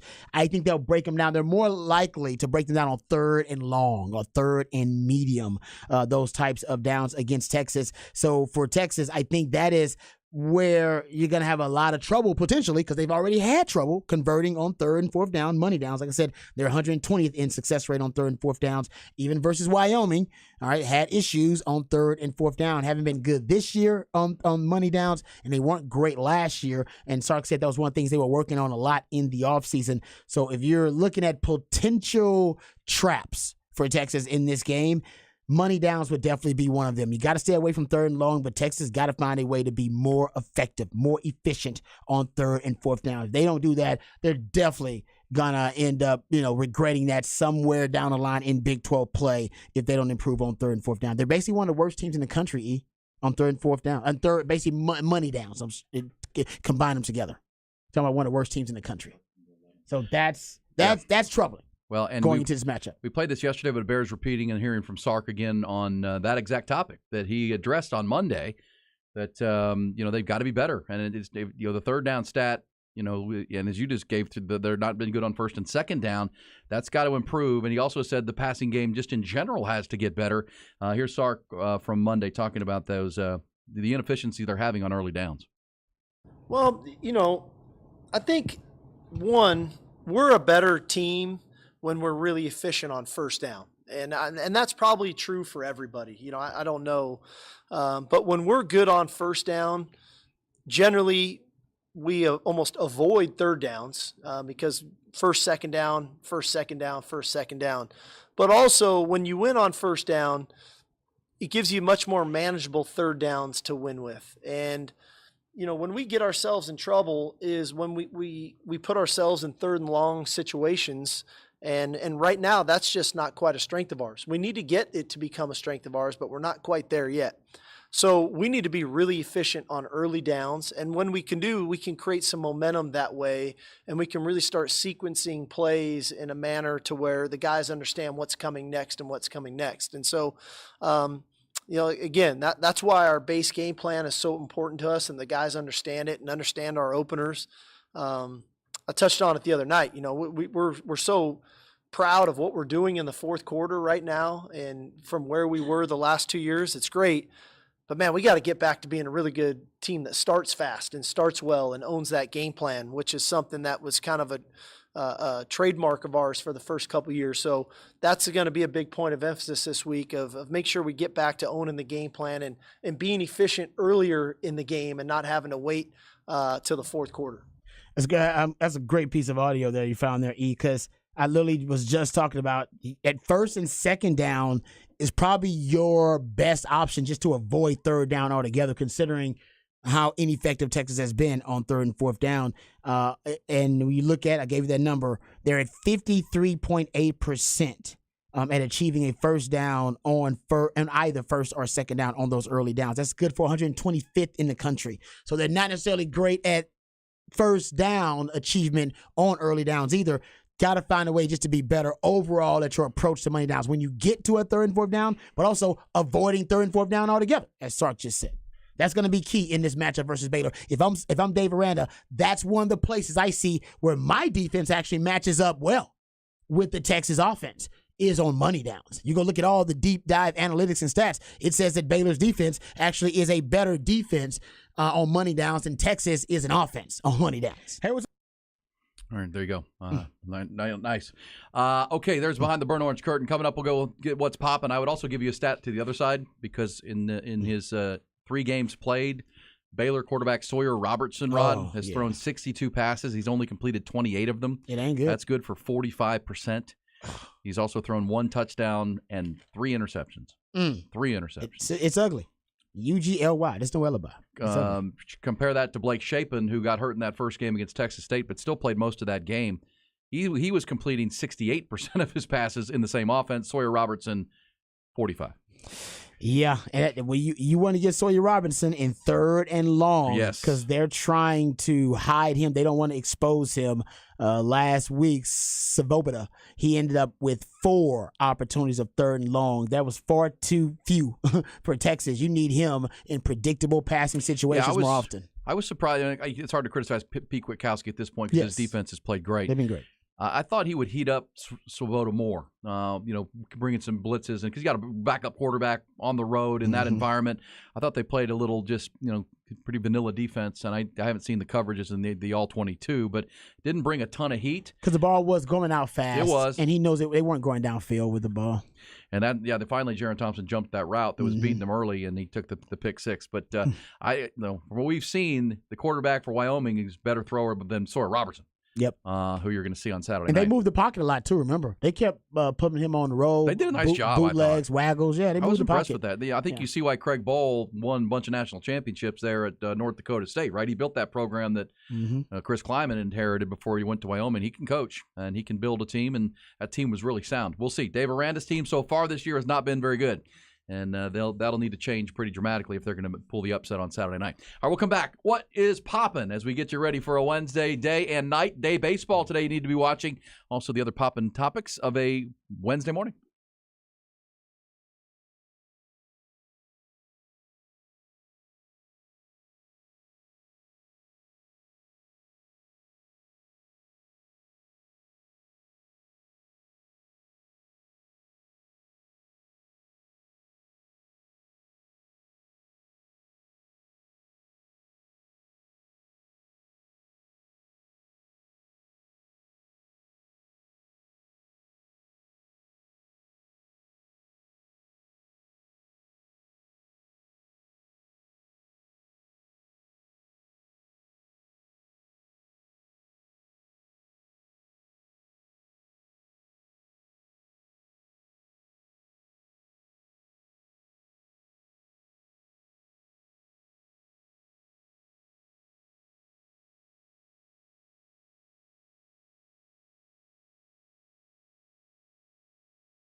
All right, final segment of our Wednesday morning. Got Jim Rome coming up, then Rich Eisen. Rich Eisen's been booking a great show, man. The guests on that show are incredible. Hope you're listening to that from 2 to 5. Mm-hmm.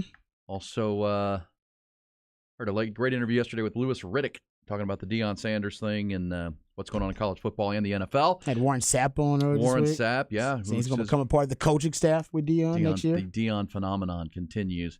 And it's been, people forget he was a part owner of the Austin Wranglers, the Arena Football League back in the day. I remember that. That was really cool Mm-hmm. when Bucky and I were doing those games. But he's popping, obviously, big time at Colorado. Longhorns looking to pop at Waco. And by the way, Rod, what's popping? What's popping? Jerry Palm. You know Jerry Palm. He's normally a college basketball bracketologist. Mm-hmm. He also covers college football. And he put together a story today, which, right now Texas is sitting at number 3 in the AP poll. And we know if they win out, they win the rest of their games, they'll have a good chance to play in the 14 playoff, right? Yes, sir. But Jerry took it a step further because next year it starts the 12 playoff. teams. So he put together what it would look like based on right now, right? 3 weeks into the season. This is pretty cool for how just the 12 team would look. Right. Oh, okay. So essentially, remember, the top 4 teams would get buys when the new system starts. So Texas would be having a bye if they win the Big 12 championship. They're in the Final Four. They would get a week off. As would Georgia, Texas, Michigan and Florida State. And then the games that would start in the playoff, and these would be home games at the higher seed, I believe, is the way this is set up. Washington would host Notre Dame for the right to play Georgia.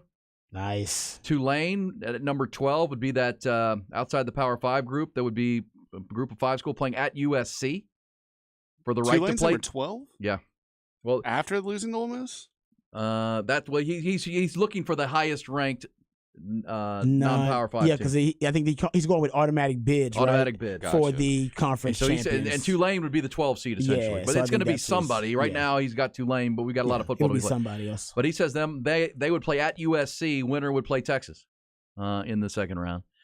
Utah out of the Pac-12 at number 11 at Ohio State. Winner plays Florida State. Man, how many Pac-12 schools in there in this 12-team playoff? Oh, no. It's got like 4, 1, 2, 3, 4. Right? 4 of them, yeah. And Oregon at Penn State with the right to play Michigan, which that's kind of the scenario it's going to be. And that's why I like the 4-team playoff the way they've built this thing. I think it's better than 8. And everybody that wants just 8, I like this because you get games. Mm-hmm. And the 4 teams that achieve the most during the season that have earned those top 4 seeds get a week off, right? So it's kind of like NFL, like you get that, you've earned that week off. You don't have to play that game, but then 8 other teams are essentially trying to play into wild cards, the 8-team playoff. Yeah. So I like it. I do too. I think it'd be cool, but right now Texas controls their destiny this year because it's only a 14. It's going to be a ratings monster, though. It is, right? Yeah, the 12-team play. It's going to be the ratings will be through the roof. But you'll have, the regular season will wrap up just like this year with the championship Sundays and Saturday on early December. Then the next Saturday you've got those first round games and second round, then all the way to the Final Four. And so instead of these, bowl games that don't mean much, you actually have real games Saturdays in through December through Christmas. Yeah, and the New Year.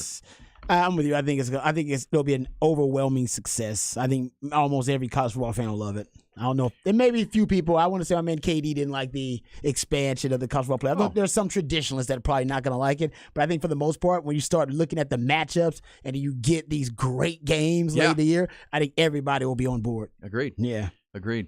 All right, Rod, what do you have this popping today or tonight? What's popping for me? I'm gonna watch some Baylor film. I gotta go check out these Baylor best. I know, but I'm trying to figure out exactly how Baylor is gonna win this game. So I'm trying to look at it from a Baylor perspective, how they're gonna pull off the upset. So we'll get into that. Also, oh man, I was actually starting a new show, and it's on Apple Plus. Yep. It's called, I think it's Foundation or something like that.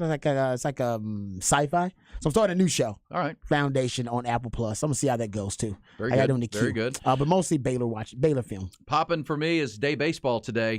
Day baseball. You got the Astros and Orioles at 1:10. The Rangers are playing at 1:05 with Boston. And the Mariners play this afternoon against the Oakland A's at 2:30. Every game matters now. Half game separates the 3 teams right now in the American League West. All are playing today. And remember, we told you the Mariners are the interesting team here. After they play Oakland today, Rod, their next 10 games, their final 10 games of the regular season are all against Texas or Houston. They play 3 with the Rangers following this game today in Arlington. Then they play 3 with Houston in Seattle, and then they host the Rangers for the last 4 games of the regular season. Safe to say it'll be fun, a fun sprint to the finish here. Yeah, a nervous one, too, yes, for a lot of fan bases. Now, again, if you're an Astros fan, you feel good about that you get 3 head-to-head with Seattle. But then in those other 7 matchups, one of those teams is going to lose every night. So if you just win your games, right, because you're playing the Royals this weekend, if you just win your games, because think about it, if in those 7 matchups they go 4-3, right? Rangers go 4-3 or 3-4, whatever it is. There's enough losses in there for the teams that if you just win your ball games, you go 5-2 down the stretch, or 6-3, or whatever, you're going to have the advantage and win the division because you're not playing those head-to-head games like they are. But again, the Astros haven't shown much sign that they want to go win this thing at this point. They better, because somebody's going to get left out of the party. Yeah, they're all playing pretty poorly right now. Rangers did get Josh Young back. That's popping for them. He had a big hit last night. That's popping. Ty, do you have a Sex Panther pick of the night? We got 3 for you. Yes. Got the Braves over the Phillies. Acuna going for his 40th bomb tonight. Orioles over the Astros. Damn. And Rangers over the Red Sox. All midday baseball. What a homer. Well, you said the Astros ain't playing good. They are not. And the Rangers are. are. They have Christian Javier on the hill today. Yeah. Hey, Ty, enjoy watching that Baylor film, Ron. I won't, but it's it my hasn't job. been pretty so far. I don't think David Miranda wants to watch the Baylor film right now. We look forward to your deep dive analysis tomorrow on a Thursday edition. Plus, we'll preview the big Thursday night game, San Francisco and the Giants. Plus, more on the big games in the weekend. Good luck to Ty. He's got a 3-game parlay right there. 3 picks in the Sex Panther picks of the night. We'll grade him tomorrow. Also tomorrow, more previews of this punt, pass, and kick competition that's coming. Ty Henderson against Casey Studdard. Lifetime Longhorn. We got this guy challenging an All-American college football national champion NFL athlete. Oh, yeah. It's going to be fun. It's going to be fun. Is it better chances than the wing challenge or less? Way better. Way better. I'm going to say better. Yeah, no doubt. That wing challenge was impossible. It can't be worse than the wing challenge. Yeah, we could wrestle Casey or something. All right, we'll come back tomorrow morning, 6 a.m. Jim Rome next.